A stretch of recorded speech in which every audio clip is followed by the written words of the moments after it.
ਸਭ ਤੋਂ ਵਧੀਆ ਅਧਿਆਪਕ ਉਹ ਹਨ ਜੋ ਤੁਹਾਨੂੰ ਦਿਖਾਉਂਦੇ ਹਨ ਕਿ ਕਿੱਥੇ ਦੇਖਣਾ ਹੈ, ਪਰ ਤੁਹਾਨੂੰ ਇਹ ਨਹੀਂ ਦੱਸਦੇ ਕਿ ਕੀ ਵੇਖਣਾ ਹੈ। ਅਲੈਗਜ਼ੈਂਡਰਾ ਕੇ ਟਰੇਨਫੋਰ ਮਾਨਤਾਵਾਂ। ਸਭ ਤੋਂ ਪਹਿਲਾਂ ਮੈਂ ਇਸ ਪਹਿਲਕਦਮੀ ਨੂੰ ਸਮਰੱਥ ਕਰਨ ਲਈ ਇੰਨੇ ਮਿਹਰਬਾਨ ਅਤੇ ਕਿਰਪਾਲੂ ਹੋਣ ਲਈ ਪਰਮਾਤਮਾ ਦਾ ਧੰਨਵਾਦ ਕਰਨਾ ਚਾਹਾਂਗਾ, ਜੋ ਕਿ ਕੁਝ ਸਮੇਂ ਪਹਿਲਾਂ ਇੱਕ ਵਿਚਾਰ ਦੇ ਬੀਜ ਵਜੋਂ ਸ਼ੁਰੂ ਹੋਇਆ ਸੀ।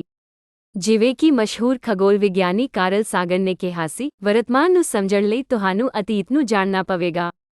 ਇਹ ਮੈਨੂੰ ਅਤੀਤ ਅਤੇ ਉਨ੍ਹਾਂ ਲੋਕਾਂ ਲਈ ਧੰਨਵਾਦੀ ਹੋਣ ਦੀ ਯਾਦ ਦਿਵਾਉਂਦਾ ਹੈ ਜਿਨ੍ਹਾਂ ਨੇ ਮੇਰੇ ਵਰਤਮਾਨ ਨੂੰ ਆਕਾਰ ਦੇਣ ਵਿੱਚ ਸਕਾਰਾਤਮਕ ਯੋਗਦਾਨ ਪਾਇਆ ਹੈ। ਇਸ ਤਰ੍ਹਾਂ ਮੈਂ ਇਸ ਉਪਲਬਧੀ ਨੂੰ ਪ੍ਰਾਪਤ ਕਰਨ ਦੇ ਯੋਗ ਹੋਇਆ ਹਾਂ।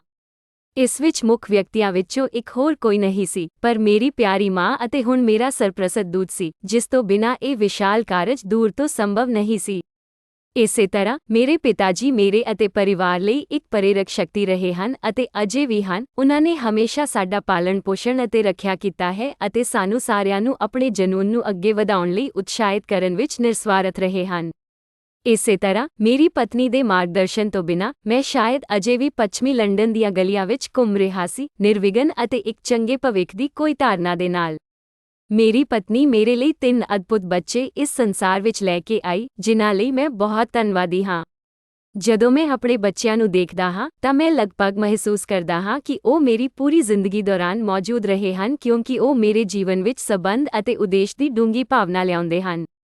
ਹੋ ਸਕਦਾ ਹੈ ਇਹ ਮਨੁੱਖੀ ਪਿਆਰ ਦੀ ਸ਼ਕਤੀ ਅਤੇ ਮਨੁੱਖੀ ਆਤਮਾ ਦਾ ਆਪਸ ਵਿੱਚ ਮੇਲ ਹੋਵੇ। ਇਹ ਪ੍ਰੋਜੈਕਟ ਕੁਝ ਕੁ ਲਾਜ਼ਮੀ ਲੋਕਾਂ ਦਾ ਜ਼ਿਕਰ ਕੀਤੇ ਬਿਨਾਂ ਸੰਭਵ ਨਹੀਂ ਸੀ। ਯਾਜ਼, ਰਿਆ, ਕਾਜ਼, ਅਸਦ, ਅਫਸਰ, ਅਮੀਰ, ਅਲੀ ਖਾਨ, ਨਿਕ ਅਤੇ ਜੋਜ਼, ਜਿਨ੍ਹਾਂ ਦਾ ਇਸ ਪੁਸਤਕ ਲਈ ਯੋਗਦਾਨ ਬਹੁਤ ਵਿਸ਼ਾਲ ਹੈ ਜੋ ਸਿਰਫ ਵਾਕਾਂ ਵਿੱਚ ਸ਼ਾਮਲ ਨਹੀਂ ਕੀਤਾ ਜਾ ਸਕਦਾ ਹੈ।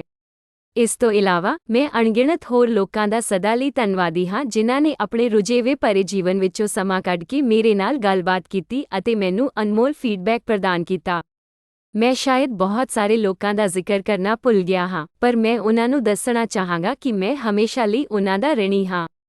ਮੌਜੂਦਾ ਗਲੋਬਲ ਸੰਕਟ ਨੇ ਬਿਨਾਂ ਸ਼ੱਕ ਸੰਸਾਰ ਨੂੰ ਹਿਲਾ ਕੇ ਰੱਖ ਦਿੱਤਾ ਹੈ ਅਤੇ ਮੇਰੇ ਸਭ ਤੋਂ ਪਿਆਰੇ ਚਾਚਾ ਹੁਸੈਨ ਸਮੇਤ ਬਹੁਤ ਸਾਰੀਆਂ ਕੀਮਤੀ ਜਾਨਾਂ ਲੈ ਲਈਆਂ ਹਨ, ਜਿਨ੍ਹਾਂ ਨੂੰ ਮੈਂ ਇਸ ਕੋਸ਼ਿਸ਼ ਨੂੰ ਸਮਰਪਿਤ ਕਰਦਾ ਹਾਂ। ਜੇ ਇਹ ਕੁਝ ਵੀ ਹੈ ਤਾਂ ਮੈਨੂੰ ਯਕੀਨ ਹੈ ਕਿ ਅਸੀਂ ਇੱਕ ਮਨੁੱਖ ਜਾਤੀ ਦੇ ਰੂਪ ਵਿੱਚ ਇੱਕ ਗੱਲ ਸਿੱਖ ਲਈ ਹੈ ਕਿ ਅਸੀਂ ਇੱਕ ਬਹੁਤ ਹੀ ਆਸ਼ਾਵਾਦੀ ਸਪੀਸੀਜ਼ ਹਾਂ। ਮਨੁੱਖ ਦੇ ਇਤਿਹਾਸ ਦੇ ਦੌਰਾਨ ਇੱਕ ਗੱਲ ਇਕਸਾਰ ਹੈ ਕਿ ਨਤੀਜਾ ਭਾਵੇਂ ਕਿੰਨਾ ਵੀ ਮਾੜਾ ਕਿਉਂ ਨਾ ਹੋਵੇ, ਅਸੀਂ ਫਿਰ ਵੀ ਜ਼ਿੰਦਗੀ ਨੂੰ ਆਪਣਾ ਸਭ ਤੋਂ ਵਧੀਆ ਛੱਡ ਦਿੰਦੇ ਹਾਂ। ਆਖਰਕਾਰ, ਸਫਲਤਾ ਇੱਕ ਸਿੱਧੀ ਲਾਈਨ ਨਹੀਂ ਹੈ, ਪਰ ਇਹ ਗਾਰੰਟੀ ਹੈ ਜੇਕਰ ਤੁਸੀਂ ਹਰ ਵਾਰ ਡਿੱਗਦੇ ਹੋ, ਤੁਸੀਂ ਖੜੇ ਹੋ ਅਤੇ ਲਚਕੀਲੇ ਰਹੋ। ਇਸ ਤਰ੍ਹਾਂ ਦੱਦਾ ਜਰਨੀ ਇਨ ਨੂੰ ਸਵੈ ਬੋਧ ਵੱਲ ਤੁਹਾਡੀ ਯਾਤਰਾ ਦੌਰਾਨ ਉਮੀਦ ਦੀ ਇੱਕ ਮਾਰਗ ਦਰਸ਼ਕ ਬਣਨ ਦਿਓ। ਤੁਹਾਨੂੰ ਪਿਆਰ ਅਤੇ ਰੋਸ਼ਨੀ ਦੀ ਕਾਮਨਾ ਕਰਦਾ ਹਾਂ। ਜੀਵਨ ਦਾ ਚੱਕਰ ਵਿਭਿੰਨਤਾ ਨੂੰ ਦਰਸਾਉਂਦਾ ਹੈ ਜੋ ਇੱਕ ਅਤੇ ਕੇਵਲ ਵਿਸ਼ਵਵਿਆਪੀ ਸੱਚ ਵਿੱਚ ਬਦਲਦਾ ਹੈ। ਆਰ. ਰਸ਼ੀਦ 2024 ਵਿੱਚ ਦੀ ਯਾਤਰਾ ਮੁਖਬੰਦ ਨੈਪੋਲੀਅਨ ਬੋਨਾਪਾਰਟ ਨੇ ਇੱਕ ਵਾਰ ਕਿਹਾ ਸੀ, ਜੰਗ ਉਦੋਂ ਹੁੰਦੀ ਹੈ ਜਦੋਂ ਤੁਹਾਡੀ ਸਰਕਾਰ ਤੁਹਾਨੂੰ ਦੱਸਦੀ ਹੈ ਕਿ ਦੁਸ਼ਮਣ ਕੌਣ ਹੈ। ਇਨਕਲਾਬ ਉਦੋਂ ਹੁੰਦਾ ਹੈ ਜਦੋਂ ਤੁਸੀਂ ਇਸ ਨੂੰ ਆਪਣੇ ਲਈ ਸਮਝਦੇ ਹੋ। ਦੱਦਾ ਜਰਨੀ ਇਨ ਤੁਹਾਡੀ ਆਪਣੀ ਅੰਦਰੂਨੀ ਕ੍ਰਾਂਤੀ ਬਣਾਉਣ ਬਾਰੇ ਹੈ। ਇਸ ਤੋਂ ਇਲਾਵਾ ਇਹ ਛੋਟੀ ਕਿਤਾਬ ਤੁਹਾਨੂੰ ਕੁਝ ਸਮਝ ਪ੍ਰਦਾਨ ਕਰਨ ਲਈ ਲਿਖੀ ਗਈ ਹੈ। ਉਮੀਦ ਹੈ ਕਿ ਇਹ ਤੁਹਾਨੂੰ ਬਾਕਸ ਤੋਂ ਬਾਹਰ ਸੋਚਣ ਲਈ ਪ੍ਰੇਰਿਤ ਕਰੇਗਾ। ਇਸ ਲਈ ਕੋਈ ਬਾਕਸ ਤੋਂ ਬਾਹਰ ਸੋਚਣ ਬਾਰੇ ਕਿਵੇਂ ਜਾਣਦਾ ਹੈ? ਅਤੇ ਕੀ ਬਾਕਸ ਤੋਂ ਬਾਹਰ ਸੋਚਣਾ ਸੱਚਮੁੱਚ ਜ਼ਰੂਰੀ ਹੈ? ਮੈਨੂੰ ਤੁਹਾਨੂੰ ਇਹ ਅੰਕੜੇ ਦੇ ਕੇ ਸ਼ੁਰੂ ਕਰਨ ਦਿਓ। 1% ਦੁਨੀਆ ਨੂੰ ਨਿਯੰਤਰਿਤ ਕਰਦੇ ਹਨ, 4% ਉਹਨਾਂ ਦੀਆਂ ਕਠਪੁਤਲੀਆਂ ਹਨ, 90% ਸੁੱਤੇ ਪਏ ਹਨ ਅਤੇ ਬਾਕੀ 5% ਜਾਣਦੇ ਹਨ ਅਤੇ 90% ਨੂੰ ਜਗਾਉਣ ਦੀ ਕੋਸ਼ਿਸ਼ ਕਰਦੇ ਹਨ। 1% 5% ਨੂੰ 90% ਨੂੰ ਜਾਗਣ ਤੋਂ ਰੋਕਣ ਲਈ 4% ਦੀ ਵਰਤੋਂ ਕਰਦੇ ਹਨ। ਅਨੂਨ ਮੈਂ ਇਸ ਨੂੰ ਡੁੱਬਣ ਦੇਵਾਂਗਾ ਅਤੇ ਤੁਹਾਨੂੰ ਇਹ ਫੈਸਲਾ ਕਰਨ ਲਈ ਕਹਾਂਗਾ ਕਿ ਕੀ ਤੁਸੀਂ ਮਹਿਸੂਸ ਕਰਦੇ ਹੋ ਕਿ ਇਹ ਇੱਕ ਕੈਦ ਹੋਣ ਦੀਆਂ ਬੇੜੀਆਂ ਨੂੰ ਤੋੜਨਾ ਯੋਗ ਹੈ। ਵੱਖ-ਵੱਖ ਯੂਨੀਵਰਸਿਟੀਆਂ ਵਿੱਚ ਇੱਕ ਐਸੋਸੀਏਟ ਪ੍ਰੋਫੈਸਰ ਹੋਣ ਦੇ ਨਾਤੇ ਇਹ ਮੇਰੇ ਲਈ ਲਾਜ਼ਮੀ ਹੈ ਕਿ ਮੈਂ ਵਿਦਿਆਰਥੀਆਂ ਦੁਆਰਾ ਪੁੱਛੇ ਗਏ ਹਰ ਸਵਾਲ ਦੇ ਜਵਾਬ ਦੇਣ ਤੋਂ ਪਰਹੇਜ਼ ਕਰਾਂ, ਹਾਲਾਂਕਿ ਕਿਸੇ ਕੋਲ ਵੀ ਸਾਰੀਆਂ ਪੁੱਛਗਿੱਛਾਂ ਦੇ ਜਵਾਬ ਨਹੀਂ ਹਨ। ਲਗਾਤਾਰ ਹਰ ਹੱਲ ਦੀ ਪੇਸ਼ਕਸ਼ ਕਰਨ ਨਾਲ ਵਿਦਿਆਰਥੀ ਲਾਜ਼ਮੀ ਤੌਰ ਤੇ ਖੁਦਮੁਖਤਿਆਰੀ ਨਾਲ ਗਿਆਨ ਪ੍ਰਾਪਤ ਕਰਨ ਦੀ ਪ੍ਰੇਰਣਾ ਗੁਆ ਦੇਣਗੇ। ਸਿੱਖਣਾ ਸਵੈ ਖੋਜ ਦੀ ਯਾਤਰਾ ਨੂੰ ਮੂਰਤੀਮਾਨ ਕਰਦਾ ਹੈ, ਜੋ ਕਿ ਕਿਤਾਬ ਦੇ ਸ਼ੁਰੂ ਵਿੱਚ ਹਵਾਲੇ ਦੁਆਰਾ ਸੰਖੇਪ ਰੂਪ ਵਿੱਚ ਸ਼ਾਮਲ ਕੀਤਾ ਗਿਆ ਹੈ। ਸਭ ਤੋਂ ਵਧੀਆ ਅਧਿਆਪਕ ਉਹ ਹੁੰਦੇ ਹਨ ਜੋ ਤੁਹਾਨੂੰ ਦਿਖਾਉਂਦੇ ਹਨ ਕਿ ਕਿੱਥੇ ਦੇਖਣਾ ਹੈ, ਪਰ ਤੁਹਾਨੂੰ ਇਹ ਨਹੀਂ ਦੱਸਦੇ ਕਿ ਕੀ ਵੇਖਣਾ ਹੈ। ਇਸ ਤਰ੍ਹਾਂ ਵਿਦਿਆਰਥੀਆਂ ਨੂੰ ਲੋੜੀਂਦੇ ਔਜ਼ਾਰ ਅਤੇ ਬੁਨਿਆਦੀ ਗਿਆਨ ਪ੍ਰਦਾਨ ਕਰਨਾ ਸਿੱਖਿਅਕਾਂ ਦੀ ਜ਼ਿੰਮੇਵਾਰੀ ਹੈ। ਹਾਲਾਂਕਿ ਇਹਨਾਂ ਸਰੋਤਾਂ ਦੀ ਸਰਗਰਮੀ ਨਾਲ ਵਰਤੋਂ ਕਰਨਾ ਅਤੇ ਉਹਨਾਂ ਨੂੰ ਇੱਕ ਵਿਅਕਤੀਗਤ ਸਮਝ ਵਿੱਚ ਬਦਲਣਾ ਵਿਦਿਆਰਥੀਆਂ ਦਾ ਵਿਸ਼ੇਸ਼ ਅਧਿਕਾਰ ਰਹਿੰਦਾ ਹੈ, ਜਿਵੇਂ ਕਿ ਉਹਨਾਂ ਦੇ ਆਪਣੇ ਡਿਜ਼ਾਈਨ ਦਾ ਇੱਕ ਘਰ ਬਣਾਉਣਾ। ਜੇਕਰ ਅਧਿਆਪਕਾਂ ਨੂੰ ਸਾਰੇ ਜਵਾਬ ਦਿੱਤੇ ਜਾਣੇ ਚਾਹੀਦੇ ਹਨ, ਤਾਂ ਨਤੀਜੇ ਵਜੋਂ ਗਿਆਨ ਵਿੱਚ ਵਿਅਕਤੀਗਤ ਮਾਲਕੀ ਦੀ ਘਾਟ ਹੋਵੇਗੀ, ਜੋ ਸਵੈ ਖੋਜ ਦੀ ਪ੍ਰਕਿਰਿਆ ਤੋਂ ਪ੍ਰਾਪਤ ਹੋਣ ਵਾਲੀ ਵਿਸ਼ਾਲ ਪੂਰਤੀ ਵਿੱਚ ਰੁਕਾਵਟ ਪਵੇਗੀ। ਮੌਜੂਦਾ ਅੰਕੜੇ ਸਪਸ਼ਟ ਤੌਰ ਤੇ ਸਬੰਧਤ ਰੁਝਾਨ ਨੂੰ ਦਰਸਾਉਂਦੇ ਹਨ। ਖੋਜਕਰਤਾਵਾਂ ਦਾ ਸੁਝਾਅ ਹੈ ਕਿ ਬਹੁਤ ਸਾਰੇ ਗ੍ਰੈਜੂਏਟ ਅਧਿਐਨ ਦੇ ਆਪਣੇ ਖੇਤਰਾਂ ਵਿੱਚ ਨੌਕਰੀਆਂ ਨੂੰ ਸੁਰੱਖਿਅਤ ਕਰਨ ਲਈ ਸੰਘਰਸ਼ ਕਰ ਰਹੇ ਹਨ। ਇਹ ਚੁਣੌਤੀ ਅਸਲ ਜੀਵਨ ਸਮੱਸਿਆ ਹੱਲ ਕਰਨ ਵਿੱਚ ਨਵੀਨਤਾ ਜਾਂ ਯੋਗਦਾਨ ਪਾਉਣ ਵਿੱਚ ਉਨ੍ਹਾਂ ਦੀ ਅਸਮਰੱਥਾ ਤੋਂ ਪੈਦਾ ਹੁੰਦੀ ਹੈ। ਰਿਚਰਡ ਬ੍ਰੈਨਸਨ ਵਰਗੇ ਮਸ਼ਹੂਰ ਉਦਮੀਆਂ ਨੇ ਇੱਕ ਬੁਨਿਆਦੀ ਮੁੱਦੇ ਦੀ ਪਛਾਣ ਕੀਤੀ ਹੈ: ਮੌਜੂਦਾ ਅਕਾਦਮਿਕ ਸਿਧਾਂਤ ਅਤੇ ਪ੍ਰੈਕਟੀਕਲ ਐਪਲੀਕੇਸ਼ਨ ਵਿਚਕਾਰ ਡਿਸਕਨੈਕਟ। ਇਸ ਤੋਂ ਇਲਾਵਾ ਯੋਗਤਾ ਅਤੇ ਅਨੁਭਵ ਦੀ ਘਾਟ ਸਮੱਸਿਆ ਨੂੰ ਹੋਰ ਵਧਾ ਦਿੰਦੀ ਹੈ। ਇਹਨਾਂ ਚੁਣੌਤੀਆਂ ਦੇ ਮੱਦੇਨਜ਼ਰ ਚਾਹਵਾਨ ਵਿਅਕਤੀਆਂ ਨੂੰ ਬੈਂਜਾਮਿਨ ਬਲੂਮ ਦੇ ਸਿਧਾਂਤ ਨੂੰ ਸਮਝਣਾ ਚਾਹੀਦਾ ਹੈ, ਜਿਸ ਨੂੰ ਬਲੂਮਸ ਟੈਕਸੋਨੋਮੀ ਕਿਹਾ ਜਾਂਦਾ ਹੈ।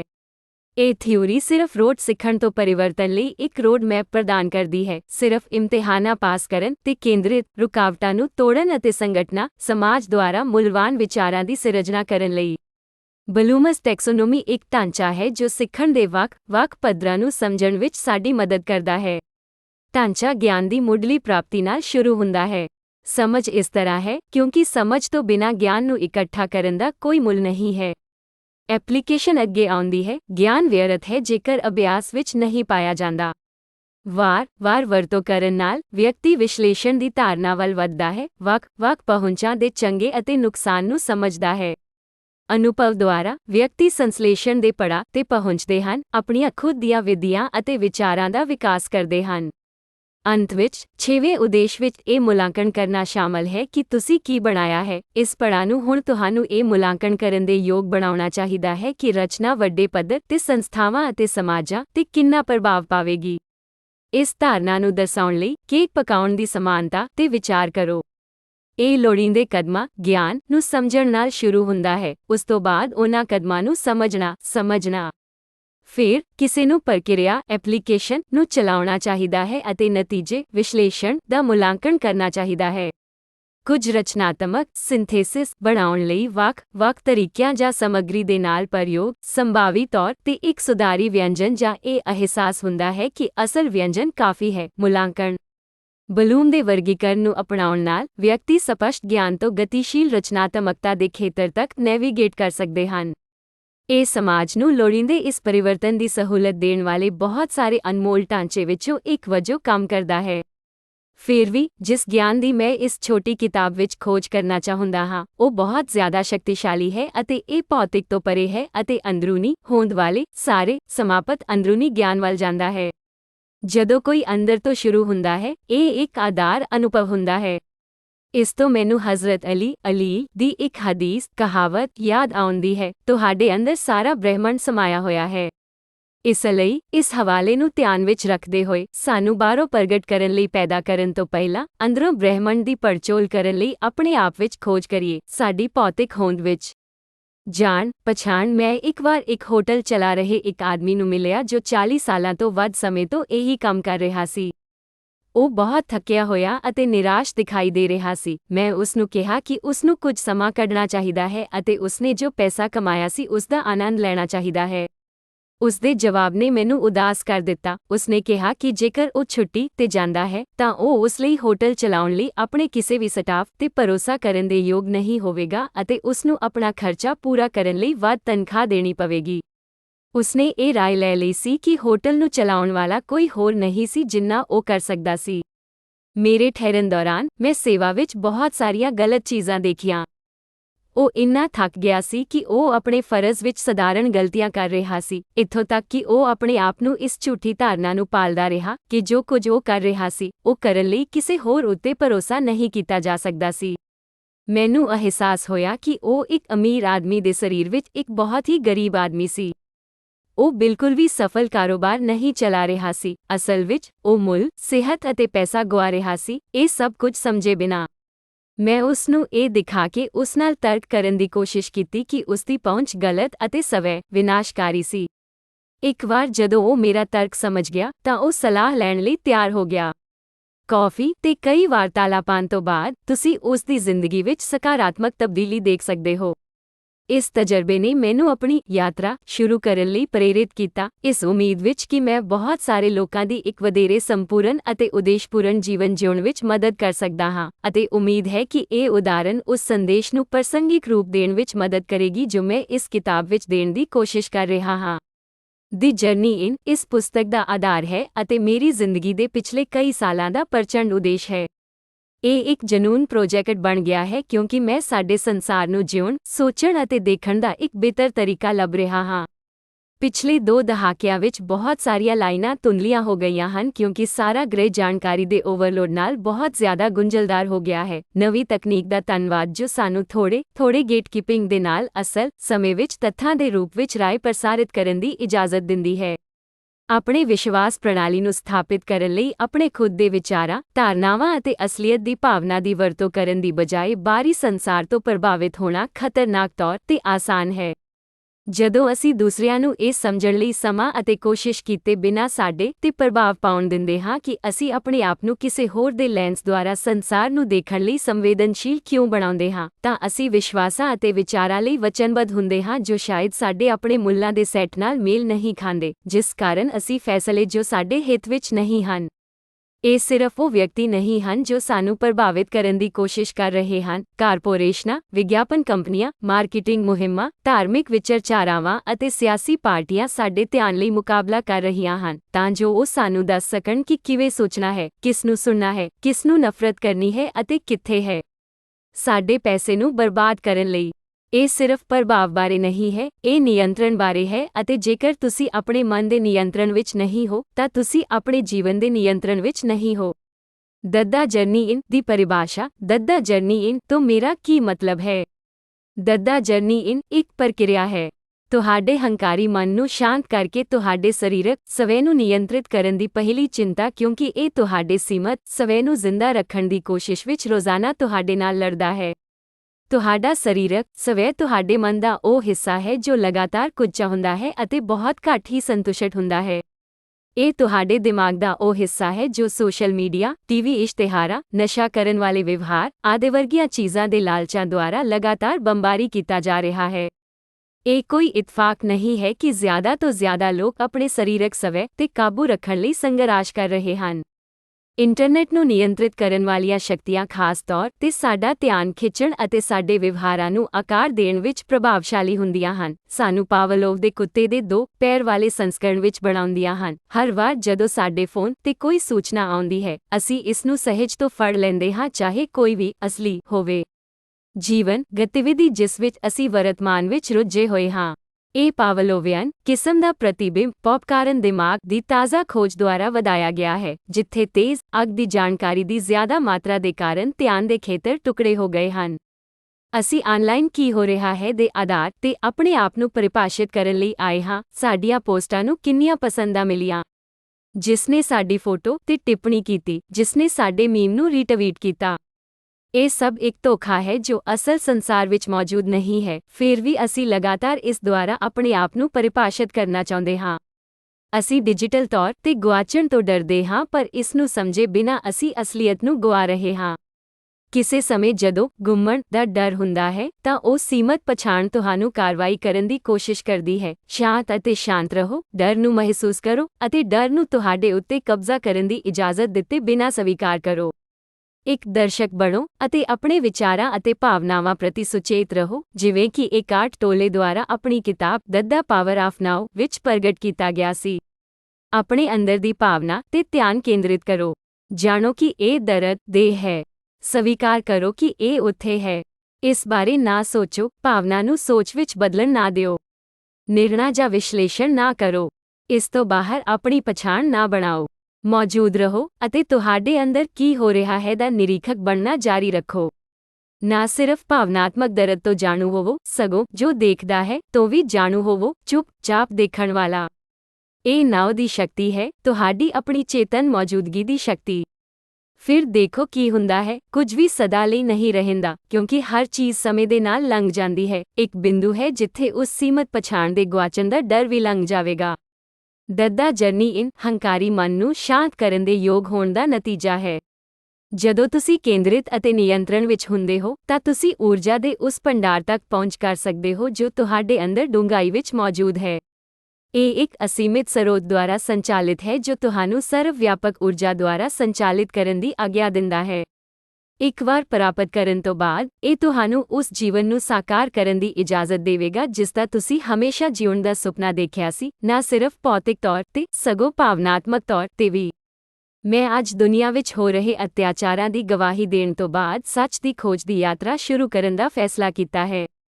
ਮੈਂ ਆਪਣੇ ਆਲੇ-ਦੁਆਲੇ ਕੀ ਦੇਖਦਾ ਹਾਂ ਅਤੇ ਮੈਂ ਆਪਣੇ ਖੁਦ ਦੇ ਜਰਨੀ ਇਨ ਤੋਂ ਕੀ ਸਿੱਖਿਆ ਹੈ, ਇਸ ਬਾਰੇ ਮੈਂ ਆਪਣੀ ਵਿਅਕਤੀਗਤ ਰਾਏ ਸਾਂਝੀ ਕਰਨਾ ਚਾਹੁੰਦਾ ਹਾਂ। ਮੈਂ ਤੁਹਾਨੂੰ ਡੂੰਘੀ ਸੋਚ ਦੀ ਮਹੱਤਤਾ ਨੂੰ ਟ੍ਰਾਂਸਫਰ ਕਰਨ ਦੀ ਉਮੀਦ ਕਰਦਾ ਹਾਂ। ਇਸ ਤੋਂ ਪਹਿਲਾਂ ਕਿ ਤੁਸੀਂ ਕਿਸੇ ਘੁਸਪੈਠ ਵਾਲੀ ਸੋਚ ਤੇ ਕੰਮ ਕਰੋ, ਜੋ ਵਿਹਾਰ ਦਾ ਇੱਕ ਬਹੁਤ ਹੀ ਵਿਨਾਸ਼ਕਾਰੀ ਰੂਪ ਹੋ ਸਕਦਾ ਹੈ, ਇਹ ਸੋਚਣਾ ਅਤੇ ਸਮਝਣਾ ਲਾਜ਼ਮੀ ਹੈ ਕਿਉਂਕਿ ਇਸ ਨੂੰ ਮਹਿਸੂਸ ਕੀਤੇ ਬਿਨਾਂ, ਤੁਸੀਂ ਕਿਸੇ ਹੋਰ ਜਾਂ ਕਿਸੇ ਹੋਰ ਵਿਅਕਤੀ ਦੁਆਰਾ ਪ੍ਰਭਾਵਿਤ ਹੋ ਸਕਦੇ ਹੋ। ਅਸੀਂ ਵੀ ਅਕਸਰ ਆਪਣੇ ਵਿਚਾਰਾਂ ਦੇ ਆਧਾਰ ਤੇ ਆਪਣੇ ਵਿਚਾਰ ਬਣਾਉਂਦੇ ਹਾਂ ਜੋ ਅਸੀਂ ਦੂਜਿਆਂ ਤੋਂ ਸੁਣਦੇ ਹਾਂ, ਨਾ ਕਿ ਇਹ ਸਮਝਣ ਲਈ ਕਿ ਸਾਡੀ ਆਪਣੀ ਰਾਏ ਕਿਸ ਤੇ ਆਧਾਰਿਤ ਹੈ। ਨਿਰੀਖਣ ਅਤੇ ਵਿਚਾਰ ਇਸ ਕਾਰਨ ਦਾ ਇੱਕ ਹਿੱਸਾ ਹੈ ਕਿ ਅਸੀਂ ਕੁਝ ਰਾਏ ਇੰਨੀ ਜਲਦੀ ਬਣਾਉਂਦੇ ਹਾਂ ਕਿਉਂਕਿ ਇੱਕ ਸੰਕਲਪ ਹੈ ਜਿਸ ਨੂੰ ਅਹਿਉਰਿਸਟਿਕਸ ਕਿਹਾ ਜਾਂਦਾ ਹੈ। ਅਹਿਉਰਿਸਟਿਕਸ ਨੂੰ ਮਾਨਸਿਕ ਸ਼ਾਰਟਕੱਟਾਂ ਵਜੋਂ ਪਰਿਭਾਸ਼ਿਤ ਕੀਤਾ ਗਿਆ ਹੈ ਜੋ ਸਮੱਸਿਆ ਹੱਲ ਕਰਨ ਅਤੇ ਸੰਭਾਵੀ ਨਿਰਣੇ ਦੀ ਸਹੂਲਤ ਦੇ ਸਕਦੇ ਹਨ। ਇਹ ਇੱਕ ਕੁਦਰਤੀ ਤਰੀਕਾ ਹੈ ਜਿਸ ਵਿੱਚ ਅਸੀਂ ਮਨੁੱਖ ਸ਼ਾਰਟਕੱਟਾਂ ਰਾਹੀਂ ਰਾਏ ਬਣਾਉਂਦੇ ਹਾਂ। ਇੱਕ ਆਸਾਨ ਉਦਾਹਰਣ ਇੱਕ ਟ੍ਰੈਫਿਕ ਸਿਗਨਲ ਹੈ। ਜਦੋਂ ਰੋਸ਼ਨੀ ਲਾਲ ਹੋ ਜਾਂਦੀ ਹੈ, ਤਾਂ ਇਸ ਦਾ ਅਰਥ ਹੁੰਦਾ ਹੈ ਰੁਕੋ, ਅਤੇ ਜਦੋਂ ਇਹ ਹਰਾ ਹੋ ਜਾਂਦਾ ਹੈ, ਇਸ ਦਾ ਮਤਲਬ ਹੈ ਜਾਣਾ। ਅਸੀਂ ਸਾਰੇ ਜਾਣਦੇ ਹਾਂ, ਪਰ ਅਜਿਹਾ ਕਿਉਂ ਹੈ? ਕਿਸ ਚੀਜ਼ ਨੇ ਸਾਨੂੰ ਇਸ ਤਰ੍ਹਾਂ ਸੋਚਣ ਲਈ ਪ੍ਰੇਰਿਆ? ਤੁਸੀਂ ਸਕੂਲ ਜਾਂ ਅਧਿਆਪਕ ਜਾਂ ਡਰਾਈਵਿੰਗ ਕੋਡ ਜਾਂ ਸੱਭਿਆਚਾਰਕ ਨਿਯਮਾਂ ਨੂੰ ਕਹਿ ਸਕਦੇ ਹੋ, ਅਤੇ ਇਹ ਸਭ ਕੁਝ ਇੱਕ ਡਿਗਰੀ ਲਈ ਸਹੀ ਹਨ। ਇਹ ਮੰਨਣਾ ਸੁਰੱਖਿਅਤ ਹੈ ਕਿ ਅਸੀਂ ਅਤੀਤ ਦੇ ਇਕੱਠੇ ਕੀਤੇ ਰਿਕਾਰਡਾਂ ਤੋਂ ਰਾਏ ਬਣਾਉਂਦੇ ਹਾਂ। ਅਹਿਉਰਿਸਟਿਕਸ ਸਾਧਾਰਣੀਕਰਨ ਹਨ ਜੋ ਮਾਨਸਿਕ ਬੋਝ ਨੂੰ ਘਟਾਉਂਦੇ ਹਨ। ਉਹ ਤੁਰੰਤ ਨਿਰਣੇ ਕਰਨ ਲਈ ਪ੍ਰਭਾਵਸ਼ਾਲੀ ਹੋ ਸਕਦੇ ਹਨ, ਹਾਲਾਂਕਿ ਉਹ ਅਕਸਰ ਤਰਕਹੀਣ ਜਾਂ ਗਲਤ ਸਿੱਟੇ ਕੱਢ ਸਕਦੇ ਹਨ। ਅਸੀਂ ਉਲਟ ਬਿੰਦੂ ਬਣਾਉਣ ਲਈ ਕਿਸੇ ਹੋਰ ਟ੍ਰੈਫਿਕ ਸਿਗਨਲ ਦੀ ਉਦਾਹਰਣ ਦੀ ਵਰਤੋਂ ਕਰ ਸਕਦੇ ਹਾਂ। ਕਹੋ ਕਿ ਤੁਸੀਂ ਕ੍ਰਿਸਮਸ ਦੀ ਸਵੇਰ 6 ਵਜੇ ਆਪਣੀ ਕਾਰ ਚਲਾਉਂਦੇ ਹੋਏ ਕਿਤੇ ਵੀ ਬਾਹਰ ਹੋ।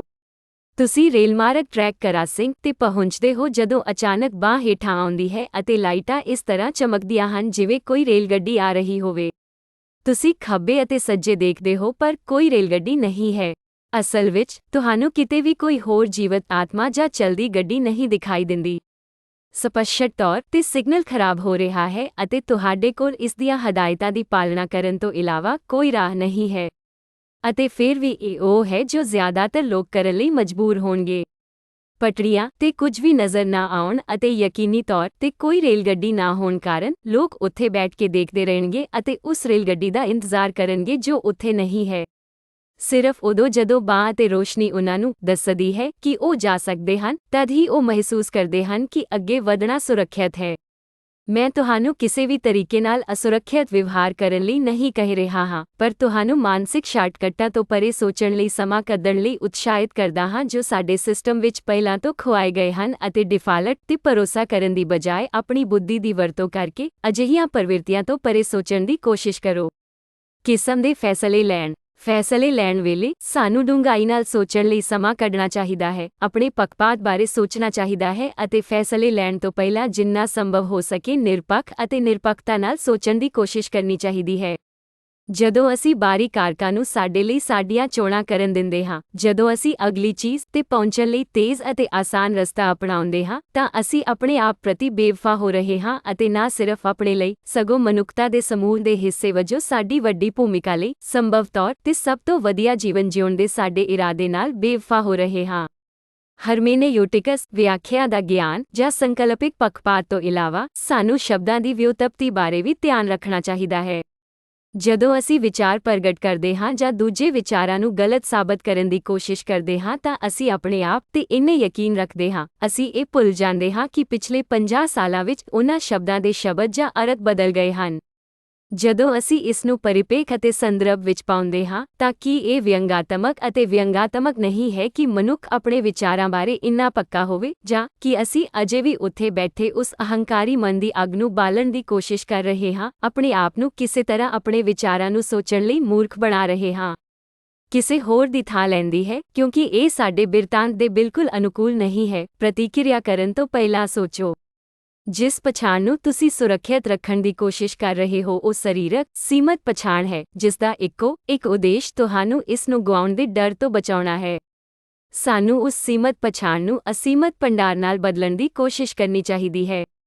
ਪਰ ਇਹ ਸਾਡੇ ਵਿਰੁੱਧ ਕੰਮ ਕਰ ਰਹੀਆਂ ਬਹੁਤ ਸਾਰੀਆਂ ਸ਼ਕਤੀਆਂ ਨਾਲ ਇੱਕ ਨਿਰੰਤਰ ਸੰਘਰਸ਼ ਹੈ, ਲਗਭਗ ਇੱਕ ਬਿਮਾਰੀ ਵਾਂਗ।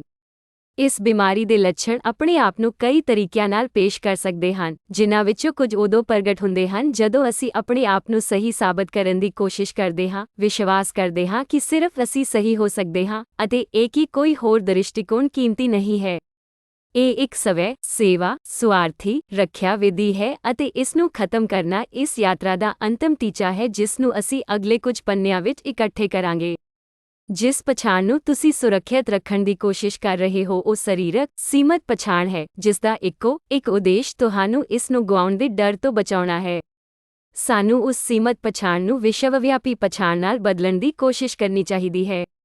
ਅਸੀਂ ਸਾਰੇ ਜਾਣਦੇ ਹਾਂ ਕਿ ਕੋਈ ਵੀ ਹਮੇਸ਼ਾ ਸਹੀ ਨਹੀਂ ਹੋ ਸਕਦਾ, ਪਰ ਸਾਡੇ ਸਰੀਰਕ ਖੁਦ ਸਾਨੂੰ ਇਹ ਸੋਚਣ ਵਿੱਚ ਧੋਖਾ ਦਿੰਦੇ ਹਨ ਕਿ ਅਸੀਂ ਹੀ ਉਸ ਨਿਯਮ ਦੇ ਵਿਗਾੜ ਹਾਂ। ਸਾਡੇ ਸਰੀਰਕ ਆਪੇ ਸਾਨੂੰ ਇਹ ਸੋਚਣਾ ਚਾਹੁੰਦੇ ਹਨ ਕਿ ਸਿਰਫ ਅਸੀਂ ਹੀ ਸਹੀ ਹੋ ਸਕਦੇ ਹਾਂ, ਅਤੇ ਇਹ ਕਿ ਕੋਈ ਹੋਰ ਦ੍ਰਿਸ਼ਟੀਕੋਣ ਕੀਮਤੀ ਨਹੀਂ ਹੈ। ਇਹ ਇੱਕ ਨਾਰਸਿਸਿਸਟਿਕ ਮਕੈਨਿਜ਼ਮ ਹੈ ਅਤੇ ਇਕੱਠੇ ਮਿਲ ਕੇ ਅਸੀਂ ਆਪਣੇ ਸਰੀਰਕ ਆਤਮਾ ਨੂੰ ਜਿੱਤਣ ਦੀ ਯਾਤਰਾ ਕਰਾਂਗੇ। ਦੱਦਾ ਜਰਨੀ ਇਨ ਮੇਰੇ ਬਾਰੇ ਨਹੀਂ ਹੈ, ਇਸ ਦੀ ਬਜਾਏ ਇਹ ਸਾਡੇ ਬਾਰੇ ਹੈ। ਤੁਸੀਂ ਕਿਹੜਾ ਸਾਨੂੰ ਪੁੱਛ ਸਕਦੇ ਹੋ? ਸਾਡੇ ਦਾ ਇੱਕੋ ਇੱਕ ਹਿੱਸਾ ਜੋ ਮਾਇਨੇ ਰੱਖਦਾ ਹੈ, ਇੱਕ ਸਮੂਹਿਕ ਨਿਰੰਤਰ ਗੂੰਜਦੀ ਊਰਜਾ ਸ਼ਕਤੀ। ਜਦੋਂ ਅਸੀਂ ਇਕੱਠੇ ਕੰਮ ਕਰਦੇ ਹਾਂ ਤਾਂ ਸਾਡੇ ਸਾਂਝੇ ਯਤਨ ਸਾਨੂੰ ਲਗਭਗ ਕੁਝ ਵੀ ਕਰਨ ਦੀ ਸਮਰੱਥਾ ਦਿੰਦੇ ਹਨ। ਅਸੀਂ ਜੋ ਪ੍ਰਾਪਤ ਕਰ ਸਕਦੇ ਹਾਂ ਉਸ ਵਿੱਚ ਅਸੀਂ ਲਗਭਗ ਅਸੀਮਤ ਹਾਂ। ਜ਼ਰਾ ਸਾਡੇ ਸਮੂਹਿਕ ਇਤਿਹਾਸ ਵਿੱਚ ਵਾਪਰੀਆਂ ਕੁਝ ਮਹਾਨ ਗੱਲਾਂ ਤੇ ਗੌਰ ਕਰੋ।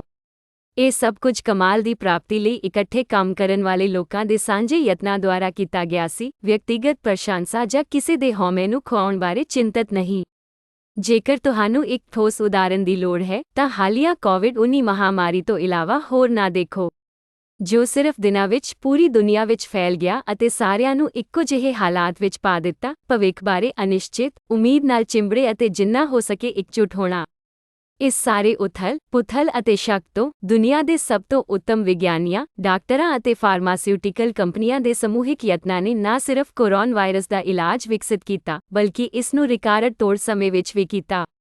2020 ਤੋਂ ਪਹਿਲਾਂ 1960 ਦੇ ਦਹਾਕੇ ਵਿੱਚ 6 ਸਾਲ ਪਹਿਲਾਂ ਸਭ ਤੋਂ ਤੇਜ਼ੀ ਨਾਲ ਇੱਕ ਇਲਾਜ ਵਿਕਸਿਤ ਕੀਤਾ ਗਿਆ ਸੀ ਅਤੇ ਵੱਡੀ ਆਬਾਦੀ ਨੂੰ ਵੰਡਿਆ ਗਿਆ ਸੀ। ਮੌਕੇ ਤੋਂ ਹਉਮੈ ਅਤੇ ਨਿੱਜੀ ਹੰਕਾਰ ਨੂੰ ਹਟਾ ਕੇ ਅਤੇ ਉਸ ਸਮੂਹਿਕ ਊਰਜਾ ਨਾਲ ਮਨੁੱਖਤਾ ਦੀ ਸਹਾਇਤਾ ਕਰਨ ਤੇ ਸਖਤੀ ਨਾਲ ਧਿਆਨ ਕੇਂਦਰਿਤ ਕਰਦੇ ਹੋਏ ਅੰਤਰਰਾਸ਼ਟਰੀ ਵਿਗਿਆਨ ਭਾਈਚਾਰੇ ਨੇ 11 ਮਹੀਨਿਆਂ ਵਿੱਚ ਇਹੀ ਉਪਲਬਧੀ ਹਾਸਲ ਕੀਤੀ। ਸਰੀਰਕ ਮਨ ਨੂੰ ਤੁਹਾਡੇ ਵਿਚਾਰਾਂ ਤੇ ਹਾਵੀ ਹੋਣ ਦੇਣ ਅਤੇ ਸੁਤੰਤਰ ਤੌਰ ਤੇ ਸੋਚਣ ਦੀ ਯੋਗਤਾ, ਅਤੇ ਅਜਿਹਾ ਕਰਨ ਵਿੱਚ ਚੰਗੇ ਲਈ ਮਨੁੱਖਤਾ ਦੀ ਵਿਸ਼ਾਲ ਸਮੂਹਿਕ ਸ਼ਕਤੀ ਦਾ ਹਿੱਸਾ ਬਣਨਾ ਚਮਤਕਾਰੀ, ਜੀਵਨ ਬਦਲਣ ਵਾਲੇ ਅਤੇ ਆਦਰਸ਼ ਤੋਂ ਘੱਟ ਨਹੀਂ ਹੈ ਜੋ ਸਾਨੂੰ ਸਾਰਿਆਂ ਨੂੰ ਕਰਨਾ ਚਾਹੀਦਾ ਹੈ। ਲਈ ਯਤਨਸ਼ੀਲ ਹੋਣਾ। ਇਹ ਸਮਾਂ ਹੈ ਕਿ ਉਹਨਾਂ ਬੇੜੀਆਂ ਨੂੰ ਤੋੜੋ ਅਤੇ ਦੱਦਾ ਜਰਨੀ ਇਨ ਤੇ ਮੇਰੇ ਨਾਲ ਜੁੜੋ। ਅਧਿਆਇ 1 ਡਰ ਨੂੰ ਸਮਝਣਾ। ਉਹ ਤਾਕਤ ਜੋ ਮੈਂ ਪਿਛਲੇ ਅਧਿਆਇ ਵਿੱਚ ਪਰਿਭਾਸ਼ਿਤ ਕੀਤੀ ਸੀ, ਉਹ ਕਿਸੇ ਵੀ ਵਿਅਕਤੀ ਨੂੰ ਰੂਪ ਦੇਣ ਲਈ ਬਾਹਰ ਹੈ, ਪਰ ਵਿਅਕਤੀਗਤ ਤੌਰ ਤੇ ਅਸੀਂ ਇਸ ਨੂੰ ਗਲੇ ਲਗਾਉਣ ਲਈ ਸੰਘਰਸ਼ ਕਰਦੇ ਹਾਂ। ਇਹ ਸ਼ਕਤੀ ਸਾਨੂੰ ਉਹਨਾਂ ਚੀਜ਼ਾਂ ਨੂੰ ਸਾਕਾਰ ਕਰਨ ਦਾ ਸਭ ਤੋਂ ਵਧੀਆ ਮੌਕਾ ਦਿੰਦੀ ਹੈ ਜੋ ਅਸੀਂ ਦੇਖਦੇ ਹਾਂ, ਸੰਸਾਰ ਨੂੰ ਇੱਕ ਬਿਹਤਰ ਸਥਾਨ ਬਣਾਉਣ ਲਈ, ਨਾ ਸਿਰਫ ਆਪਣੇ ਲਈ, ਸਗੋਂ ਹਰ ਕਿਸੇ ਲਈ। ਜੇ ਅਸੀਂ ਜਾਣਦੇ ਹਾਂ ਕਿ ਇਹ ਸੰਭਵ ਹੈ ਅਤੇ ਅਸੀਂ ਦੇਖਦੇ ਹਾਂ ਕਿ ਇਸ ਤੋਂ ਕੀ ਨਤੀਜੇ ਆ ਸਕਦੇ ਹਨ, ਤਾਂ ਅਸੀਂ ਇਸ ਨੂੰ ਆਪਣੇ ਆਪ ਕਿਉਂ ਨਹੀਂ ਕਰਦੇ? ਕਿਹੜੀ ਚੀਜ਼ ਸਾਨੂੰ ਇਸ ਨੂੰ ਪੂਰੀ ਤਰ੍ਹਾਂ ਗ੍ਰਹਿਣ ਕਰਨ ਦੇ ਯੋਗ ਹੋਣ ਤੋਂ ਰੋਕ ਰਹੀ ਹੈ? ਤੁਸੀਂ ਸੰਭਾਵਤ ਤੌਰ ਤੇ ਇਸ ਨੂੰ ਮਹਿਸੂਸ ਕੀਤਾ ਹੈ ਜਾਂ ਇਸ ਦਾ ਅਨੁਮਾਨ ਲਗਾਇਆ ਹੈ, ਅਤੇ ਇਸ ਨੂੰ ਸਵੀਕਾਰ ਕਰਨ ਦੀ ਜ਼ਰੂਰਤ ਹੈ। ਇਸ ਵਿੱਚ ਆਪਣੇ ਆਪ ਨੂੰ ਪੂਰੀ ਤਰ੍ਹਾਂ ਲੀਨ ਕਰਨ ਤੋਂ ਇਲਾਵਾ ਇਸ ਦੇ ਆਲੇ ਦੁਆਲੇ ਕੋਈ ਰਸਤਾ ਨਹੀਂ ਹੈ। ਉਹ ਭਾਵਨਾ ਜੋ ਸਾਨੂੰ ਆਪਣਾ ਸਰਵੋਤਮ ਪ੍ਰਦਰਸ਼ਨ ਕਰਨ ਤੋਂ ਰੋਕ ਰਹੀ ਹੈ ਅਤੇ ਉਹਨਾਂ ਜੰਜੀਰਾਂ ਨੂੰ ਤੋੜਨ ਤੋਂ ਰੋਕਦੀ ਹੈ ਜੋ ਸਾਡੇ ਸੋਚਣ ਅਤੇ ਸੰਸਾਰ ਨੂੰ ਦੇਖਣ ਦੇ ਤਰੀਕੇ ਨੂੰ ਸੀਮਤ ਕਰਦੇ ਹਨ। ਇੱਕ ਸਧਾਰਨ ਪਰ ਅਕਸਰ ਅਪਾਹਜ ਸ਼ਬਦ ਵਿੱਚ ਸੰਖੇਪ ਕੀਤਾ ਜਾ ਸਕਦਾ ਹੈ, ਡਰ। ਹਾਂ, ਡਰ, ਜੋ ਕਿ ਸਾਨੂੰ ਇੱਕ ਗੋਡੇ ਝਟਕੇ ਵਾਲੀ ਪ੍ਰਤੀਕਿਰਿਆ ਦਾ ਕਾਰਨ ਬਣਦਾ ਹੈ, ਆਪਣੇ ਆਪ ਨੂੰ ਇੱਕ ਲੜਾਈ ਜਾਂ ਉਡਾਣ ਪ੍ਰਤੀਕਿਰਿਆ ਦੀ ਤੀਬਰਤਾ ਦਾ ਅਨੁਭਵ ਕਰਦੇ ਹੋਏ, ਅਤੇ ਉਹ ਭਾਵਨਾ ਜੋ ਇੱਕ ਨੂੰ ਸਵੈ ਬੋਧ ਦੇ ਕਿਨਾਰੇ ਤੇ ਰੱਖਦੀ ਹੈ ਪਰ ਉੱਥੇ ਬਿਲਕੁਲ ਨਹੀਂ ਹੈ। ਡਰ ਵੀ ਸਾਨੂੰ ਵਿਸ਼ਵਾਸ ਗੁਆ ਦਿੰਦਾ ਹੈ ਅਤੇ ਸਾਨੂੰ ਇਸ ਵਿਸ਼ਵਾਸ ਨੂੰ ਉੱਚ ਸ਼ਕਤੀ ਦੇ ਵਿਸ਼ਵਾਸ ਤੋਂ ਇਲਾਵਾ ਹੋਰ ਕਿਤੇ ਲੱਭਣ ਲਈ ਮਜਬੂਰ ਕਰਦਾ ਹੈ। ਜਦੋਂ ਲੋਕ ਵਿਸ਼ਵਾਸ ਗੁਆ ਲੈਂਦੇ ਹਨ ਤਾਂ ਉਹ ਇਸ ਨੂੰ ਹਰ ਤਰ੍ਹਾਂ ਦੀਆਂ ਅਸੁਵਿਧਾਜਨਕ ਥਾਵਾਂ ਤੇ ਲੱਭਣ ਦੀ ਕੋਸ਼ਿਸ਼ ਕਰਦੇ ਹਨ। ਨਸ਼ੇ, ਜਨੂੰਨ ਅਤੇ ਕੰਮ ਜੋ ਸਰੀਰ ਅਤੇ ਆਤਮਾ ਨੂੰ ਪਰਿਸ਼ਟ ਕਰਦੇ ਹਨ। ਪਰਮੇਸ਼ੁਰ ਨੇ ਜ਼ਿੰਦਗੀ ਵਿੱਚ ਸਭ ਤੋਂ ਵਧੀਆ ਚੀਜ਼ਾਂ ਨੂੰ ਡਰ ਦੇ ਦੂਜੇ ਪਾਸੇ ਰੱਖਿਆ ਹੈ। ਵਿਲ ਸਮੇਤਾ, ਡਰ ਅਸਲ ਵਿੱਚ ਕੀ ਹੈ? ਇੱਕ ਪ੍ਰਸਿੱਧ ਆਨਲਾਈਨ ਸ਼ਬਦਕੋਸ਼ ਡਰ ਨੂੰ ਇਸ ਤਰ੍ਹਾਂ ਪਰਿਭਾਸ਼ਿਤ ਕਰਦਾ ਹੈ, ਇੱਕ ਮਹਿਸੂਸ ਕੀਤੇ ਖਤਰੇ ਜਾਂ ਖਤਰੇ ਦੁਆਰਾ ਪ੍ਰੇਰਿਤ ਭਾਵਨਾ ਜੋ ਕੁਝ ਕਿਸਮਾਂ ਦੇ ਜੀਵਾਂ ਵਿੱਚ ਵਾਪਰਦੀ ਹੈ, ਜੋ ਪਾਚਕ ਅਤੇ ਅੰਗਾਂ ਦੇ ਕਾਰਜਾਂ ਵਿੱਚ ਤਬਦੀਲੀ ਦਾ ਕਾਰਨ ਬਣਦੀ ਹੈ ਅਤੇ ਆਖਰਕਾਰ ਵਿਵਹਾਰ ਵਿੱਚ ਤਬਦੀਲੀ, ਜਿਵੇਂ ਕਿ ਸਮਝੀਆਂ ਗਈਆਂ ਸਦਮਾਤਮਕ ਘਟਨਾਵਾਂ ਤੋਂ ਭੱਜਣਾ, ਛੁਪਾਉਣਾ ਜਾਂ ਠੰਡਾ ਹੋਣਾ। ਇਹ ਕੀ ਹੈ ਜਿਸਦਾ ਅਸੀਂ ਅਸਲ ਵਿੱਚ ਡਰਦੇ ਹਾਂ? ਇੱਕ ਮਿੰਟ ਕੱਢੋ ਅਤੇ ਉਹਨਾਂ ਚੀਜ਼ਾਂ ਦੀ ਸੂਚੀ ਬਣਾਓ ਜਿਨ੍ਹਾਂ ਤੋਂ ਤੁਸੀਂ ਸਭ ਤੋਂ ਵੱਧ ਡਰਦੇ ਹੋ। ਜੇਕਰ ਤੁਸੀਂ ਇਸ ਬਾਰੇ ਘਬਰਾਹਟ ਮਹਿਸੂਸ ਕਰ ਰਹੇ ਹੋ ਤਾਂ ਮੈਂ ਆਪਣੇ ਨਿੱਜੀ ਡਰਾਂ ਦੀ ਸੂਚੀ ਸਾਂਝੀ ਕਰਕੇ ਸ਼ੁਰੂਆਤ ਕਰਾਂਗਾ ਅਤੇ ਉਸ ਤੋਂ ਬਾਅਦ ਉਹਨਾਂ ਦਾ ਮੁਲਾਂਕਣ ਕਰਾਂਗਾ। 1. ਸੱਪ ਦੁਆਰਾ ਡਸਣਾ, ਖਾਣਾ। 2. ਘਾਤਕ ਕਾਰ ਹਾਦਸਾ। 3. ਜਹਾਜ਼ ਹਾਦਸਾ। 4. ਪਰਿਵਾਰ, ਦੋਸਤਾਂ ਨੂੰ ਗੁਆਉਣਾ। 5. ਗਰੀਬੀ। 6. ਅਸਫਲਤਾ। 7. ਇੱਕ ਘਾਤਕ ਬਿਮਾਰੀ ਪ੍ਰਾਪਤ ਕਰਨਾ। 8. ਤੇਜ਼ਾਬ ਨਾਲ ਹਮਲਾ ਕੀਤਾ ਜਾ ਰਿਹਾ ਹੈ। 9. ਚਾਕੂ ਮਾਰ ਕੇ ਮਾਰਿਆ ਜਾਣਾ। 10. ਰੱਬ ਦਾ ਡਰ। ਜੇ ਅਸੀਂ ਮੇਰੀ ਸੂਚੀ ਦਾ ਵਿਸ਼ਲੇਸ਼ਣ ਕਰਨ ਲਈ ਕੁਝ ਸਮਾਂ ਲੈਂਦੇ ਹਾਂ ਤਾਂ ਅਸੀਂ ਤੁਰੰਤ ਇੱਕ ਪੈਟਰਨ ਦੇਖ ਸਕਦੇ ਹਾਂ। ਇਸ ਸੂਚੀ ਦੀਆਂ ਜ਼ਿਆਦਾਤਰ ਘਟਨਾਵਾਂ ਮੁੱਖ ਤੌਰ ਤੇ ਕਿਸੇ ਦੇ ਨਿਯੰਤਰਣ ਤੋਂ ਬਾਹਰ ਹਨ। ਸਿਰਫ 2 ਹੀ ਜਿਨ੍ਹਾਂ ਤੇ ਸਾਡਾ ਕੁਝ ਨਿਯੰਤਰਣ ਹੋ ਸਕਦਾ ਹੈ ਉਹ ਹਨ ਗਰੀਬੀ ਅਤੇ ਅਸਫਲਤਾ, ਅਤੇ ਇੱਥੋਂ ਤੱਕ ਕਿ ਉਹ ਬਹੁਤ ਹੀ ਵਿਅਕਤੀਗਤ ਸ਼ਬਦ ਹਨ। ਤਾਂ ਇਹ ਸਾਨੂੰ ਡਰ ਬਾਰੇ ਕੀ ਦੱਸਦਾ ਹੈ? ਇਹ ਲਗਭਗ ਪੂਰੀ ਤਰ੍ਹਾਂ ਸਾਡੀ ਆਪਣੀ ਰਚਨਾ ਹੈ, ਕੁਝ ਅਜਿਹਾ ਜੋ ਅਸੀਂ ਆਪਣੇ ਅੰਦਰ ਸੰਕਲਿਤ ਕਰਦੇ ਹਾਂ ਅਤੇ ਕੁਝ ਅਜਿਹਾ ਜੋ ਸਾਡੇ ਦਿਮਾਗ ਦੁਆਰਾ ਤਿਆਰ ਕੀਤਾ ਜਾਂਦਾ ਹੈ। ਬੇਸ਼ੱਕ ਕੋਈ ਵੀ ਕਾਰਕਾਂ ਨੂੰ ਸਵੀਕਾਰ ਕਰਦਾ ਹੈ, ਜਿਵੇਂ ਕਿ ਡੂੰਘੇ ਸਦਮੇ ਜਾਂ ਡੂੰਘੀਆਂ ਜੜ੍ਹਾਂ ਵਾਲੀਆਂ ਘਟਨਾਵਾਂ ਕਾਰਨ ਹੋਣ ਵਾਲੀਆਂ ਹੋਰ ਡਾਕਟਰੀ ਸਥਿਤੀਆਂ, ਜੋ ਕਿ ਸਾਨੂੰ ਸਾਡੇ ਅਖੌਤੀ, ਆਰਾਮਦਾਇਕ ਜ਼ੋਨ ਤੋਂ ਬਾਹਰ ਜਾਣ ਤੋਂ ਰੋਕਣ ਲਈ ਸਿਰਫ ਦਿਮਾਗੀ ਮਾਮਲੇ ਨਾਲੋਂ ਥੋੜ੍ਹਾ ਵਧੇਰੇ ਗੁੰਝਲਦਾਰ ਹੈ, ਜੋ ਇਹ ਆਮ ਤੌਰ ਤੇ ਦੂਜਿਆਂ ਦੇ ਸਮੂਹਿਕ ਵਿਚਾਰਾਂ ਤੋਂ ਵੱਧ ਨਹੀਂ ਹੁੰਦਾ ਹੈ ਕਿ ਅਸੀਂ ਆਪਣੀ ਹੋਂਦ ਨੂੰ ਸਵੀਕਾਰ ਕਰਨ ਲਈ ਆਪਣੇ ਮਨ ਦੇ ਢਾਂਚੇ ਨੂੰ ਆਕਾਰ ਦੇਣ ਦੀ ਇਜਾਜ਼ਤ ਦਿੱਤੀ ਹੈ, ਜਿੱਥੇ ਸਾਨੂੰ ਬਹੁਤ ਸਾਰੇ ਸਖਤ ਫੈਸਲੇ ਲੈਣ ਲਈ ਮਜਬੂਰ ਨਹੀਂ ਕੀਤਾ ਜਾਂਦਾ ਹੈ, ਬਹੁਤ ਜ਼ਿਆਦਾ ਮਿਹਨਤ ਕਰਨ ਦੀ ਲੋੜ ਨਹੀਂ ਹੁੰਦੀ ਹੈ ਜਾਂ ਅਜਿਹੇ ਤਜਰਬਿਆਂ ਨੂੰ ਨਹੀਂ ਲੈਣਾ ਪੈਂਦਾ ਹੈ ਜੋ ਹੋ ਸਕਦਾ ਹੈ ਸਾਡੇ ਪਹਿਲਾਂ ਤੋਂ ਮੌਜੂਦ ਵਿਸ਼ਵਾਸ ਪ੍ਰਣਾਲੀਆਂ ਨੂੰ ਚੁਣੌਤੀ ਦਿੰਦੇ ਹਨ। ਜਿਵੇਂ ਕਿ ਅਸੀਂ ਇਸ ਜਰਨੀ ਇਨ ਦੇ ਨਾਲ ਯਾਤਰਾ ਕਰਦੇ ਹਾਂ, ਅਸੀਂ ਇਹ ਦੇਖਣਾ ਸ਼ੁਰੂ ਕਰ ਦੇਵਾਂਗੇ ਕਿ ਬਹੁਤ ਸਾਰੀਆਂ ਚੀਜ਼ਾਂ ਜਿਨ੍ਹਾਂ ਨੂੰ ਅਸੀਂ ਸਹੀ ਅਤੇ ਸਹੀ ਮੰਨਦੇ ਹਾਂ, ਸਿਰਫ ਉਹ ਮਾਪਦੰਡ ਹਨ ਕਿਉਂਕਿ ਕਿਸੇ ਹੋਰ ਨੇ ਸਾਨੂੰ ਦੱਸਿਆ ਹੈ ਕਿ ਕੀ ਸੋਚਣਾ ਹੈ। ਅਸੀਂ ਆਪਣੇ ਆਪ ਤੇ ਕਾਬੂ ਕਦੋਂ ਗੁਆ ਲਿਆ? ਅਸੀਂ ਆਪਣੇ ਵਿਚਾਰਾਂ ਤੇ ਇੰਨੀ ਆਸਾਨੀ ਨਾਲ ਕਾਬੂ ਕਦੋਂ ਛੱਡ ਦਿੱਤਾ? ਆਓ ਹੁਣ ਆਪਾਂ ਇਕੱਠੇ ਮਿਲ ਕੇ ਦ ਜਰਨੀ ਇਨ ਦੀ ਇਸ ਛੋਟੀ ਜਿਹੀ ਕਿਤਾਬ ਦੇ ਅੰਦਰ ਇਹਨਾਂ ਦਬਾਉਣ ਵਾਲੇ ਸਵਾਲਾਂ ਦੇ ਕੁਝ ਸੰਭਾਵਿਤ ਜਵਾਬਾਂ ਦੀ ਪੜਚੋਲ ਕਰੀਏ, ਜਿਨ੍ਹਾਂ ਨੂੰ ਇਕੱਠਾ ਕਰਨ ਲਈ ਮੈਂ ਸਮਾਂ ਅਤੇ ਡੂੰਘਾਈ ਨਾਲ ਸੋਚਿਆ ਹੈ। ਹਿੰਮਤ ਹੋਣ ਦਾ ਵਿਚਾਰ ਇਹ ਹੈ ਕਿ ਭਾਵੇਂ ਤੁਸੀਂ ਡਰਦੇ ਹੋ, ਤੁਸੀਂ ਫਿਰ ਵੀ ਸਹੀ ਕੰਮ ਕਰਦੇ ਹੋ। ਡੇਵ ਚੈਪਲ। ਇਹ ਇੱਕ ਸਵੈ ਨਿਯੰਤਰਿਤ ਪ੍ਰਤੀਬਿੰਬ ਬਣ ਜਾਂਦਾ ਹੈ ਜੋ ਤੁਹਾਨੂੰ ਸਭ ਤੋਂ ਵਧੀਆ ਨਤੀਜੇ ਵੱਲ ਸੇਧ ਦਿੰਦਾ ਹੈ। ਅਧਿਆਇ 2, ਸੱਚਾਈ ਸਿੱਖਣਾ। ਜਿਵੇਂ ਕਿ ਅਸੀਂ ਇਹਨਾਂ ਟਿੱਪਣੀਆਂ ਦੀ ਪੜਚੋਲ ਕਰਦੇ ਹਾਂ, ਮੈਂ ਚਾਹੁੰਦਾ ਹਾਂ ਕਿ ਤੁਸੀਂ ਇਹ ਧਿਆਨ ਵਿੱਚ ਰੱਖੋ ਕਿ ਜੋ ਵੀ ਮੈਂ ਕਹਿੰਦਾ ਹਾਂ ਉਹ ਮੇਰੀ ਵਿਅਕਤੀਗਤ ਰਾਏ ਹੈ।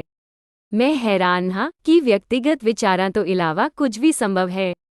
ਕੀ ਕਿਸੇ ਵੀ ਚੀਜ਼ ਨੂੰ ਪੂਰਨ ਸੱਚ ਮੰਨਿਆ ਜਾ ਸਕਦਾ ਹੈ? ਇੱਥੋਂ ਤੱਕ ਕਿ ਸੱਚ ਸ਼ਬਦ ਵੀ ਕਿਸੇ ਚੀਜ਼ ਦੇ ਬਿਲਕੁਲ ਸਹੀ ਹੋਣ ਦਾ ਸੰਕੇਤ ਦਿੰਦਾ ਹੈ। ਪਰ ਜੋ ਮੈਂ ਸਹੀ ਸਮਝਦਾ ਹਾਂ, ਕੋਈ ਹੋਰ ਵਿਅਕਤੀ ਗਲਤ ਸਮਝ ਸਕਦਾ ਹੈ। ਇਹ ਸਭ ਬਹੁਤ ਸਾਰੇ ਕਾਰਕਾਂ ਤੇ ਨਿਰਭਰ ਕਰਦਾ ਹੈ। ਉਦਾਹਰਨ ਲਈ, ਮੇਰਾ ਮੰਨਣਾ ਹੈ ਕਿ ਕੱਟੇ ਗਏ ਜਾਨਵਰਾਂ ਦਾ ਮਾਂਸ ਖਾਣਾ ਠੀਕ ਹੈ, ਪਰ ਫਿਰ ਬਹੁਤ ਸਾਰੇ ਲੋਕ ਹਨ ਜੋ ਮੰਨਦੇ ਹਨ ਕਿ ਇਹ ਗਲਤ ਹੈ। ਮੈਂ ਨਿੱਜੀ ਤੌਰ ਤੇ ਇਸ ਨੂੰ ਠੀਕ ਮੰਨਦਾ ਹਾਂ, ਸਿਰਫ ਇਸ ਲਈ ਕਿਉਂਕਿ ਮੇਰੇ ਪਰਿਵਾਰ ਨੇ ਮੈਨੂੰ ਇਹ ਰਾਏ ਸਿਖਾਈ ਹੈ ਅਤੇ ਇਸ ਲਈ ਮੇਰਾ ਦ੍ਰਿਸ਼ਟੀਕੋਣ ਉਸ ਤੋਂ ਬਣਿਆ ਹੈ ਜੋ ਮੈਨੂੰ ਵੱਡੇ ਹੋ ਕੇ ਸਿਖਾਇਆ ਗਿਆ ਹੈ। ਜੇ ਮੇਰਾ ਪਰਿਵਾਰ ਦੁਨੀਆ ਦੇ ਬਹੁਤ ਸਾਰੇ ਲੋਕਾਂ ਵਾਂਗ ਮਾंस ਖਾਣਾ ਗਲਤ ਮੰਨਦਾ ਹੈ ਤਾਂ ਹੋ ਸਕਦਾ ਹੈ ਕਿ ਮੇਰਾ ਰੁਖ ਉਸ ਦੇ ਬਿਲਕੁਲ ਉਲਟ ਹੁੰਦਾ ਜੋ ਮੈਂ ਹੁਣ ਸੱਚ ਮੰਨਦਾ ਹਾਂ। ਕਿਸੇ ਦੇ ਸੱਚ ਦਾ ਡਰ ਨਾਲ ਕੀ ਸਬੰਧ? ਸਭ ਕੁਝ। ਅਸੀਂ ਡਰਦੇ ਹਾਂ ਕਿ ਸਾਡੀ ਰਾਏ ਕੋਈ ਮਾਇਨੇ ਨਹੀਂ ਰੱਖਦੀ ਅਤੇ ਮਹਿਸੂਸ ਕਰਦੇ ਹਾਂ ਕਿ ਇਹ ਸਾਡੀ ਮਹੱਤਤਾ ਨੂੰ ਅਯੋਗ ਕਰ ਦਿੰਦੀ ਹੈ। ਸਾਨੂੰ ਆਪਣੀ ਪਛਾਣ ਗੁਆਉਣ ਦਾ ਡਰ ਹੈ।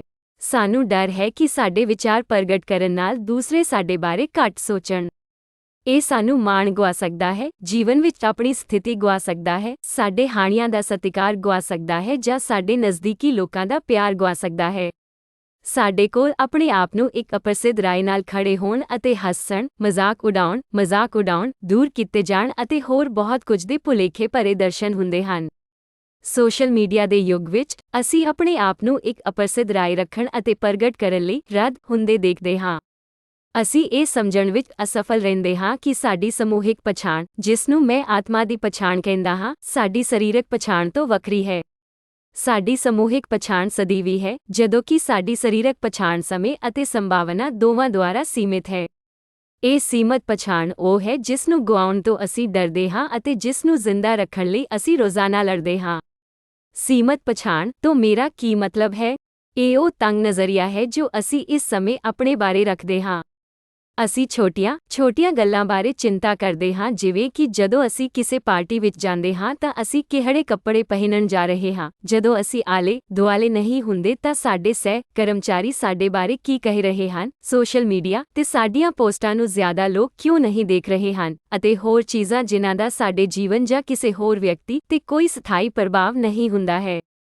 ਇਸ ਨੂੰ ਦ੍ਰਿਸ਼ਟੀਕੋਣ ਵਿੱਚ ਰੱਖਣ ਲਈ ਅਸੀਂ ਇੱਕ ਪਿੰਜਰੇ ਦੇ ਅੰਦਰ ਥੋੜ੍ਹੀ ਜਿਹੀ ਜ਼ਮੀਨ ਲਈ ਭੇਡਾਂ ਵਾਂਗ ਕੰਮ ਕਰ ਰਹੇ ਹਾਂ। ਇਹ ਭੁੱਲ ਗਏ ਹਾਂ ਕਿ ਪਿੰਜਰੇ ਨੂੰ ਖੋਲ੍ਹਣ ਨਾਲ ਅਸੀਂ ਏਕੜਾਂ ਦੇ ਖੇਤਾਂ ਤੱਕ ਪਹੁੰਚ ਸਕਦੇ ਹਾਂ। ਸੱਚ ਦੀ ਪਰਿਭਾਸ਼ਾ ਕੇਵਲ ਇਸ ਲਈ ਕਿ ਅਸੀਂ ਵਿਸ਼ਵਾਸ ਕਰਦੇ ਹਾਂ ਕਿ ਅਸੀਂ ਸਹੀ ਹਾਂ, ਕਿਸੇ ਹੋਰ ਨੂੰ ਗਲਤ ਨਹੀਂ ਬਣਾਉਂਦਾ। ਇਸ ਨੂੰ ਸਵੀਕਾਰ ਕਰਨਾ, ਸਾਡੀ ਸਰੀਰਕ ਪਛਾਣ ਦੀ ਵਰਤੋਂ ਕਰਨਾ ਬਹੁਤ ਮੁਸ਼ਕਲ ਸਾਬਤ ਹੋਣ ਵਾਲਾ ਹੈ, ਕਿਉਂਕਿ ਉਸ ਸਮੇਂ ਅਸੀਂ ਬਚਾਅ ਦੇ ਮੋਡ ਵਿੱਚ ਹਾਂ। ਇਸ ਦਾ ਮਤਲਬ ਹੈ ਕਿ ਅਸੀਂ ਸੋਚਦੇ ਹਾਂ ਕਿ ਕੋਈ ਵੀ ਜੋ ਸਾਡੇ ਨਾਲੋਂ ਥੋੜ੍ਹਾ ਵੱਖਰਾ ਵਿਸ਼ਵਾਸ ਰੱਖਦਾ ਹੈ ਉਹ ਗਲਤ ਹੈ।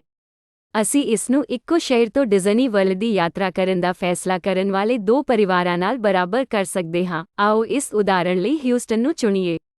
ਇੱਕ ਪਰਿਵਾਰ ਉੱਥੇ ਉੱਡਣ ਜਾ ਰਿਹਾ ਹੈ ਅਤੇ ਦੂਜਾ ਗੱਡੀ ਚਲਾ ਰਿਹਾ ਹੈ।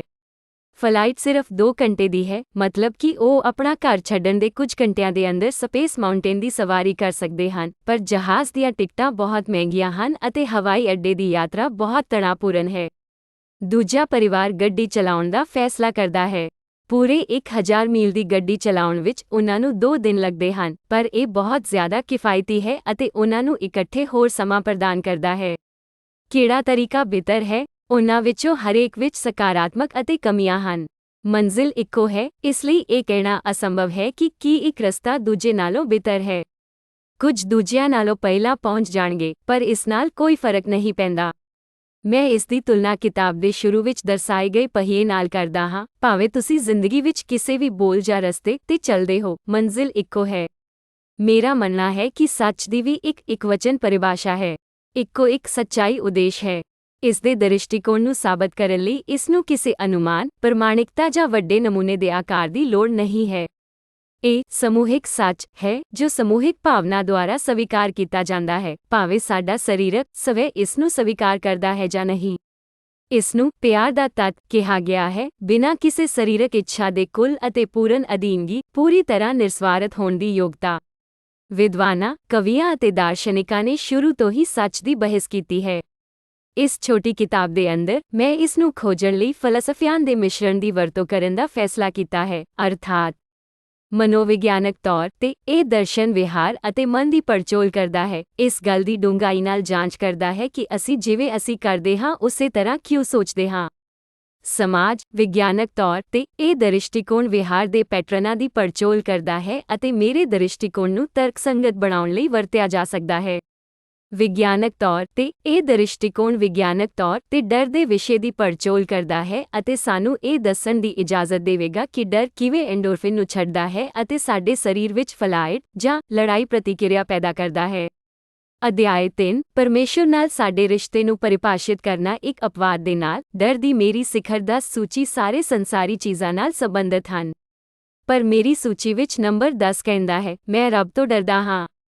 ਇਹ ਮੈਨੂੰ ਦੋ ਮੁੱਖ ਸਵਾਲਾਂ ਤੇ ਵਿਚਾਰ ਕਰਨ ਲਈ ਲਿਆਉਂਦਾ ਹੈ। ਕੀ ਸਾਨੂੰ ਪਰਮੇਸ਼ੁਰ ਤੋਂ ਡਰਨਾ ਚਾਹੀਦਾ ਹੈ ਜਾਂ ਸਾਨੂੰ ਪਰਮੇਸ਼ੁਰ ਨਾਲ ਪਿਆਰ ਕਰਨਾ ਚਾਹੀਦਾ ਹੈ? ਕੀ ਇਹ ਦੋਵੇਂ ਜ਼ਰੂਰੀ ਤੌਰ ਤੇ ਇੱਕੋ ਜਿਹੀਆਂ ਹਨ? ਜ਼ਿਆਦਾਤਰ ਸਮਾਂ ਇਹਨਾਂ ਸਵਾਲਾਂ ਦੇ ਅਜਿਹੇ ਜਵਾਬ ਇਸ ਗੱਲ ਤੇ ਨਿਰਭਰ ਕਰਦੇ ਹਨ ਕਿ ਤੁਸੀਂ ਕਿਸ ਨੂੰ ਖੁਸ਼ ਕਰਨ ਦੀ ਕੋਸ਼ਿਸ਼ ਕਰ ਰਹੇ ਹੋ। ਜੇ ਤੁਸੀਂ ਆਪਣੇ ਸਰੀਰਕ ਸਵੈ ਨੂੰ ਖੁਸ਼ ਕਰਨਾ ਚਾਹੁੰਦੇ ਹੋ ਤਾਂ ਰੱਬ ਦਾ ਡਰ ਆਪਣੇ ਵਿਸ਼ਵਾਸਾਂ ਨੂੰ ਪ੍ਰਮਾਣਿਤ ਕਰਨ ਵਿੱਚ ਮਦਦ ਕਰਦਾ ਹੈ। ਕੋਈ ਅਕਸਰ ਇਹ ਮੰਨਦਾ ਹੈ ਕਿ ਬਦਲੇ ਦੇ ਡਰੋਂ ਕੁਝ ਕਿਰਿਆਵਾਂ ਕਰਨ ਤੋਂ ਪਰਹੇਜ਼ ਕਰਨ ਨਾਲ ਤੁਹਾਨੂੰ ਫਲ ਮਿਲਦਾ ਹੈ, ਜਦੋਂ ਕਿ ਇਸ ਦੇ ਉਲਟ ਰੱਬ ਦੇ ਹੁਕਮ ਦੀ ਅਵਗਿਆ ਕਰਨ ਨਾਲ ਤੁਸੀਂ ਉਸ ਦਾ ਕਰੋਧ ਚੱਲੋਗੇ। ਆਪਣੇ ਆਪ ਨੂੰ ਇਹ ਸਵਾਲ ਪੁੱਛੋ, ਰੱਬ ਦੁਆਰਾ ਨਿਰਧਾਰਤ ਕੀਤੇ ਕੰਮਾਂ ਨੂੰ ਪੂਰਾ ਕਰਨ ਨਾਲ ਕੀ ਅਸੀਂ ਬਦਲੇ ਵਿੱਚ ਕੁਝ ਪ੍ਰਾਪਤ ਕਰਨ ਦੀ ਭਾਵਨਾ ਤੋਂ ਬਿਨਾਂ ਨਿਰਸਵਾਰਥ ਕੰਮ ਕਰ ਰਹੇ ਹਾਂ, ਜਾਂ ਕੀ ਸਵੈ ਸੰਤੁਸ਼ਟੀ ਦਾ ਸੰਕੇਤ ਹੈ? ਅਤੇ ਇਸ ਸਾਰੇ ਸਮੇਂ ਦੇ ਬਾਅਦ ਵੀ ਸੂਰਜ ਨੇ ਧਰਤੀ ਨੂੰ ਕਦੇ ਨਹੀਂ ਕਿਹਾ, ਤੂੰ ਮੇਰਾ ਕਰਜ਼ਦਾਰ ਹੈ। ਦੇਖੋ ਇਸ ਤਰ੍ਹਾਂ ਪਿਆਰ ਨਾਲ ਕੀ ਹੁੰਦਾ ਹੈ, ਇਹ ਅਸਮਾਨ ਨੂੰ ਪ੍ਰਕਾਸ਼ਮਾਨ ਕਰਦਾ ਹੈ। ਰੂਮੀ, ਕੀ ਕਿਰਿਆਵਾਂ ਨੂੰ ਬਿਨਾਂ ਕਿਸੇ ਇਨਾਮ ਦੇ ਪ੍ਰੇਰਿਤ ਕੀਤਾ ਜਾ ਸਕਦਾ ਹੈ? ਜਵਾਬ ਹਾਂ ਹੈ। ਹਾਲਾਂਕਿ ਇਹ ਉਦੋਂ ਹੀ ਸੰਭਵ ਹੈ ਜਦੋਂ ਤੁਸੀਂ ਉਸ ਸੀਮਤ ਸਰੀਰਕ ਸਵੈ ਨੂੰ ਕੁਰਬਾਨ ਕਰਨ ਅਤੇ ਸਮੂਹਿਕ ਸ਼ਕਤੀ ਨੂੰ ਮਹਿਸੂਸ ਕਰਨ ਦਾ ਫੈਸਲਾ ਕਰਦੇ ਹੋ। ਸਾਡੇ ਜੀਵਨ ਦੇ ਹਰ ਮੋੜ ਤੇ ਅਸੀਂ ਸਰੀਰਕ ਸਵੈ ਨੂੰ ਬਚਾਉਣ ਦੀ ਕੋਸ਼ਿਸ਼ ਕਰ ਰਹੇ ਹਾਂ। ਇੱਕ ਬਿਹਤਰ ਜੀਵਨ ਜਿਉਣ ਲਈ ਤੁਹਾਡੀ ਹਉਮੈ ਨੂੰ ਕਾਬੂ ਵਿੱਚ ਰੱਖਣ ਦੀ ਲੋੜ ਹੈ। ਮੰਨ ਲਓ ਕਿ ਅਗਲੇ ਹਫ਼ਤੇ ਕੰਮ ਤੇ ਤੁਹਾਡੇ ਕੋਲ ਇੱਕ ਵੱਡੀ ਕਾਰਗੁਜ਼ਾਰੀ ਸਮੀਖਿਆ ਆ ਰਹੀ ਹੈ, ਇਸ ਲਈ ਤੁਸੀਂ ਆਪਣੇ ਆਉਣ ਜਾਣ ਦੇ ਨਾਲ ਰੁਕੋ ਅਤੇ ਅੱਜ ਦਫ਼ਤਰ ਦਾ ਨਾਸ਼ਤਾ ਖਰੀਦੋ। ਯਕੀਨਨ ਚੰਗਾ ਹੋਣਾ ਚੰਗਾ ਹੈ, ਪਰ ਤੁਹਾਡੀ ਅਸਲ ਪ੍ਰੇਰਣਾ ਸਵੈ ਸੇਵਾ ਕਰਨਾ ਹੈ। ਤੁਸੀਂ ਚਾਹੁੰਦੇ ਹੋ ਕਿ ਤੁਹਾਡੇ ਸੁਪਰਵਾਈਜ਼ਰ ਨੂੰ ਇਸ ਬਾਰੇ ਸੋਚਣ ਲਈ ਕੁਝ ਚੰਗਾ ਮਿਲੇ ਜਦੋਂ ਉਹ ਤੁਹਾਡੀ ਸਮੀਖਿਆ ਕਰਨ ਲਈ ਬੈਠਦਾ ਹੈ। ਤੁਹਾਡਾ ਜੀਵਨ ਸਾਥੀ ਤੁਹਾਡੇ ਤੇ ਪਾਗਲ ਹੈ ਕਿਉਂਕਿ ਤੁਸੀਂ ਉਹਨਾਂ ਦੀਆਂ ਭਾਵਨਾਵਾਂ ਬਾਰੇ ਸੋਚੇ ਬਿਨਾਂ ਇੱਕ ਭੱਦੀ ਟਿੱਪਣੀ ਕੀਤੀ ਹੈ। ਇਸ ਲਈ ਤੁਸੀਂ ਉਹਨਾਂ ਨੂੰ ਫੁੱਲ ਖਰੀਦਦੇ ਹੋ ਜਾਂ ਉਹਨਾਂ ਨੂੰ ਰਾਤ ਦੇ ਖਾਣੇ ਤੇ ਲੈ ਜਾਂਦੇ ਹੋ ਜਾਂ ਘਰ ਦੇ ਆਲੇ ਦੁਆਲੇ ਕੁਝ ਅਜਿਹਾ ਕਰਦੇ ਹੋ ਜਿਸ ਦਾ ਤੁਸੀਂ ਵਾਅਦਾ ਕੀਤਾ ਸੀ। ਤੁਸੀਂ ਆਪਣੇ ਆਪ ਨੂੰ ਦੱਸਦੇ ਹੋ ਕਿ ਤੁਸੀਂ ਉਹਨਾਂ ਨੂੰ ਖੁਸ਼ ਕਰਨ ਲਈ ਅਜਿਹਾ ਕਰ ਰਹੇ ਹੋ, ਪਰ ਇਹ ਪੂਰੀ ਤਰ੍ਹਾਂ ਸੱਚ ਨਹੀਂ ਹੈ। ਤੁਸੀਂ ਇਹ ਇਸ ਲਈ ਵੀ ਕਰ ਰਹੇ ਹੋ ਤਾਂ ਜੋ ਤੁਹਾਨੂੰ ਉਹਨਾਂ ਦੇ ਤੁਹਾਡੇ ਤੇ ਪਾਗਲ ਹੋਣ ਦਾ ਤਣਾਅ ਨਾ ਹੋਵੇ। ਇੱਥੋਂ ਤੱਕ ਕਿ ਜਿਹੜੀਆਂ ਚੀਜ਼ਾਂ ਅਸੀਂ ਵਿਸ਼ਵਾਸ ਕਰਦੇ ਹਾਂ ਕਿ ਅਸੀਂ ਪਰਉਪਕਾਰੀ ਹੋਣ ਲਈ ਕਰ ਰਹੇ ਹਾਂ, ਅਕਸਰ ਇੱਕ ਗੁਪਤ ਪ੍ਰੇਰਣਾ ਹੁੰਦੀ ਹੈ। ਜਦੋਂ ਲੋਕ ਦੂਸਰਿਆਂ ਦੀ ਮਦਦ ਕਰਨ ਲਈ ਕਿਸੇ ਫੂਡ ਬੈਂਕ ਜਾਂ ਬੇਘਰੇ ਸ਼ਰਨ ਵਿੱਚ ਵਲੰਟੀਅਰ ਕਰਦੇ ਹਨ ਤਾਂ ਉਹ ਕੁਝ ਸੈਲਫੀ ਲੈਣ ਅਤੇ ਉਹਨਾਂ ਨੂੰ ਆਪਣੇ ਸੋਸ਼ਲ ਮੀਡੀਆ ਤੇ ਪੋਸਟ ਕਰਨ ਤੇ ਜ਼ੋਰ ਦਿੰਦੇ ਹਨ ਤਾਂ ਜੋ ਉਹ ਆਪਣੇ ਪੈਰੋਕਾਰਾਂ ਦੇ ਦਾਇਰੇ ਤੋਂ ਸਾਰੀਆਂ ਪਸੰਦਾਂ ਅਤੇ ਪ੍ਰਸ਼ੰਸਾ ਪ੍ਰਾਪਤ ਕਰ ਸਕਣ ਅਤੇ ਇਹ ਦੱਸ ਸਕਣ ਕਿ ਉਹ ਕਿੰਨੇ ਮਹਾਨ ਹਨ। ਇੱਥੋਂ ਤੱਕ ਕਿ ਜਦੋਂ ਅਸੀਂ ਸੋਚਦੇ ਹਾਂ ਕਿ ਅਸੀਂ ਨਿਰਸਵਾਰਥ ਹਾਂ, ਅਸੀਂ ਇਸ ਨੂੰ ਆਪਣੇ ਬਾਰੇ ਬਣਾਉਣ ਦੇ ਤਰੀਕੇ ਲੱਭਦੇ ਹਾਂ ਅਤੇ ਆਪਣੇ ਆਪ ਅਤੇ ਦੂਜਿਆਂ ਲਈ ਨੁਕਸਾਨਦੇਹ ਹੁੰਦੇ ਹਾਂ। ਅਸੀਂ ਸਾਰੇ ਸਵਰਗ ਜਾਣਾ ਚਾਹੁੰਦੇ ਹਾਂ, ਪਰ ਕੋਈ ਵੀ ਮਰਨ ਲਈ ਤਿਆਰ ਨਹੀਂ ਹੈ। ਬੀਬੀ ਕਿੰਗ। ਹਾਲਾਂਕਿ ਜਿਸ ਮੌਤ ਬਾਰੇ ਮੈਂ ਇੱਥੇ ਗੱਲ ਕਰ ਰਿਹਾ ਹਾਂ ਉਹ ਸਰੀਰਕ ਨਹੀਂ ਹੈ, ਸਗੋਂ ਇਹ ਸਰੀਰਕ ਸਵੈ ਹੈ ਜੋ ਸਾਡੀ ਅਸਲ ਸਮਰੱਥਾ ਨੂੰ ਸੀਮਿਤ ਕਰਦਾ ਹੈ। ਇਸ ਨੂੰ ਛੱਡਣਾ ਅਸਧਾਰਨ ਤੌਰ ਤੇ ਮੁਸ਼ਕਲ ਹੋ ਸਕਦਾ ਹੈ ਕਿਉਂਕਿ ਸਾਨੂੰ ਸਾਡੀਆਂ ਜ਼ਿਆਦਾਤਰ ਜ਼ਿੰਦਗੀਆਂ ਲਈ ਆਪਣੇ ਸਰੀਰਕ ਸਵੈ ਦੀ ਰੱਖਿਆ ਕਰਨ ਲਈ ਸ਼ਰਤਬੱਧ ਕੀਤਾ ਗਿਆ ਹੈ। ਬਿਲਕੁਲ ਉਸੇ ਤਰ੍ਹਾਂ ਜਿਵੇਂ ਜਦੋਂ ਕੋਈ ਡਾਕਟਰ ਕੋਲ ਜਾਂਦਾ ਹੈ, ਬਿਮਾਰੀ ਦਾ ਮੁਲਾਂਕਣ ਉਹਨਾਂ ਦੇ ਸਪਸ਼ਟ ਲੱਛਣਾਂ ਦੁਆਰਾ ਕੀਤਾ ਜਾਂਦਾ ਹੈ, ਇਸੇ ਤਰ੍ਹਾਂ ਕਿਸੇ ਦੀਆਂ ਕਿਰਿਆਵਾਂ ਉਸ ਦੀ ਸਥਿਤੀ ਨੂੰ ਨਿਰਧਾਰਤ ਕਰਦੀਆਂ ਹਨ। ਜੇਕਰ ਕੋਈ ਅਜੇ ਵੀ ਆਪਣੀ ਸਰੀਰਕ ਪਛਾਣ ਦੀ ਝੂਠੀ ਭਾਵਨਾ ਨੂੰ ਕਾਇਮ ਰੱਖਣ ਦੀ ਪੂਰੀ ਕੋਸ਼ਿਸ਼ ਕਰ ਰਿਹਾ ਹੈ ਤਾਂ ਉਹ ਅਜੇ ਤੱਕ ਉੱਥੇ ਨਹੀਂ ਪਹੁੰਚਿਆ ਹੈ। ਇਸ ਤੋਂ ਇਲਾਵਾ ਜੇਕਰ ਕਿਸੇ ਦੀਆਂ ਕਾਰਵਾਈਆਂ ਸੁਭਾਅ ਵਿੱਚ ਸਵਾਰਥੀ ਹਨ, ਅਖੌਤੀ ਨਿਰਸਵਾਰਥ ਕਾਰਵਾਈਆਂ ਸਮੇਤ ਜੋ ਅਜੇ ਵੀ ਕਿਸੇ ਨੂੰ ਆਪਣੇ ਬਾਰੇ ਚੰਗਾ ਮਹਿਸੂਸ ਕਰਨ ਲਈ ਤਿਆਰ ਕੀਤੀਆਂ ਗਈਆਂ ਹਨ, ਤਾਂ ਉਹ ਅਜੇ ਵੀ ਉਸ ਟੀਚੇ ਤੋਂ ਬਹੁਤ ਦੂਰ ਹਨ। Sadhguru college of defence management 2021 ਤੋਂ ਆਪਣੇ ਵੀਡੀਓ ਵਿੱਚ ਬ੍ਰਹਿਮੰਡ ਦੇ ਮੁਕਾਬਲੇ ਸਾਡੀ ਹੋਂਦ ਦੇ ਮਾਮੂਲੀ ਆਕਾਰ ਦੀ ਯਾਦ ਦਿਵਾਉਂਦਾ ਹੈ। ਜੇ ਕੁਝ ਵੀ ਹੈ ਤਾਂ ਇਹ ਇੱਕ ਠੋਸ ਰਿਮਾਈਂਡਰ ਅਤੇ ਉਸ ਸੀਮਤ ਹੰਕਾਰੀ ਪਛਾਣ ਨੂੰ ਛੱਡਣ ਦਾ ਇੱਕ ਮਜ਼ਬੂਤ ਕਾਰਨ ਹੋਣਾ ਚਾਹੀਦਾ ਹੈ। ਜੇ ਇਹ ਕਾਫੀ ਨਹੀਂ ਹੈ ਤਾਂ ਹੋ ਸਕਦਾ ਹੈ ਕਿ ਹੇਠਾਂ ਦਿੱਤਾ ਚਿੱਤਰ ਚੀਜ਼ਾਂ ਨੂੰ ਦ੍ਰਿਸ਼ਟੀਕੋਣ ਵਿੱਚ ਰੱਖੇਗਾ। ਅਧਿਆਇ 4 ਆਪਣੀ ਸਰੀਰਕ ਪਛਾਣ ਨੂੰ ਪਿੱਛੇ ਛੱਡਣਾ। ਇੱਕ ਵਾਰ ਜਦੋਂ ਮੈਂ ਆਪਣੇ ਬਿਰਤਾਂਤ ਨੂੰ ਸਿਖਿਆਰਥੀ ਬਣਨ ਲਈ ਬਦਲਿਆ ਤਾਂ ਇਸ ਨਾਲ ਕੋਈ ਫਰਕ ਨਹੀਂ ਪੈਂਦਾ ਕਿ ਮੈਂ ਕਿੱਥੋਂ ਸ਼ੁਰੂ ਕੀਤਾ ਸੀ, ਇਹ ਸਿਰਫ ਮਾਇਨੇ ਰੱਖਦਾ ਹੈ ਕਿ ਮੈਂ ਕਿੱਥੇ ਜਾਣ ਦੀ ਕੋਸ਼ਿਸ਼ ਕਰ ਰਿਹਾ ਸੀ। ਟੌਮ ਬਿਲੀਊ ਇਹ ਦਰਸਾਉਂਦਾ ਹੈ ਕਿ ਕਿਵੇਂ ਮਨੁੱਖਾਂ ਕੋਲ ਜੋ ਕੁਝ ਵੀ ਉਹ ਚਾਹੁੰਦੇ ਹਨ ਪ੍ਰਾਪਤ ਕਰਨ ਦੀ ਯੋਗਤਾ ਰੱਖਦੇ ਹਨ ਜਦੋਂ ਤੱਕ ਉਸ ਸੰਭਾਵਨਾ ਤੱਕ ਪਹੁੰਚ ਕਰਦੇ ਹਨ ਜੋ ਮੇਰਾ ਮੰਨਣਾ ਹੈ ਕਿ ਉਹਨਾਂ ਦੀ ਸਰੀਰਕ ਪਛਾਣ ਨੂੰ ਛੱਡਣ ਦੀ ਜ਼ਰੂਰਤ ਦੀ ਗੱਲ ਕਰਦਾ ਹੈ। ਛੱਡਣਾ ਇੰਨਾ ਮੁਸ਼ਕਲ ਕਿਉਂ ਹੈ? ਸਾਨੂੰ ਆਪਣੇ ਸਰੀਰ ਦੀਆਂ ਸਮਰੱਥਾਵਾਂ ਦੇ ਬੰਧਨਾਂ ਵਿੱਚ ਫਸਣ ਦੀ ਆਦਤ ਪੈ ਗਈ ਹੈ। ਮੈਂ ਇਸ ਪਾਬੰਦੀ ਦੀ ਤੁਲਨਾ ਉਹਨਾਂ ਪੰਛੀਆਂ ਨਾਲ ਕਰਾਂਗਾ ਜੋ ਉੱਡਣ ਦੀ ਸਮਰੱਥਾ ਰੱਖਦੇ ਹਨ ਪਰ ਆਪਣੇ ਖੰਭ ਫੈਲਾਉਣ ਅਤੇ ਅਸਮਾਨ ਨੂੰ ਲੈ ਜਾਣ ਦਾ ਸਾਧਨ ਗੁਆ ਚੁੱਕੇ ਹਨ। ਸਾਡਾ ਮੰਨਣਾ ਹੈ ਕਿ ਸਾਡੀ ਸਰੀਰਕ ਪ੍ਰਵਿਰਤੀ ਹੀ ਹੈ ਜਿਸ ਦੀ ਸਾਨੂੰ ਪਛਾਣ ਕਰਨੀ ਚਾਹੀਦੀ ਹੈ। ਇਸ ਲਈ ਅਸੀਂ ਉਸ ਸੀਮਤ ਇਕਵਚਨ ਪਛਾਣ ਦੀ ਰੱਖਿਆ ਕਰਨ ਦੀ ਪੂਰੀ ਕੋਸ਼ਿਸ਼ ਕਰਦੇ ਹਾਂ।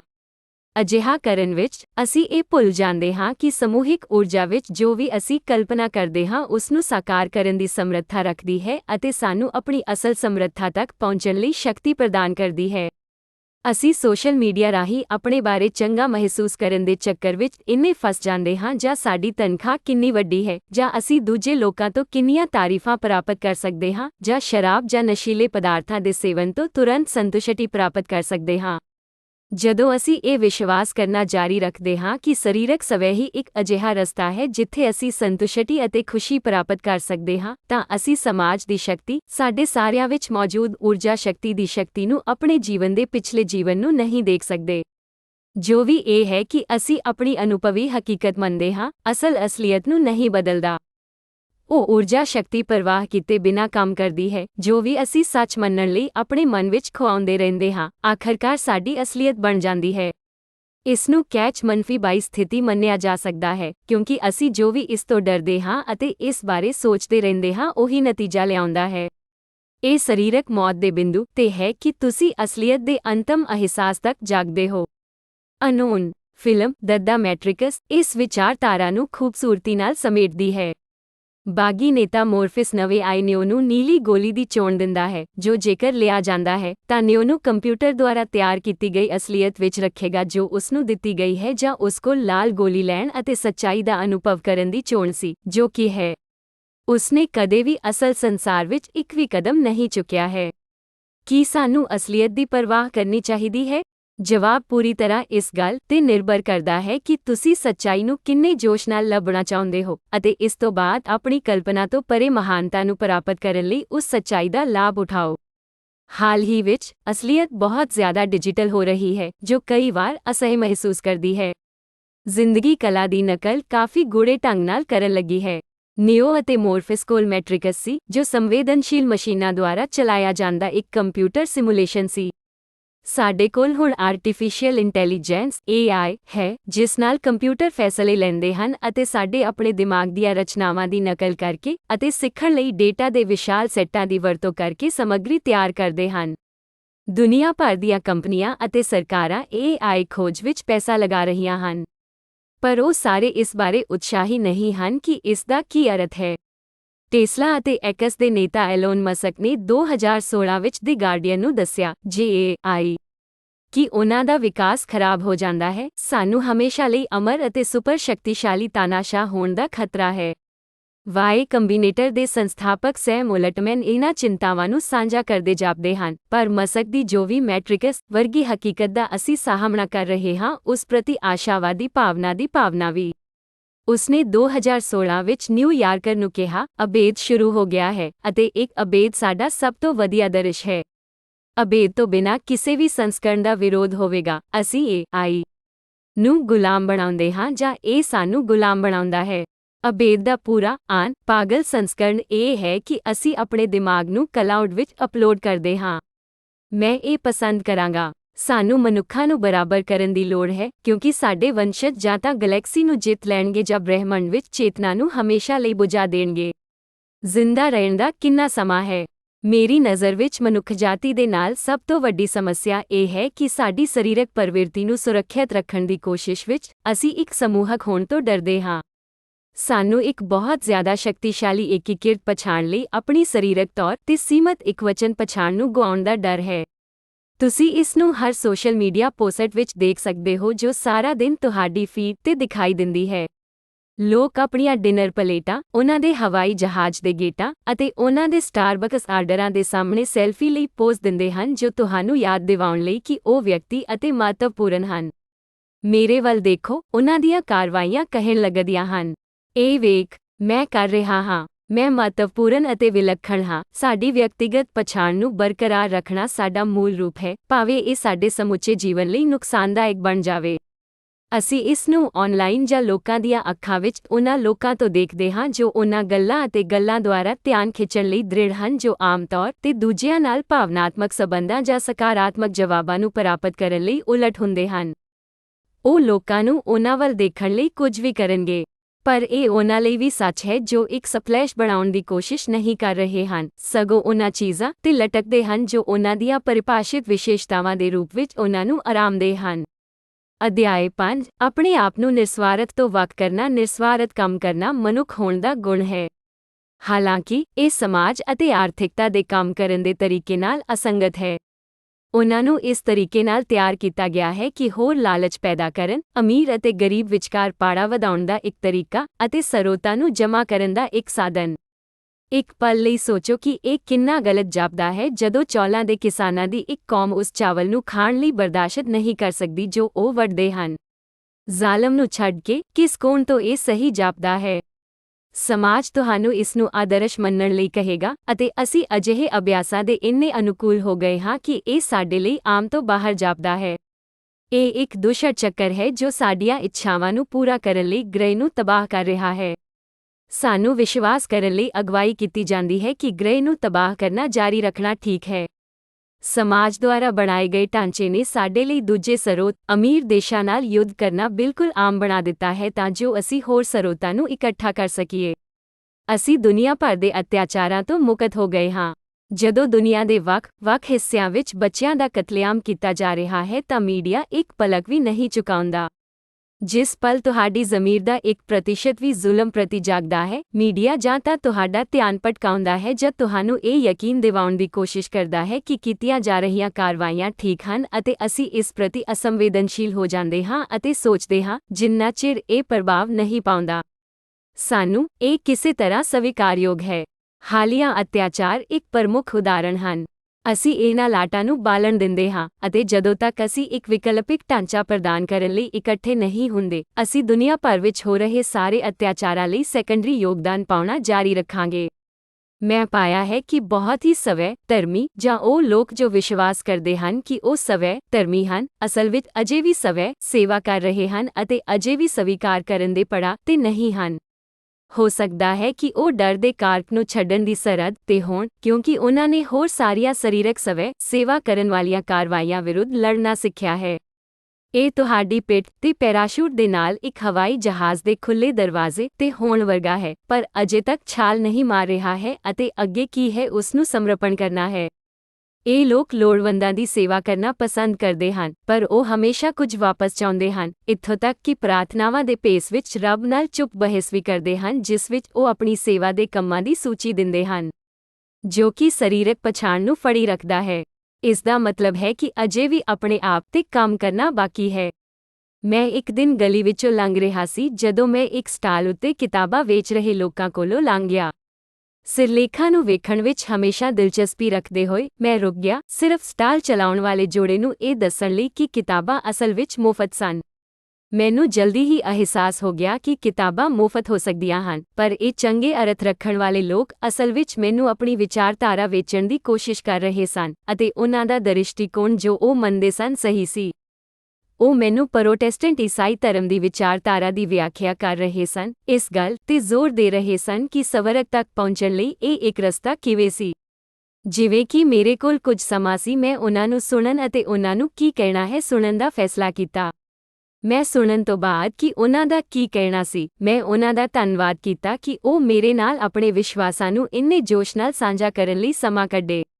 ਗਲੀ ਦੇ ਹੇਠਾਂ ਥੋੜ੍ਹੀ ਦੂਰ ਮੈਂ ਇੱਕ ਹੋਰ ਮੇਜ਼ ਦੇਖਿਆ, ਹਾਲਾਂਕਿ ਇਸ ਵਾਰ ਘੱਟ ਕਿਤਾਬਾਂ ਦੇ ਨਾਲ ਮੈਨੂੰ ਮੇਜ਼ ਦੇ ਪਿੱਛੇ ਜ਼ਿਆਦਾ ਲੋਕ ਮਿਲੇ। ਮੈਂ ਉਹਨਾਂ ਨੂੰ ਪੁੱਛਿਆ ਕਿ ਕੀ ਉਹ ਉਹਨਾਂ ਲੋਕਾਂ ਨਾਲ ਸਾਂਝੇਦਾਰ ਸਨ ਜਿਨ੍ਹਾਂ ਨੂੰ ਮੈਂ ਪਹਿਲਾਂ ਮਿਲਿਆ ਸੀ, ਪਰ ਉਹਨਾਂ ਕੋਲ ਇੱਕ ਵਿਚਾਰਧਾਰਾ ਸੀ ਜੋ ਪੂਰੀ ਤਰ੍ਹਾਂ ਉਲਟ ਸੀ, ਉਹ ਕੈਥੋਲਿਕ ਸਨ। ਦੁਬਾਰਾ ਮੈਂ ਸੁਣਿਆ ਅਤੇ ਸੁਣਿਆ ਕਿ ਉਹਨਾਂ ਨੇ ਕੀ ਕਹਿਣਾ ਸੀ।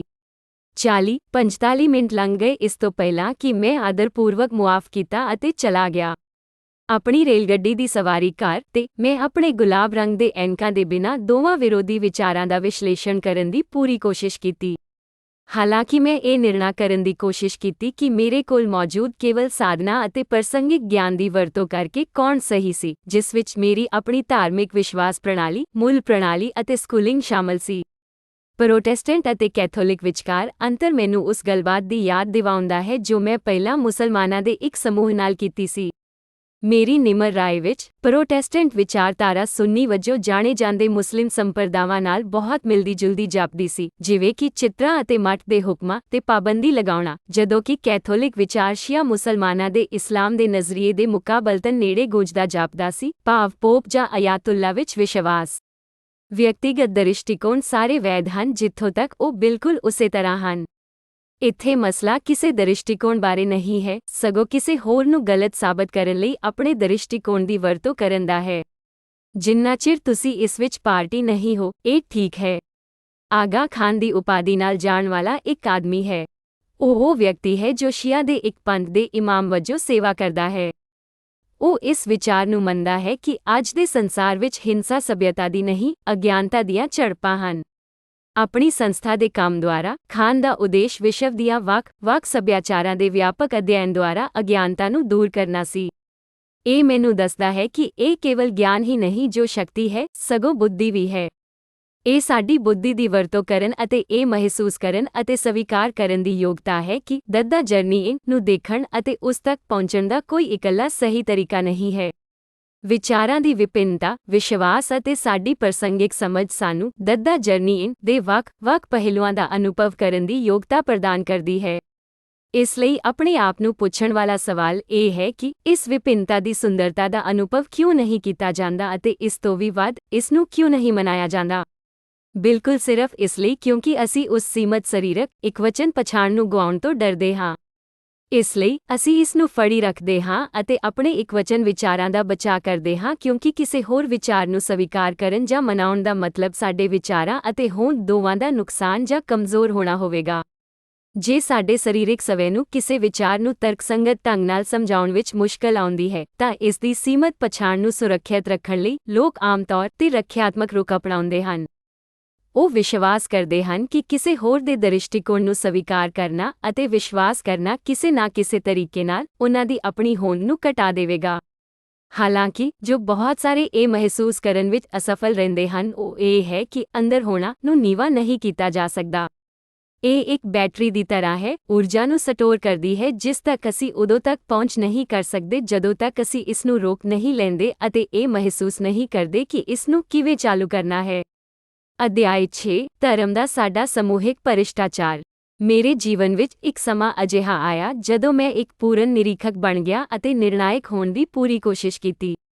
ਮੈਂ ਲੋਕਾਂ ਦੇ ਦ੍ਰਿਸ਼ਟੀਕੋਣ ਨੂੰ ਸੁਣਨ ਦੀ ਕੋਸ਼ਿਸ਼ ਕੀਤੀ, ਨਾ ਕਿ ਹਰ ਕਿਸੇ ਨੂੰ ਉਹ ਕਿਸ ਤਰ੍ਹਾਂ ਦਾ ਦਿਖਾਈ ਦਿੰਦਾ ਹੈ, ਉਹ ਕਿਹੋ ਜਿਹਾ ਲੱਗਦਾ ਹੈ, ਉਹ ਕਿੱਥੋਂ ਦੇ ਸਨ ਅਤੇ ਉਨ੍ਹਾਂ ਬਾਰੇ ਮੇਰੇ ਆਪਣੇ ਪੱਖਪਾਤ ਦੇ ਆਧਾਰ ਤੇ ਪਹਿਲਾਂ ਤੋਂ ਨਿਰਣਾ ਕਰਨ ਦੀ ਬਜਾਏ। ਮੈਂ ਝੂਠ ਨਹੀਂ ਬੋਲਾਂਗਾ, ਅਜਿਹਾ ਕਰਨਾ ਬਹੁਤ ਮੁਸ਼ਕਲ ਸੀ। ਇਹ ਹਿਊਰਿਸਟਿਕਸ ਵੱਲ ਵਾਪਸ ਜਾਂਦਾ ਹੈ ਅਤੇ ਜਿਸ ਤਰੀਕੇ ਨਾਲ ਅਸੀਂ ਸਾਰੀ ਉਮਰ ਪ੍ਰਭਾਵਿਤ ਹੁੰਦੇ ਹਾਂ, ਅਕਸਰ ਇਹ ਜਾਣੇ ਬਿਨਾਂ ਵੀ। ਜਿਵੇਂ ਮੇਰੇ ਮਾਤਾ, ਪਿਤਾ ਅਤੇ ਪਰਿਵਾਰਕ ਮੈਂਬਰਾਂ ਨੇ ਮੈਨੂੰ ਮਾਸ ਖਾਣ ਵਾਲੇ ਹੋਣ ਲਈ ਪ੍ਰਭਾਵਿਤ ਕੀਤਾ, ਉਸੇ ਤਰ੍ਹਾਂ ਅਸੀਂ ਛੋਟੀ ਉਮਰ ਤੋਂ ਹੀ ਸਾਡੇ ਆਲੇ-ਦੁਆਲੇ ਦੇ ਲੋਕਾਂ ਦੁਆਰਾ ਪ੍ਰਭਾਵਿਤ ਹੁੰਦੇ ਹਾਂ। ਇਹ ਉਮੀਦ ਕੀਤੀ ਜਾਣੀ ਚਾਹੀਦੀ ਹੈ, ਪਰ ਜਦੋਂ ਅਸੀਂ ਬਾਲਗ ਬਣਦੇ ਹੀ ਅਜਿਹਾ ਹੋਣ ਦੇਣਾ ਜਾਰੀ ਰੱਖਦੇ ਹਾਂ, ਦੂਜਿਆਂ ਦੇ ਵਿਚਾਰਾਂ ਨੂੰ ਆਪਣੇ ਨਾਲੋਂ ਵਧੇਰੇ ਕੀਮਤੀ ਸਮਝਦੇ ਹਾਂ, ਅਸੀਂ ਲਗਾਤਾਰ ਆਪਣੀ ਆਜ਼ਾਦੀ ਅਤੇ ਆਪਣੇ ਸੁਤੰਤਰ ਵਿਚਾਰਾਂ ਨੂੰ ਛੱਡ ਦਿੰਦੇ ਹਾਂ। ਮੈਂ ਉਸ ਵਿਅਕਤੀ ਦੇ ਦ੍ਰਿਸ਼ਟੀਕੋਣ, ਉਨ੍ਹਾਂ ਦੇ ਸੰਦਰਭ ਅਤੇ ਕੁਝ ਘਟਨਾਵਾਂ ਦੀ ਇੱਕ ਖਾਸ ਤਰੀਕੇ ਨਾਲ ਵਿਆਖਿਆ ਕਰਨ ਦੇ ਸੰਭਵ ਕਾਰਨਾਂ ਨੂੰ ਸਮਝਣ ਦੀ ਕੋਸ਼ਿਸ਼ ਕੀਤੀ। ਜੋ ਮੈਂ ਦਿਨ ਹੋਰ ਮਹਿਸੂਸ ਕਰਨਾ ਸ਼ੁਰੂ ਕੀਤਾ ਉਹ ਇਹ ਹੈ ਕਿ ਬਹੁਤ ਸਾਰੇ ਲੋਕ ਜੋ ਧਾਰਮਿਕ ਦ੍ਰਿਸ਼ਟੀਕੋਣ ਰੱਖਦੇ ਹਨ ਆਪਣੀ ਵਿਸ਼ਵਾਸ ਪ੍ਰਣਾਲੀ ਦੇ ਇੰਨੇ ਪੱਕੇ ਤੌਰ ਤੇ ਯਕੀਨ ਰੱਖਦੇ ਹਨ ਕਿ ਬਹੁਤ ਸਾਰੇ ਇਸ ਨੂੰ ਅੰਤਮ ਸੱਚ ਮੰਨਦੇ ਹੋਏ ਮਰਨ ਲਈ ਤਿਆਰ ਸਨ। ਜਦੋਂ ਕਿ ਮੈਂ ਇਹਨਾਂ ਵਿਸ਼ਵਾਸਾਂ ਵਿੱਚ ਬਹੁਤ ਜਨੂੰਨ ਅਤੇ ਵਿਸ਼ਵਾਸ ਮਹਿਸੂਸ ਕਰਦਾ ਹਾਂ, ਮੈਂ ਡੂੰਘਾਈ ਦੀ ਘਾਟ ਵੀ ਮਹਿਸੂਸ ਕਰਦਾ ਹਾਂ। ਮੈਂ ਮਹਿਸੂਸ ਕਰਦਾ ਹਾਂ ਕਿ ਇਹਨਾਂ ਵਿੱਚੋਂ ਬਹੁਤ ਸਾਰੇ ਲੋਕ ਯਕੀਨੀ ਤੌਰ ਤੇ ਉਸ ਸੁਰੰਗ ਦੇ ਅੰਤ ਵਿੱਚ ਕਹਾਵਤ ਵਾਲੀ ਰੋਸ਼ਨੀ ਦੇਖਦੇ ਹਨ ਜਿਸ ਵਿੱਚ ਉਹ ਯਾਤਰਾ ਕਰ ਰਹੇ ਹਨ, ਪਰ ਉਹ ਇਹ ਮੰਨਣ ਤੋਂ ਇਨਕਾਰ ਕਰਦੇ ਹਨ ਕਿ ਇੱਥੇ ਕੋਈ ਹੋਰ ਸੁਰੰਗ ਵੀ ਹੈ ਜੋ ਉਹੀ ਰੋਸ਼ਨੀ ਵੱਲ ਲੈ ਜਾ ਸਕਦੀ ਹੈ। ਇਹ ਸਾਰੀਆਂ ਬਹਿਸਾਂ ਉਸੇ ਵਿਚਾਰ ਨਾਲ ਗੁੰਝਦੀਆਂ ਜਾਪਦੀਆਂ ਸਨ। ਲੋਕ ਆਪਣੇ ਇਕਵਚਨ ਮੰਨੇ ਗਏ ਸਹੀ ਦ੍ਰਿਸ਼ਟੀਕੋਣ ਨੂੰ ਸੁਰੱਖਿਅਤ ਰੱਖਣ ਦੀ ਕੋਸ਼ਿਸ਼ ਵਿੱਚ ਰੱਖਿਆਤਮਕ ਹੁੰਦੇ ਹਨ। ਇਹ ਉਹ ਬਿੰਦੂ ਹੈ ਜਿੱਥੇ ਇਹ ਤਰਕਸ਼ੀਲ ਸੰਵਾਦ ਬਣਨਾ ਬੰਦ ਕਰ ਦਿੰਦਾ ਹੈ ਅਤੇ ਇੱਕ ਮੋਨੋਲੋਗ ਬਣ ਜਾਂਦਾ ਹੈ। ਉਸ ਸਮੇਂ ਕੀ ਕੋਈ ਵਿਅਕਤੀ ਸਿਰਫ ਆਪਣੇ ਕੋਲ ਮੌਜੂਦ ਗਿਆਨ ਦੀ ਪ੍ਰਮਾਣਿਕਤਾ ਪ੍ਰਾਪਤ ਕਰਨ ਲਈ ਬੋਲ ਰਿਹਾ ਹੈ ਜਾਂ ਕੀ ਉਹ ਗਿਆਨ ਨੂੰ ਵਧੇਰੇ ਚੰਗੇ ਲਈ ਸਾਂਝਾ ਕਰ ਰਿਹਾ ਹੈ? ਜ਼ਿਆਦਾਤਰ ਸਮਾਂ ਮੈਨੂੰ ਅਹਿਸਾਸ ਹੋਇਆ ਕਿ ਇਹ ਜ਼ਿਆਦਾਤਰ ਪ੍ਰਮਾਣਿਕਤਾ ਪ੍ਰਾਪਤ ਕਰਨ ਲਈ ਸੀ। ਕੁਝ ਕਦਰਾਂ, ਕੀਮਤਾਂ, ਗਿਆਨ ਦੇ ਆਧਾਰ ਤੇ ਮਜ਼ਬੂਤ ਚਰਿੱਤਰ ਹੋਣਾ ਕੁਝ ਹੱਦ ਤੱਕ ਠੀਕ ਹੈ, ਪਰ ਉਸ ਪਾਤਰ ਨੂੰ ਇਹ ਮੰਨਣ ਦੇਣਾ ਚਾਹੀਦਾ ਹੈ ਕਿ ਉਨ੍ਹਾਂ ਕੋਲ ਸਿੱਖਣ ਲਈ ਹੋਰ ਕੁਝ ਨਹੀਂ ਹੈ ਅਤੇ ਇਸ ਲਈ ਉਹ ਕਿਸੇ ਹੋਰ ਵਿਅਕਤੀ ਦੇ ਦ੍ਰਿਸ਼ਟੀਕੋਣ ਨੂੰ ਸਰਗਰਮੀ ਨਾਲ ਸੁਣਨ ਲਈ ਤਿਆਰ ਨਹੀਂ ਹਨ। ਇਸ ਤਰ੍ਹਾਂ ਅਜਿਹੀਆਂ ਕਾਰਵਾਈਆਂ ਦਰਸਾਉਂਦੀਆਂ ਹਨ ਕਿ ਵਿਅਕਤੀ ਸੱਚੀ ਸਮਝ ਦੀ ਥਾਂ ਤੇ ਆਪਣੀ ਸਰੀਰਕ ਪਛਾਣ ਨੂੰ ਸੁਰੱਖਿਅਤ ਰੱਖਣ ਦੇ ਮਿਸ਼ਨ ਤੇ ਹੈ। ਉਸ ਸਮੇਂ ਉਸ ਵਿਅਕਤੀ ਲਈ ਸਹੀ ਹੋਣਾ ਸਹੀ ਹੋਣ ਦੀ ਬਜਾਏ ਸਭ ਤੋਂ ਵੱਧ ਮਹੱਤਵਪੂਰਨ ਹੈ। ਮੈਂ ਆਪਣੇ ਜੀਵਨ ਦੇ ਸਫ਼ਰ ਵਿੱਚ ਅਜਿਹੇ ਲੋਕਾਂ ਨੂੰ ਮਿਲਿਆ ਹਾਂ ਜੋ ਸਵੈ ਧਰਮੀ ਬਣ ਗਏ ਹਨ। ਉਹ ਵਿਸ਼ਵਾਸ ਕਰਦੇ ਹਨ ਕਿ ਉਹ ਸ਼ੁੱਧਤਾ ਦੇ ਪ੍ਰਤੀਕ ਨੂੰ ਦਰਸਾਉਂਦੇ ਹਨ। ਉਨ੍ਹਾਂ ਵਿੱਚੋਂ ਕੁਝ ਕਰਿਸ਼ਮਈ ਸ਼ਖਸੀਅਤਾਂ ਹਨ ਜੋ ਇੱਥੋਂ ਤੱਕ ਕਿ ਉਨ੍ਹਾਂ ਦੇ ਪੈਰੋਕਾਰਾਂ ਤੱਕ ਵੀ ਜਾਂਦੇ ਹਨ ਜੋ ਉਨ੍ਹਾਂ ਦੀ ਇਕਹਿਰੀ ਵਿਚਾਰਧਾਰਾ ਨੂੰ ਹੋਰ ਵੀ ਪ੍ਰਮਾਣਿਤ ਕਰਨ ਵਿੱਚ ਮਦਦ ਕਰਦੇ ਹਨ। ਜਿਵੇਂ ਕਿ ਮੈਂ ਪਹਿਲਾਂ ਕਿਹਾ ਸੀ, ਅਸੀਂ ਸਾਰੇ ਆਪਣੀਆਂ ਪਰਿਵਾਰਕ ਕਦਰਾਂ, ਕੀਮਤਾਂ, ਵਿਚਾਰਧਾਰਾਵਾਂ, ਸੱਭਿਆਚਾਰਾਂ ਆਦਿ ਦੇ ਕਾਰਨ ਵਿਅਕਤੀਗਤ ਜਾਂ ਸਮੂਹਿਕ ਅਧਿਕਾਰ ਬਣਾਉਂਦੇ ਹਾਂ। ਇਹ ਕਿਸੇ ਵੀ ਤਰ੍ਹਾਂ, ਸ਼ਕਲ ਜਾਂ ਰੂਪ ਵਿੱਚ ਕਿਸੇ ਹੋਰ ਦੁਆਰਾ ਚੱਲਣ ਵਾਲੇ ਰਸਤੇ ਨੂੰ ਘੱਟ ਨਹੀਂ ਕਰਦਾ, ਕਿਉਂਕਿ ਮੰਜ਼ਿਲ ਇੱਕ ਹੈ ਅਤੇ ਉਹੀ, ਭਾਵੇਂ ਅਸੀਂ ਵੱਖਰੇ ਰਸਤੇ ਲੈ ਰਹੇ ਹਾਂ। ਇਹਨਾਂ ਕਰਿਸ਼ਮਈ ਨੇਤਾਵਾਂ ਦੀ ਆਨਨੀ ਪਾਲਣਾ ਆਖਰਕਾਰ ਵਿਨਾਸ਼ਕਾਰੀ ਹੋ ਸਕਦੀ ਹੈ। ਭਾਰਤੀ ਪ੍ਰੇਰਕ ਸਪੀਕਰ ਗੁਆਰ ਗੋਪਾਲ ਦਾਸ ਦਾ ਇੱਕ ਬਹੁਤ ਵਧੀਆ ਵੀਡੀਓ ਹੈ ਜਿਸ ਵਿੱਚ ਉਹ ਸਾਡੀ ਹਉਮੈ ਨੂੰ ਛੱਡਣ ਦੀ ਗੱਲ ਕਰਦਾ ਹੈ ਅਤੇ ਕਦੇ-ਕਦਾਈਂ ਜਦੋਂ ਸਾਨੂੰ ਲੱਗਦਾ ਹੈ ਕਿ ਅਸੀਂ ਸਹੀ ਹਾਂ ਤਾਂ ਮੁਆਫ਼ੀ ਮੰਗਣ ਦੀ ਗੱਲ ਕਰਦੇ ਹਨ ਤਾਂ ਜੋ ਅਸੀਂ ਇੱਕ ਵੱਡਾ ਚੰਗਾ ਪ੍ਰਾਪਤ ਕਰ ਸਕੀਏ। ਉਸਨੇ ਖਾਸ ਤੌਰ ਤੇ ਆਪਣੇ ਪਿਤਾ ਨੂੰ ਗਵਾਉਣ ਦੇ ਆਪਣੇ ਦੋਸ਼ ਨੂੰ ਛੂਹਿਆ ਇਸ ਤੋਂ ਪਹਿਲਾਂ ਕਿ ਉਹ ਆਪਣੇ ਪਿਛਲੇ ਅਪਰਾਧਾਂ ਲਈ ਮੁਆਫ਼ੀ ਮੰਗ ਸਕੇ। ਉਸਨੇ ਅੱਧੇ ਦਹਾਕੇ ਤੋਂ ਵੱਧ ਸਮੇਂ ਤੋਂ ਮੁਆਫ਼ੀ ਬਾਰੇ ਵਿਚਾਰ ਕੀਤਾ ਸੀ। ਉਨ੍ਹਾਂ ਸਾਲਾਂ ਦੀ ਢਿੱਲ ਤੋਂ ਬਚਿਆ ਜਾ ਸਕਦਾ ਸੀ ਜੇਕਰ ਹਉਮੈ ਨੇ ਉਸ ਨੂੰ ਅਜਿਹਾ ਕਰਨ ਦੀ ਇਜਾਜ਼ਤ ਦਿੱਤੀ ਸੀ। ਇਸ ਬਿਰਤਾਂਤ ਦੀ ਵਿਅੰਗਾਤਮਕ ਗੱਲ ਇਹ ਹੈ ਕਿ ਇਹ ਉਸਦੀ ਆਪਣੀ ਹਉਮੈ ਸੀ ਜੋ ਉਸ ਨੂੰ ਸਭ ਤੋਂ ਵੱਧ ਪਛਤਾਵਾ ਅਤੇ ਦਰਦ ਦਾ ਕਾਰਨ ਬਣ ਗਈ। ਜਦੋਂ ਉਸਨੇ ਇਸ ਨੂੰ ਸਮਝ ਲਿਆ ਅਤੇ ਸਵੀਕਾਰ ਕਰ ਲਿਆ ਤਾਂ ਉਸਨੇ ਇਸ ਤਰ੍ਹਾਂ ਆਪਣੀ ਹਉਮੈ ਨੂੰ ਜਿੱਤਣਾ ਸ਼ੁਰੂ ਕਰ ਦਿੱਤਾ ਜੋ ਸਾਨੂੰ ਦਿਖਾਉਂਦਾ ਹੈ ਕਿ ਉਹ ਦੱਦਾ ਜਰਨੀ ਦੇ ਰਸਤੇ ਤੇ ਹੈ। ਸਵੀਕ੍ਰਿਤੀ ਸ਼ੁਰੂਆਤ ਹੈ। ਸਵੀਕਾਰ ਕਰਨਾ ਬਹੁਤ ਜ਼ਰੂਰੀ ਹੈ ਕਿਉਂਕਿ ਮੈਨੂੰ ਸਮੇਂ ਦੇ ਨਾਲ ਇਹ ਅਹਿਸਾਸ ਹੋਇਆ ਹੈ ਕਿ ਜੋ ਸਭ ਤੋਂ ਵੱਧ ਪ੍ਰਚਾਰ ਕਰਦੇ ਹਨ ਉਹ ਸਭ ਤੋਂ ਘੱਟ ਪ੍ਰਚਾਰ ਕਰਦੇ ਹਨ। ਉਹ ਅਕਸਰ ਉਹਨਾਂ ਲੋਕਾਂ ਨਾਲ ਘਿਰੇ ਹੋਏ ਹੁੰਦੇ ਹਨ ਜੋ ਆਪਣੀ ਹਉਮੈ ਨੂੰ ਬੇਰਹਿਮੀ ਨਾਲ ਭੜਕਾਉਂਦੇ ਹਨ, ਇਸ ਬਿੰਦੂ ਤੱਕ ਜਿੱਥੇ ਉਹ ਵਿਸ਼ਵਾਸ ਕਰਨਾ ਸ਼ੁਰੂ ਕਰ ਦਿੰਦੇ ਹਨ ਕਿ ਇਸ ਤਰ੍ਹਾਂ ਹੋਣਾ ਠੀਕ ਹੈ। ਮਿਸਟਰ ਰਿਜਿਡ ਨੂੰ ਮਿਲੋ। ਇਹ ਮੇਰੇ ਇੱਕ ਸਾਥੀ ਬਾਰੇ ਸੱਚ ਹੈ। ਉਹ ਕੰਮ ਤੇ ਹਰ ਕਿਸੇ ਨੂੰ ਪ੍ਰਚਾਰ ਕਰਨ ਦਾ ਰੁਝਾਨ ਰੱਖਦਾ ਹੈ। ਉਹ ਸੋਚਦਾ ਹੈ ਕਿ ਉਹ ਸੱਚਾਈ ਦੀ ਰੋਸ਼ਨੀ ਨੂੰ ਦਰਸਾਉਂਦਾ ਹੈ ਅਤੇ ਹਰ ਕਿਸੇ ਨੂੰ ਉਸ ਨੂੰ ਇੱਕ ਬੈਂਚਮਾਰਕ ਸਟੈਂਡਰਡ ਵਜੋਂ ਵਰਤਣਾ ਚਾਹੀਦਾ ਹੈ।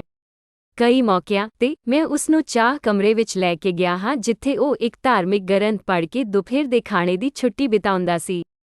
ਜਦੋਂ ਮੈਂ ਦਾਖਲ ਹੋਵਾਂਗਾ ਉਹ ਪੜ੍ਹਨਾ ਬੰਦ ਕਰ ਦੇਵੇਗਾ ਅਤੇ ਮੈਨੂੰ ਪ੍ਰਚਾਰ ਕਰਨਾ ਸ਼ੁਰੂ ਕਰ ਦੇਵੇਗਾ ਕਿ ਉਹ ਧਰਮ ਗ੍ਰੰਥ ਨੂੰ ਕੀ ਮੰਨਦਾ ਸੀ। ਮੈਂ ਸਾਲਾਂ ਦੌਰਾਨ ਦੇਖਿਆ ਕਿ ਮੈਂ ਉਸ ਨਾਲ ਕੰਮ ਕੀਤਾ ਕਿ ਉਸ ਦੇ ਵਿਚਾਰ ਮਜ਼ਬੂਤ ਹੋ ਗਏ। ਮੈਨੂੰ ਇੱਕ ਕਦਮ ਪਿੱਛੇ ਹਟਣਾ ਪਿਆ ਅਤੇ ਇਸ ਤਬਦੀਲੀ ਬਾਰੇ ਸੋਚਣਾ ਪਿਆ, ਭਾਵੇਂ ਇਹ ਸਕਾਰਾਤਮਕ ਸੀ ਜਾਂ ਨਕਾਰਾਤਮਕ।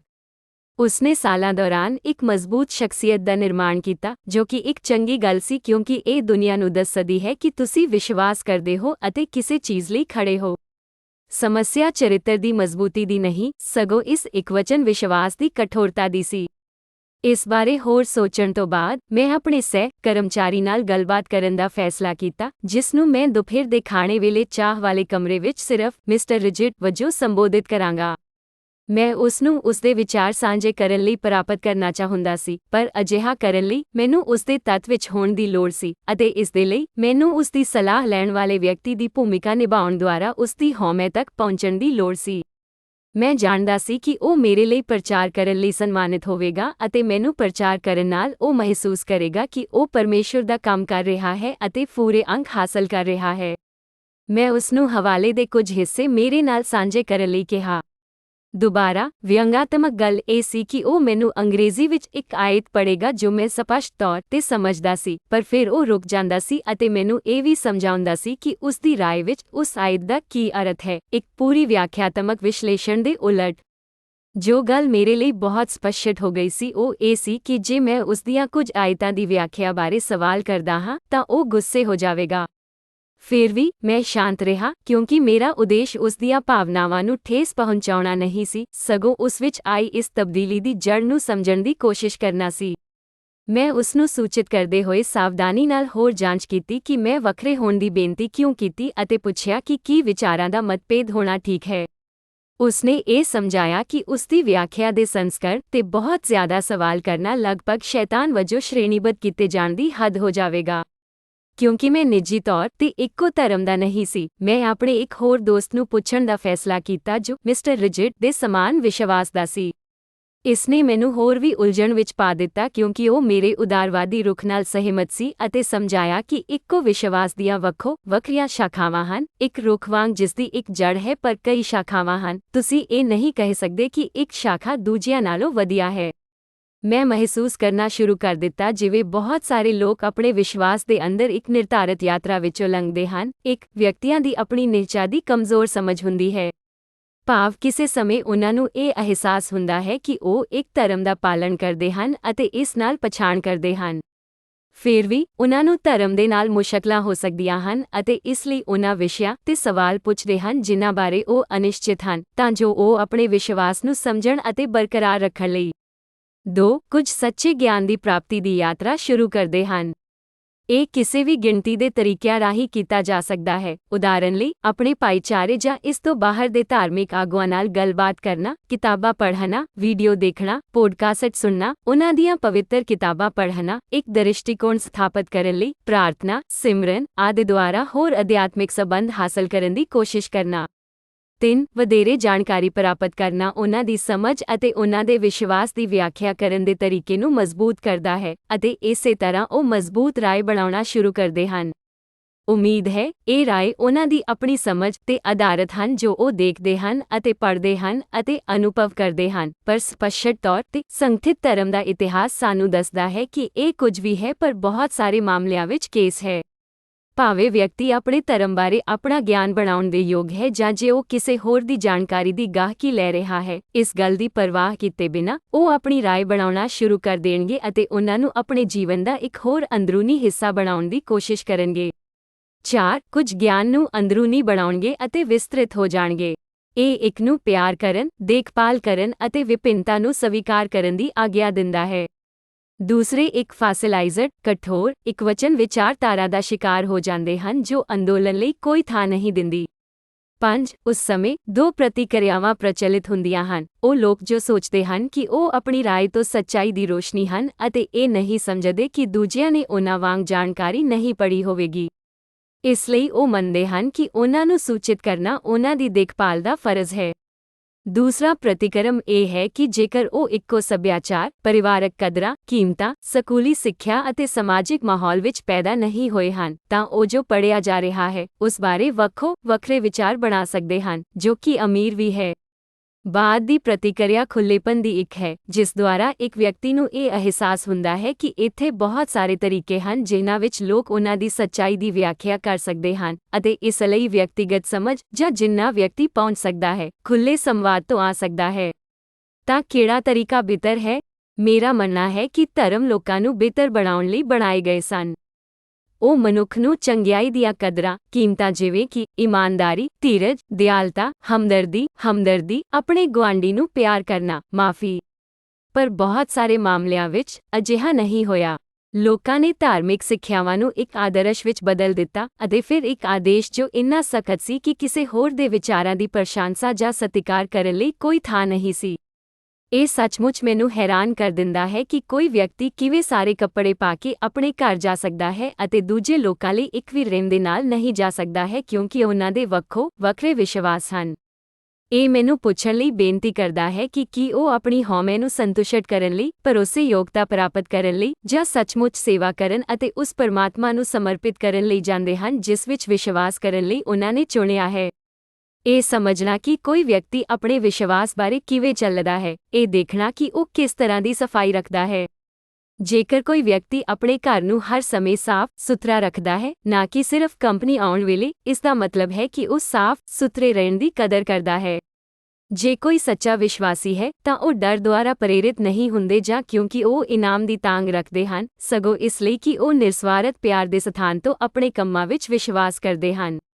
ਪਿਘਲਦੀ ਬਰਫ਼ ਵਾਂਗ ਬਣੋ, ਆਪਣੇ ਆਪ ਨੂੰ ਧੋਵੋ। ਰੂਮੀ ਜੇ ਧਰਮ ਲੋਕਾਂ ਨੂੰ ਬਿਹਤਰ ਬਣਾਉਣ ਲਈ ਬਣਾਇਆ ਗਿਆ ਸੀ, ਤਾਂ ਬਹੁਤ ਘੱਟ ਲੋਕ ਇਸ ਦੇ ਕਾਰਨ ਬਿਹਤਰ ਕੰਮ ਕਿਉਂ ਕਰਦੇ ਹਨ? ਇਹ ਕਿਉਂ ਹੈ ਕਿ ਬਹੁਤ ਸਾਰੇ ਲੋਕ ਜੋ ਕਿਸੇ ਵਿਸ਼ੇਸ਼ ਪਵਿੱਤਰ ਗ੍ਰੰਥ ਵਿੱਚ ਵਿਸ਼ਵਾਸ ਨਹੀਂ ਕਰਦੇ ਪਰ ਮਨੁੱਖਤਾ ਵਿੱਚ ਵਿਸ਼ਵਾਸ ਕਰਦੇ ਹਨ, ਪਹਿਲਾਂ ਦੱਸੇ ਗਏ ਮੁੱਲਾਂ ਨੂੰ ਉਹਨਾਂ ਨਾਲੋਂ ਜ਼ਿਆਦਾ ਧਾਰਨ ਕਰਦੇ ਹਨ ਜੋ ਕਦੇ ਕਰਦੇ ਹਨ? ਕਿਰਪਾ ਕਰਕੇ ਜਵਾਬ ਲਈ ਮੇਰੇ ਵੱਲ ਨਾ ਦੇਖੋ, ਮੈਂ ਖੁਦ ਖੋਜ ਵਿੱਚ ਹਾਂ, ਪਰ ਮੈਂ ਤੁਹਾਨੂੰ ਸਾਰਿਆਂ ਨੂੰ ਬੇਨਤੀ ਕਰ ਰਿਹਾ ਹਾਂ ਕਿ ਤੁਸੀਂ ਵੀ ਇਸ ਬਾਰੇ ਸੋਚਣ ਲਈ ਇੱਕ ਪਲ ਕੱਢੋ। ਅਧਿਆਇ 7 ਸਬੂਤ ਇਕੱਠੇ ਕਰਨਾ। ਇਹਨਾਂ ਭਖਦੇ ਸਵਾਲਾਂ ਦੇ ਜਵਾਬ ਦੇਣ ਲਈ ਮੈਂ ਇੱਕ ਵਿਆਖਿਆਤਮਕ ਦਾਰਸ਼ਨਿਕ ਪਹੁੰਚ ਦੀ ਵਰਤੋਂ ਕਰਦੇ ਹੋਏ ਇੱਕ ਛੋਟਾ ਗੁਣਾਤਮਕ ਖੋਜ ਅਧਿਐਨ ਕਰਨ ਦਾ ਫੈਸਲਾ ਕੀਤਾ, ਕੁਝ ਨਿਰਣਾਇਕ ਸਮਝ ਤੇ ਪਹੁੰਚਣ ਲਈ ਨਿਰੀਖਣਾਂ ਦੀ ਵਰਤੋਂ ਕਰਦੇ ਹੋਏ। ਮੈਂ ਇਸ ਖੋਜ ਵਿਧੀ ਅਤੇ ਦਰਸ਼ਨ ਦੀ ਵਰਤੋਂ ਕਰਨ ਦਾ ਫੈਸਲਾ ਕੀਤਾ ਜਿਵੇਂ ਮੈਂ ਆਪਣੇ ਆਪ ਨੂੰ ਸੋਚਿਆ ਸੀ ਕਿ ਕੁਝ ਵੀ ਨਿਰੋਲ ਉਦੇਸ਼ ਹੋ ਸਕਦਾ ਹੈ। ਜੇ ਅਸੀਂ ਇੱਕ ਮਿੰਟ ਲਈ ਵੀ ਜੈਵਿਕ ਵਿਕਾਸ ਦੁਆਰਾ ਇਹ ਮੰਨ ਲਈਏ ਕਿ ਬਾਹਰਮੁਖੀ ਸੱਚਾਈ ਵਰਗੀ ਕੋਈ ਚੀਜ਼ ਹੈ, ਤਾਂ ਵੀ ਇਸ ਦੇ ਸੁਭਾਅ ਵਿੱਚ ਬਹੁਤ ਸਾਰੇ ਛੇਕ ਹਨ। ਸ਼ਬਦਾਵਲੀ ਦੀ ਧਾਰਨਾ ਜੋ ਇਹ ਦੇਖਦੀ ਹੈ ਕਿ ਸ਼ਬਦਾਂ ਦੇ ਅਰਥ ਜਾਂ ਅਸੀਂ ਉਹਨਾਂ ਸ਼ਬਦਾਂ ਦਾ ਕੀ ਅਰਥ ਸਮਝਦੇ ਹਾਂ, ਸਮੇਂ ਦੇ ਨਾਲ ਬਦਲਿਆ ਹੈ। ਫਿਰ ਅਸੀਂ ਇੱਕ ਬਾਹਰਮੁਖੀ ਸੱਚਾਈ ਬਾਰੇ ਇੰਨੇ ਯਕੀਨਨ ਕਿਵੇਂ ਹੋ ਸਕਦੇ ਹਾਂ? ਅਸੀਂ ਸਿਰਫ ਇਸ ਗੱਲ ਦਾ ਯਕੀਨ ਕਰ ਸਕਦੇ ਹਾਂ ਕਿ ਅਸੀਂ ਸੱਚਾਈ ਕੀ ਸਮਝਦੇ ਹਾਂ। ਇਹ ਲੋਕਾਂ ਦੇ ਸਮੂਹ ਵਿੱਚ ਕਾਫੀ ਆਮ ਹੈ, ਪਰ ਕਿਸੇ ਹੋਰ ਵਿਅਕਤੀ ਦੀ ਸੱਚਾਈ ਦੀ ਸਮਝ ਨਾਲੋਂ ਜ਼ਿਆਦਾ ਭਾਰ ਨਹੀਂ ਲੈ ਸਕਦਾ। ਧਰਮ ਸ਼ਾਂਤੀ ਲਿਆਉਣ ਅਤੇ ਮਨੁੱਖਾਂ ਨੂੰ ਇੱਕ ਬਿਹਤਰ ਪ੍ਰਜਾਤੀ ਬਣਾਉਣ ਲਈ ਆਇਆ ਸੀ। ਸਧਾਰਨ, ਠੀਕ ਹੈ। ਬਾਕੀ ਸਭ ਕੁਝ ਬਹਿਸਯੋਗ ਅਤੇ ਪ੍ਰਸੰਗਿਕ ਹੋ ਸਕਦਾ ਹੈ ਜਿਸ ਤਰੀਕੇ ਨਾਲ ਲੋਕ ਆਪਣੇ ਬੁਲਬੁਲੇ ਨੂੰ ਬਰਕਰਾਰ ਰੱਖਣ ਲਈ ਢੁਕਵੇਂ ਸਮਝਦੇ ਹਨ, ਪਰ ਜਿੱਥੋਂ ਤੱਕ ਮੇਰਾ ਸਬੰਧ ਹੈ, ਇਹ ਇੱਕ ਸੱਚਾਈ ਸਪਸ਼ਟ ਤੌਰ ਤੇ ਅਟਲ ਹੈ। ਇਸ ਲਈ ਮੈਂ ਵੱਖ-ਵੱਖ ਧਰਮਾਂ ਦੇ ਲੋਕਾਂ ਦੀ ਕਾਰਵਾਈ, ਵਿਵਹਾਰ ਦਾ ਅਧਿਐਨ ਕਰਨ ਦਾ ਫੈਸਲਾ ਕੀਤਾ। ਮੈਂ ਵਿਸ਼ਵਾਸ ਦੇ ਲੋਕਾਂ ਦੀਆਂ ਕਾਰਵਾਈਆਂ ਨੂੰ ਦੇਖ ਕੇ ਅਤੇ ਇਹ ਮੁਲਾਂਕਣ ਕਰਕੇ ਸ਼ੁਰੂ ਕੀਤਾ ਕਿ ਮੈਂ ਉਹਨਾਂ ਗੁਣਾਂ ਜਿਵੇਂ ਕਿ ਦਿਆਲਤਾ, ਦਇਆ, ਹਮਦਰਦੀ ਆਦਿ ਨੂੰ ਬਾਹਰ ਕੱਢਣ ਲਈ ਉਹਨਾਂ ਨੂੰ ਕਿੰਨਾ ਨੇੜਿਓਂ ਵਿਸ਼ਵਾਸ ਕਰਦਾ ਹਾਂ। ਮੇਰਾ ਸਰ ਸਵਾਲ ਬਣ ਗਿਆ ਕਿ ਤੁਸੀਂ ਇੱਕ ਮਿੰਟ ਧਾਰਮਿਕ ਹੋ ਸਕਦੇ ਹੋ ਅਤੇ ਫਿਰ ਅਗਲੇ ਦਿਨ ਧਾਰਮਿਕ ਨਹੀਂ ਹੋ ਸਕਦੇ? ਧਰਮ ਤੁਹਾਨੂੰ ਇੱਕ ਯਾਤਰਾ ਤੇ ਲੈ ਜਾਂਦਾ ਹੈ ਅਤੇ ਇੱਕ ਵਿਅਕਤੀ ਨੂੰ ਉਹਨਾਂ ਗੁਣਾਂ ਨੂੰ ਧਾਰਨ ਕਰਨ ਵਿੱਚ ਮਦਦ ਕਰਨੀ ਚਾਹੀਦੀ ਹੈ। ਇਸ ਲਈ ਜੇਕਰ ਉਹ ਸੱਚੀ ਵਫ਼ਾਦਾਰੀ ਦੇ ਮਾਰਗ ਤੇ ਸਫ਼ਰ ਕਰ ਰਹੇ ਹਨ ਤਾਂ ਉਹਨਾਂ ਤੋਂ ਇਲਾਵਾ ਹੋਰ ਕੁਝ ਵੀ ਕਿਵੇਂ ਹੋ ਸਕਦਾ ਹੈ? ਸੱਚਮੁੱਚ, ਇਹ ਮੇਰੇ ਲਈ ਪੂਰੀ ਤਰ੍ਹਾਂ ਪਖੰਡ ਅਤੇ ਬੇਇਨਸਾਫੀ ਹੈ ਕਿ ਮੈਂ ਇੱਕ ਵਿਸ਼ਵਾਸ ਨੂੰ ਇੰਨੀ ਮਜ਼ਬੂਤੀ ਨਾਲ ਦਰਸਾਉਂਦਾ ਹਾਂ, ਪਰ ਫਿਰ ਵੀ ਉਹਨਾਂ ਵਿਸ਼ੇਸ਼ਤਾਵਾਂ ਨੂੰ ਨਹੀਂ ਕੱਢਦਾ ਜੋ ਵਿਸ਼ਵਾਸ ਦੀ ਵਕਾਲਤ ਕਰਦਾ ਹੈ। ਇੱਕ ਦਹਾਕੇ ਤੋਂ ਵੱਧ ਸਮਾਂ ਹੋ ਗਿਆ ਹੈ ਜਦੋਂ ਮੈਂ ਇਹ ਯਾਤਰਾ ਕੀਤੀ ਹੈ। ਖੋਜ ਦੇ ਇਸ ਸਫ਼ਰ ਨੂੰ ਸ਼ੁਰੂ ਕਰਨ ਦਾ ਮੌਕਾ ਉਦੋਂ ਮਿਲਿਆ ਜਦੋਂ ਇੱਕ ਦੋਸਤ, ਜੋ ਮੈਨੂੰ ਧੁਨੀ ਗਿਟਾਰ ਵਜਾਉਣ ਦੀ ਵਧੀਆ ਕਲਾ ਸਿਖਾ ਰਿਹਾ ਸੀ, ਨੇ ਮੈਨੂੰ ਉਸ ਦੇ ਚਰਚ ਵਿੱਚ ਇੱਕ ਪੂਜਾ ਸੇਵਾ ਵਿੱਚ ਸੁਣਨ ਲਈ ਬੁਲਾਇਆ। ਇਹ ਸੰਗੀਤ ਦੀ ਇੱਕ ਪ੍ਰਭਾਵਸ਼ਾਲੀ ਸ਼ਾਮ ਸੀ ਅਤੇ ਸੇਵਾ ਤੋਂ ਬਾਅਦ ਮੇਰੀ ਜਾਣ-ਪਛਾਣ ਮੁੱਖ ਚਰਚ ਦੇ ਵਰਕਰਾਂ ਵਿੱਚੋਂ ਇੱਕ ਨਾਲ ਹੋਈ।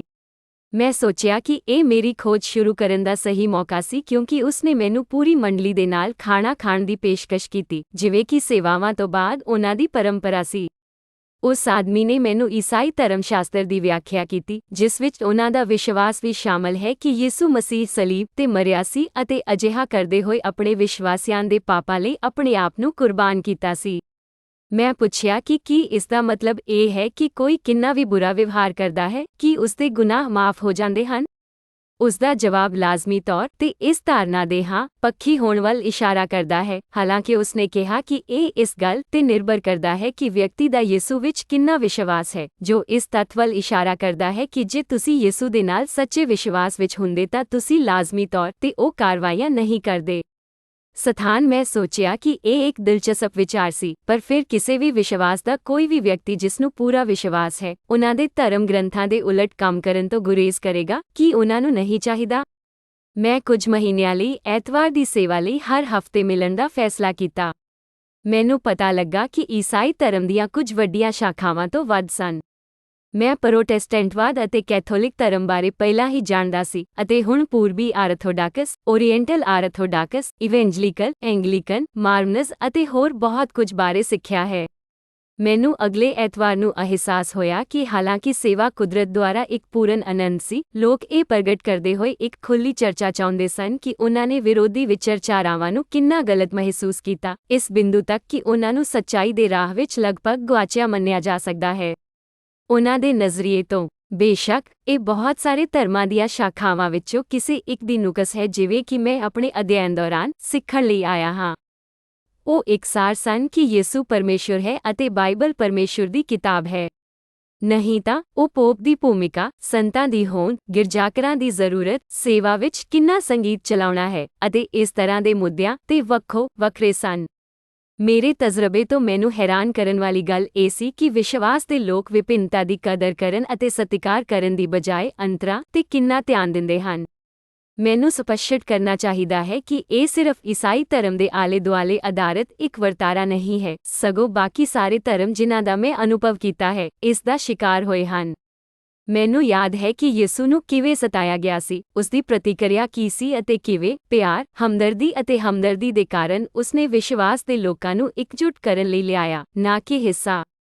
ਆਪਣੇ ਆਪ ਨੂੰ ਸਹੀ ਸਿੱਧ ਕਰਨ ਦੀ ਕੋਸ਼ਿਸ਼ ਕਰਨ ਦੀ ਬਜਾਏ ਉਸਤਤ ਕਰਨ ਵਿੱਚ ਸਮਾਂ ਬਤੀਤ ਕੀਤਾ ਗਿਆ।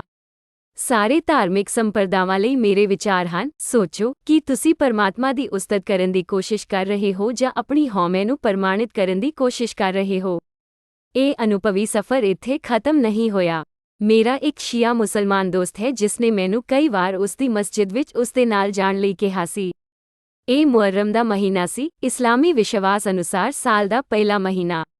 ਮੇਰਾ ਦੋਸਤ ਮਹੀਨੇ ਦੇ ਦੌਰਾਨ ਵਰਤ ਰੱਖਦਾ ਸੀ ਅਤੇ ਰਸਮਾਂ ਅਤੇ ਰੀਤੀ ਰਿਵਾਜਾਂ ਵਿੱਚ ਹਿੱਸਾ ਲੈਣ ਲਈ ਅਕਸਰ ਮਸਜਿਦ ਜਾਂਦਾ ਸੀ, ਜਿੱਥੇ ਇਮਾਮ ਆਪਣੇ ਪਿਆਰੇ ਅਤੇ ਸਤਿਕਾਰਯੋਗ ਪਵਿੱਤਰ ਸੰਤਾਂ ਦੀ ਯਾਦ ਵਿੱਚ ਭਾਸ਼ਣ ਦਿੰਦੇ ਹਨ ਜਿਨ੍ਹਾਂ ਨੂੰ ਸਤਾਇਆ ਗਿਆ ਸੀ। ਉਹ ਇਸ ਦੁਖਦਾਈ ਮੌਕੇ ਨੂੰ ਬਹੁਤ ਹੀ ਸੋਗ ਨਾਲ ਮਨਾਉਂਦੇ ਹਨ। ਮੈਨੂੰ ਸਨਮਾਨ ਮਿਲਿਆ ਕਿ ਉਸਨੇ ਮੈਨੂੰ ਸੱਦਾ ਦਿੱਤਾ। ਇਸ ਤੋਂ ਇਲਾਵਾ ਮੈਂ ਖੁਸ਼ ਸੀ ਕਿਉਂਕਿ ਅਸੀਂ ਇਸ ਨੂੰ ਸਮੇਂ ਸਿਰ ਉਪਦੇਸ਼ ਲਈ ਬਣਾਇਆ। ਇਸ ਲਈ ਮੈਨੂੰ ਕੁਰਾਨ ਗ੍ਰੰਥ ਦੁਆਰਾ ਆਪਣੇ ਆਪ ਨੂੰ ਪ੍ਰਗਟ ਕਰਨ ਦੇ ਉਹਨਾਂ ਦੇ ਤਰੀਕੇ ਬਾਰੇ ਜਾਣਨ ਅਤੇ ਸਿੱਖਣ ਦੀ ਆਗਿਆ ਦਿੱਤੀ। ਹਾਲਾਂਕਿ ਆਪਣੇ ਤਰੀਕੇ ਨਾਲ ਵੱਖਰਾ ਹੈ, ਇਹ ਸੰਪਰਦਾ ਅਜੇ ਵੀ ਇੱਕ ਅਬਰਾਮਿਕ ਵਿਸ਼ਵਾਸ ਸੀ ਜੋ ਇੱਕ ਪਰਮਾਤਮਾ ਵਿੱਚ ਵਿਸ਼ਵਾਸ ਕਰਦਾ ਹੈ। ਮੈਨੂੰ ਅਹਿਸਾਸ ਹੋਇਆ ਕਿ ਕੈਥੋਲਿਕ ਅਤੇ ਸ਼ੀਆ ਮੁਸਲਮਾਨਾਂ ਵਿੱਚ ਬਹੁਤ ਸਮਾਨਤਾ ਹੈ, ਜਿਸ ਨਾਲ ਸ਼ੀਆ ਮੁਸਲਮਾਨ ਹਜ਼ਰਤ ਅਲੀ ਅਤੇ ਕੈਥੋਲਿਕ ਉਨ੍ਹਾਂ ਦੇ ਪੋਪ ਦੀਆਂ ਸਿੱਖਿਆਵਾਂ ਦੀ ਪਾਲਣਾ ਕਰਦੇ ਹਨ। ਦੋਵੇਂ ਧਰਤੀ ਦੇ ਨੇਤਾ ਉੱਚ ਸ਼ਕਤੀ ਦੇ ਸਬੰਧ ਵਿੱਚ ਕਿਸੇ ਵੀ ਵਿਅਕਤੀ ਦੇ ਸਭ ਤੋਂ ਨੇੜੇ ਹਨ।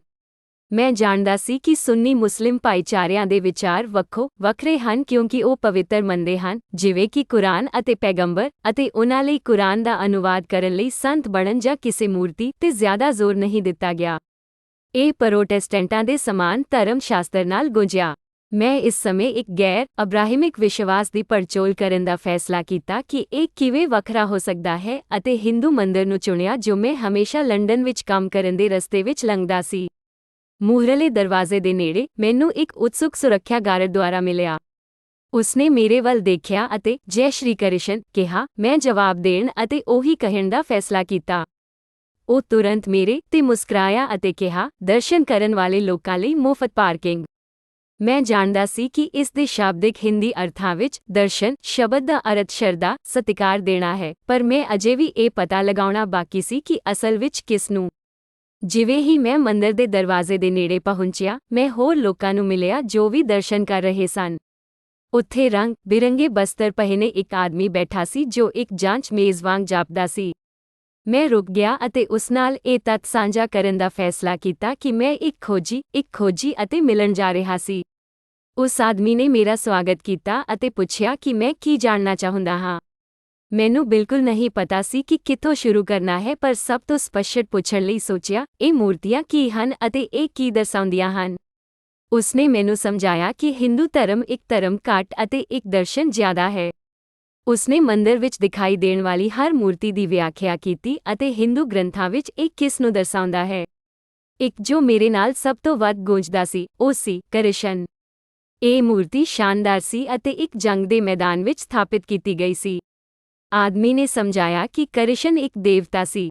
ਮੈਂ ਸਵਾਲ ਕੀਤਾ ਕਿ ਉਹ ਜੰਗ ਦੇ ਮੈਦਾਨ ਵਿੱਚ ਕੀ ਕਰ ਰਿਹਾ ਸੀ, ਜਿਸ ਦਾ ਜਵਾਬ ਦਿੱਤਾ, ਕਰਮ, ਇੱਕ ਸੰਸਕ੍ਰਿਤ ਸ਼ਬਦ ਜਿਸ ਦਾ ਅਰਥ ਹੈ ਕਾਰਵਾਈ, ਨਾ ਸਿਰਫ ਜੰਗ ਦੇ ਮੈਦਾਨ ਵਿੱਚ, ਪਰ ਕਿਸੇ ਵੀ ਕਿਸਮ ਦੀ ਕਾਰਵਾਈ। ਉਨ੍ਹਾਂ ਅੱਗੇ ਦੱਸਿਆ ਕਿ ਹਿੰਦੂ ਧਰਮ ਵਿੱਚ ਭਗਵਾਨ ਆਪਣੇ ਫਰਜ਼ਾਂ ਦੀ ਪੂਰਤੀ ਲਈ ਖੁਦ ਮਨੁੱਖ ਦੇ ਰੂਪ ਵਿੱਚ ਉਤਰਿਆ। ਫਿਰ ਉਸਨੇ ਧਰਮੀ ਕਾਰਵਾਈ ਦੀ ਮਹੱਤਤਾ ਅਤੇ ਇਸ ਤੱਥ ਦੀ ਵਿਆਖਿਆ ਕਰਨੀ ਜਾਰੀ ਰੱਖੀ ਕਿ ਮਨੁੱਖ ਕੋਲ ਸਿਰਫ ਦੋ ਵਿਕਲਪ ਹਨ, ਕਾਰਵਾਈਆਂ ਕਰਨ ਲਈ ਜਾਂ ਅਕਿਰਿਆਸ਼ੀਲ ਹੋਣਾ। ਮੈਂ ਇਹ ਪੁੱਛ ਕੇ ਸਵਾਲ ਕੀਤਾ ਕਿ ਜੇਕਰ ਕੋਈ ਉਹਨਾਂ ਕੰਮਾਂ ਨੂੰ ਪੂਰਾ ਕਰਦਾ ਹੈ ਤਾਂ ਉਸਨੂੰ ਕੀ ਇਨਾਮ ਮਿਲੇਗਾ। ਸਵਰਗੀ ਬਾਗ, ਹਰੇ ਭਰੇ ਝਰਨੇ, ਰਹਿਣ ਲਈ ਇੱਕ ਮਹਿਲ। ਉਸਨੇ ਦੱਸਿਆ ਕਿ ਪ੍ਰਭੂ ਨੂੰ ਹੇਠਾਂ ਆਉਣ ਦਾ ਮੁੱਖ ਕਾਰਨ ਮਨੁੱਖ ਨੂੰ ਸਿਖਾਉਣਾ ਸੀ ਕਿ ਧਰਤੀ ਉੱਤੇ ਉਸਦੇ ਕਰਤੱਵਾਂ ਨੂੰ ਨਿਰਸਵਾਰਥ ਤੌਰ ਤੇ ਪ੍ਰੇਰਿਤ ਕਰਨਾ ਚਾਹੀਦਾ ਹੈ। ਮੈਂ ਪੁੱਛਿਆ, ਜੇ ਮਨੁੱਖ ਨੂੰ ਬਦਲੇ ਵਿੱਚ ਕੁਝ ਪ੍ਰਾਪਤ ਨਹੀਂ ਹੁੰਦਾ ਤਾਂ ਉਹ ਕੋਈ ਵੀ ਕੰਮ ਕਿਉਂ ਕਰੇਗਾ।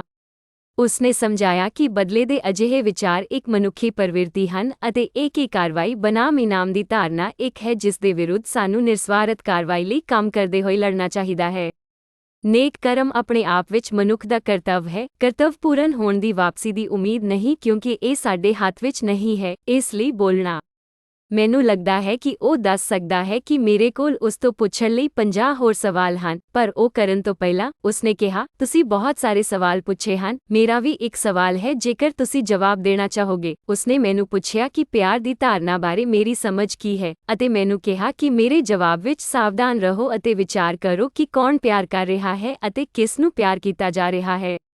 ਮੌਕੇ ਤੇ ਥੋੜਾ ਜਿਹਾ ਮਹਿਸੂਸ ਕਰਦਿਆਂ ਮੈਂ ਧੁੰਦਲਾ ਹੋ ਕੇ ਕਿਹਾ, ਪਿਆਰ ਉਦੋਂ ਹੁੰਦਾ ਹੈ ਜਦੋਂ ਕੋਈ ਤੁਹਾਨੂੰ ਵਿਸ਼ੇਸ਼ ਮਹਿਸੂਸ ਕਰਾਉਂਦਾ ਹੈ, ਤੁਹਾਡੀ ਪਰਵਾਹ ਕਰਦਾ ਹੈ ਅਤੇ ਆਪਣੇ ਆਲੇ ਦੁਆਲੇ ਹੁੰਦੇ ਹੋਏ ਕਿਸੇ ਦਾ ਦਿਲ ਹਿਲਾਉਂਦਾ ਹੈ ਅਤੇ ਪਿਘਲਦਾ ਹੈ। ਉਸਨੇ ਮੇਰੀਆਂ ਗੱਲਾਂ ਨੂੰ ਸਮਝ ਲਿਆ ਅਤੇ ਜਵਾਬ ਦਿੱਤਾ, ਦੇਖੋ ਇਹ ਸਭ ਉਸ ਤਰੀਕੇ ਨਾਲ ਹੈ ਜਿਸ ਤਰ੍ਹਾਂ ਵਿਅਕਤੀ ਤੁਹਾਨੂੰ ਮਹਿਸੂਸ ਕਰਦਾ ਹੈ। ਤੁਸੀਂ ਉਸ ਵਿਅਕਤੀ ਨੂੰ ਕਿਵੇਂ ਮਹਿਸੂਸ ਕਰਦੇ ਹੋ ਕਿਉਂਕਿ ਤੁਸੀਂ ਵੀ ਉਸ ਨੂੰ ਪਿਆਰ ਕਰਦੇ ਹੋ? ਜਾਂ ਕੀ ਤੁਹਾਡਾ ਪਿਆਰ ਸੀਮਤ ਅਤੇ ਸ਼ਰਤੀਆ ਹੈ? ਸਿਰਫ ਇਸ ਗੱਲ ਤੇ ਨਿਰਭਰ ਕਰਦਾ ਹੈ ਕਿ ਤੁਹਾਡੇ ਵਿਰੋਧੀ ਵਿਅਕਤੀ ਤੁਹਾਨੂੰ ਇਸ ਤਰ੍ਹਾਂ ਮਹਿਸੂਸ ਕਰਦੇ ਹਨ। ਮੈਂ ਉਲਝਣ ਮਹਿਸੂਸ ਕਰ ਰਿਹਾ ਸੀ ਅਤੇ ਫਿਰ ਥੋੜਾ ਨਾਰਾਜ਼ ਹੋ ਗਿਆ ਜਦੋਂ ਉਸਨੇ ਮੈਨੂੰ ਕਿਹਾ, ਤੁਸੀਂ ਅਸਲ ਵਿੱਚ ਬਿਨਾਂ ਸ਼ਰਤ ਪਿਆਰ ਨਹੀਂ ਕਰਦੇ, ਸਗੋਂ ਤੁਸੀਂ ਉਸ ਤਰੀਕੇ ਨਾਲ ਪਿਆਰ ਕਰਦੇ ਹੋ ਜਿਸ ਤਰ੍ਹਾਂ ਤੁਹਾਨੂੰ ਪਿਆਰ ਕੀਤਾ ਜਾ ਰਿਹਾ ਹੈ। ਇਸ ਲਈ ਇਹ ਸ਼ਰਤ ਹੈ ਕਿ ਮਾਤਾ, ਪਿਤਾ ਅਤੇ ਬੱਚੇ ਦੇ ਰਿਸ਼ਤੇ ਤੋਂ ਬਾਹਰ ਸੱਚਮੁੱਚ ਨਿਰਸਵਾਰਥ ਪਿਆਰ ਸੰਭਵ ਹੈ। ਇੱਥੋਂ ਤੱਕ ਕਿ ਉਹ ਰਿਸ਼ਤਾ ਵੀ ਅਕਸਰ ਸ਼ੁੱਧ ਨਹੀਂ ਹੁੰਦਾ ਕਿਉਂਕਿ ਬਹੁਤ ਸਾਰੇ ਮਾਪੇ ਆਪਣੇ ਬੱਚਿਆਂ ਨੂੰ ਇੱਕ ਨਿਵੇਸ਼ ਸਮਝਦੇ ਹਨ ਕਿ ਉਹ ਸਾਰੇ ਵੱਡੇ ਹੋਣ ਤੋਂ ਬਾਅਦ ਵਾਪਸੀ ਦੀ ਉਡੀਕ ਕਰ ਰਹੇ ਹਨ। ਬੱਚੇ ਆਪਣੀ ਖੇਡ ਯੋਜਨਾਵਾਂ ਅਤੇ ਵਿਕਲਪਾਂ ਨਾਲ ਧਰਤੀ ਤੇ ਆਉਂਦੇ ਹਨ। ਸਾਨੂੰ ਉਸ ਭ੍ਰਮ ਯੋਜਨਾ ਵਿੱਚ ਦਖਲ ਨਹੀਂ ਦੇਣਾ ਚਾਹੀਦਾ। ਘਰ ਦੇ ਰਸਤੇ ਤੇ ਮੈਂ ਹਿੰਦੂ ਮੰਦਰ ਦੇ ਆਦਮੀ ਨਾਲ ਆਪਣੇ ਆਪਸੀ ਤਾਲਮੇਲ ਬਾਰੇ ਹੋਰ ਸੋਚਿਆ। ਮੈਨੂੰ ਅਹਿਸਾਸ ਹੋਇਆ ਕਿ ਇਹ ਗ੍ਰੰਥਾਂ ਦੀ ਕੋਈ ਨੁਕਸ ਨਹੀਂ ਸੀ, ਸਗੋਂ ਮਨੁੱਖ ਦੀ ਇੱਕ ਨੁਕਸ ਸੀ ਜਿਸਨੇ ਸਾਡੇ ਆਪਣੇ ਬਿਰਤਾਂਤਾਂ ਨੂੰ ਫਿੱਟ ਕਰਨ ਲਈ ਗ੍ਰੰਥਾਂ ਨੂੰ ਉਲਝਾਇਆ ਸੀ। ਇਹ ਤੁਹਾਨੂੰ ਹੈਰਾਨ ਕਰ ਦਿੰਦਾ ਹੈ ਕਿ ਸਿੱਖਿਆ ਅਤੇ ਧਰਤੀ ਤੇ ਅਸਲ ਕਾਰਵਾਈਆਂ ਵਿਚਕਾਰ ਡਿਸਕਨੈਕਟ ਕੀ ਹੈ। ਇਹ ਮੈਨੂੰ ਇਤਿਹਾਸ ਦੇ ਇਸ ਪੜਾਅ ਤੇ ਕਿਸੇ ਵੀ ਧਰਮ ਦੇ ਨਿਯੁਕਤ ਨੇਤਾਵਾਂ ਲਈ ਚੋਣ ਪ੍ਰਕਿਰਿਆ ਬਾਰੇ ਸੋਚਣ ਲਈ ਮਜਬੂਰ ਕਰਦਾ ਹੈ। ਕੀ ਉਹ ਆਪਣੇ ਰਾਜਨੀਤਿਕ ਏਜੰਡਿਆਂ ਕਾਰਨ ਜਾਂ ਉਹਨਾਂ ਦੇ ਧਾਰਮਿਕ ਸੰਗਠਨ ਦੇ ਵੱਖ-ਵੱਖ ਧੜਿਆਂ ਵਿੱਚ ਉਹਨਾਂ ਦੇ ਸਥਾਨ ਕਾਰਨ ਨਾਮਜ਼ਦ ਅਤੇ ਵੋਟਾਂ ਪ੍ਰਾਪਤ ਕਰ ਰਹੇ ਹਨ? ਜਾਂ ਕੀ ਉਹਨਾਂ ਨੂੰ ਇਸ ਆਧਾਰ ਤੇ ਚੁਣਿਆ ਜਾ ਰਿਹਾ ਹੈ ਕਿ ਉਹ ਆਪਣੇ ਧਰਮ ਦੇ ਸਰਵੋਤਮ ਹਸਤੀ ਦੇ ਸੰਸਕਰਣ ਨੂੰ ਕਿੰਨਾ ਰੂਪ ਦਿੰਦੇ ਹਨ? ਜਿਵੇਂ ਕਿ ਮੈਂ 3 ਤਜਰਬਿਆਂ ਦੇ ਆਪਣੇ ਨੋਟਿਸ ਵਿੱਚੋਂ ਲੰਘ ਗਿਆ, ਮੈਂ ਅੰਤਰਾਂ ਨਾਲੋਂ ਕਿਤੇ ਵੱਧ ਸਮਾਨਤਾਵਾਂ ਨੂੰ ਧਿਆਨ ਵਿੱਚ ਰੱਖਣਾ ਸ਼ੁਰੂ ਕਰ ਦਿੱਤਾ। ਤਿੰਨੋਂ ਧਰਮ ਆਪਣੀਆਂ ਰੀਤੀ ਰਿਵਾਜਾਂ ਵਿੱਚ ਦਿਲਚਸਪ ਹਨ, ਆਪਣੀਆਂ ਪਰੰਪਰਾਵਾਂ ਵਿੱਚ ਅਡੋਲ ਹਨ, ਪਰ ਉਨ੍ਹਾਂ ਵਿੱਚੋਂ ਹਰ ਇੱਕ ਵਿੱਚ ਅਨੁਵਾਦ ਵਿੱਚ ਕੁਝ ਗੁਆਚਿਆ ਜਾਪਦਾ ਹੈ। ਉਨ੍ਹਾਂ ਸਾਰਿਆਂ ਕੋਲ ਧਾਰਮਿਕ ਗ੍ਰੰਥ ਹਨ ਜੋ ਬਹੁਤ ਸਪਸ਼ਟ ਤੌਰ ਤੇ ਪਰਮਾਤਮਾ ਦੇ ਬਚਨ ਨੂੰ ਦਰਸਾਉਂਦੇ ਹਨ ਅਤੇ ਉਸ ਦੀਆਂ ਲੋੜਾਂ ਉਸ ਦੇ ਪੈਰੋਕਾਰਾਂ ਲਈ ਕੀ ਹਨ ਤਾਂ ਜੋ ਨਾ ਸਿਰਫ ਉਸ ਨੂੰ ਖੁਸ਼ ਕੀਤਾ ਜਾ ਸਕੇ, ਸਗੋਂ ਸਦੀਵੀ ਮੁਕਤੀ ਤੱਕ ਪਹੁੰਚ ਵੀ ਪ੍ਰਾਪਤ ਕੀਤੀ ਜਾ ਸਕੇ। ਫਿਰ ਵੀ ਪਰਮਾਤਮਾ ਦੇ ਬਚਨ ਅਤੇ ਉਸ ਦੇ ਅਨੁਯਾਈਆਂ ਦੁਆਰਾ ਅਭਿਆਸ ਕੀਤੇ ਜਾ ਰਹੇ ਹਨ ਦੇ ਵਿਚਕਾਰ ਇੱਕ ਸਪਸ਼ਟ ਡਿਸਕਨੈਕਟ ਹੈ। ਫਾਲਟ ਲਾਈਨ ਕਿੱਥੇ ਹੈ? ਇਹ ਇੰਨਾ ਵਿਆਪਕ ਕਿਉਂ ਹੈ? ਦੁਬਾਰਾ, ਮੈਂ ਵਿਸ਼ਵਾਸ ਕਰਦਾ ਹਾਂ ਕਿ ਇਹ ਸਾਡੇ ਸਰੀਰਕ ਸਵੈ ਅਤੇ ਸਾਡੇ ਡਰ ਵਿੱਚ ਵਾਪਸ ਆਉਂਦਾ ਹੈ।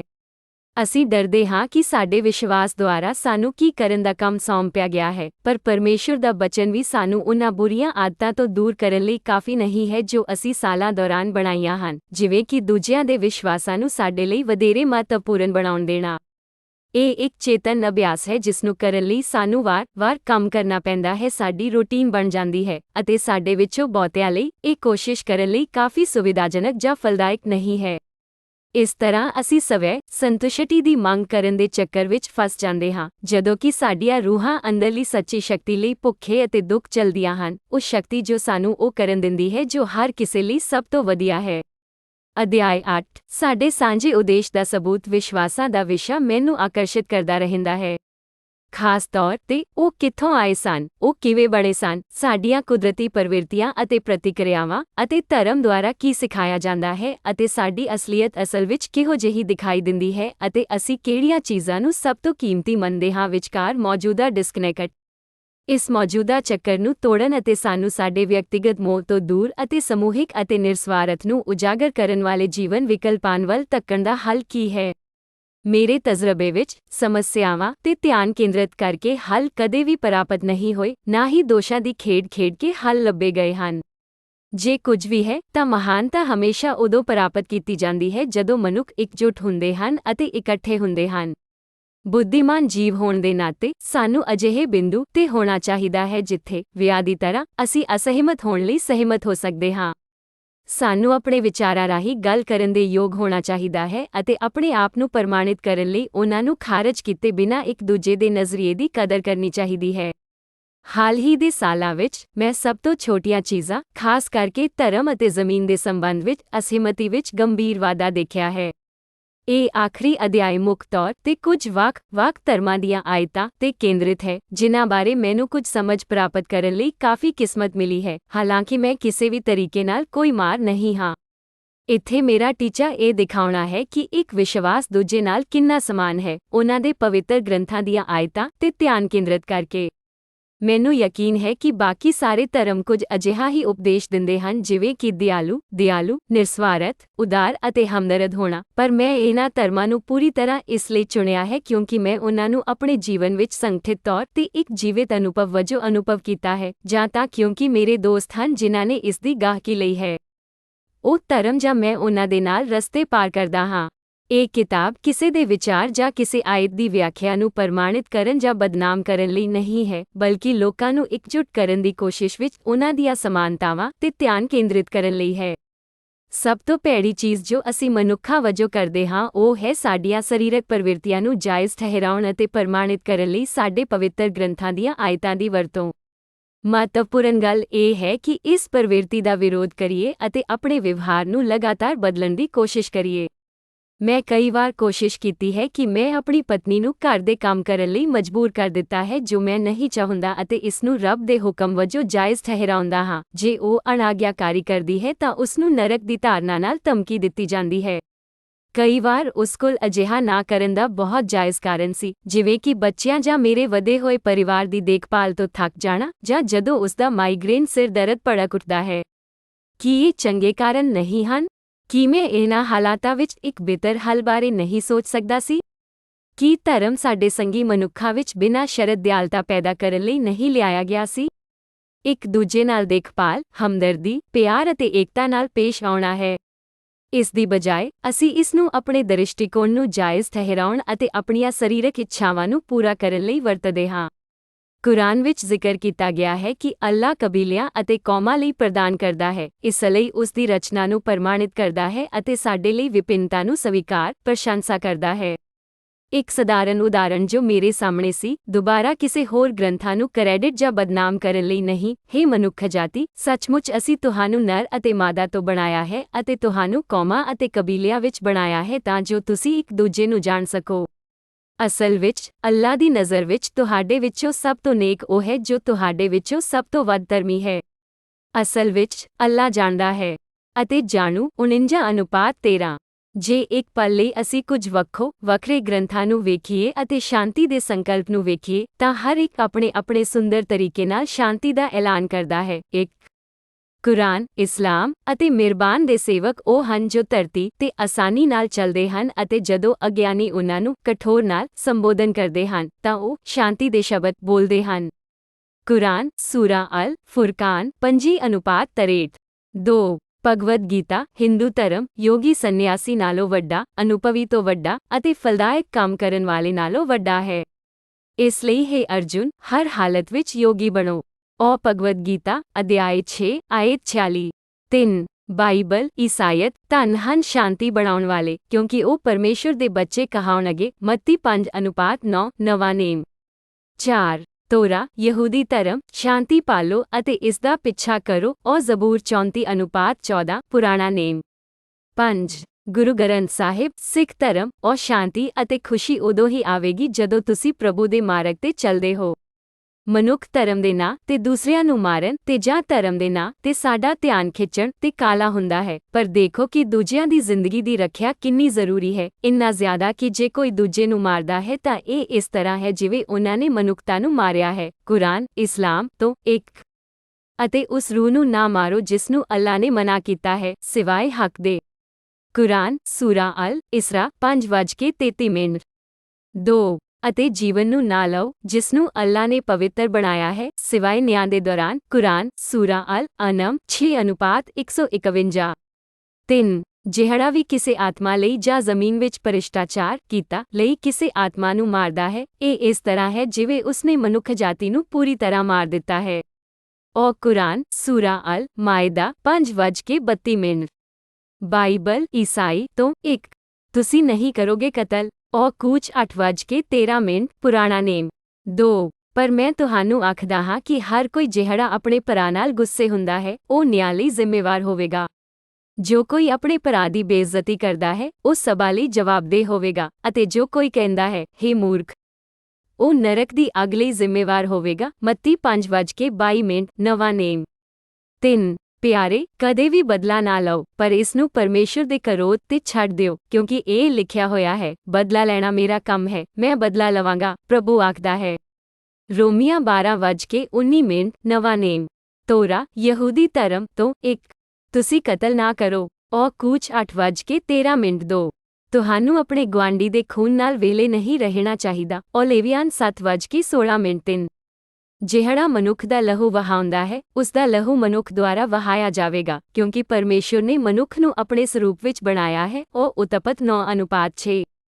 ਭਗਵਦ ਗੀਤਾ ਹਿੰਦੂ ਧਰਮ 1 ਇੱਕ ਵਿਅਕਤੀ ਆਪਣੇ ਮਨ ਦੇ ਯਤਨਾਂ ਦੁਆਰਾ ਉੱਠ ਸਕਦਾ ਹੈ। ਜੇਕਰ ਉਸ ਕੋਲ ਸ਼ੁੱਧ ਮਨ ਹੈ ਤਾਂ ਖੁਸ਼ੀ ਉਸ ਦੇ ਆਪਣੇ ਪਰਛਾਵੇਂ ਵਾਂਗ ਉਸ ਦਾ ਪਿੱਛਾ ਕਰਦੀ ਹੈ।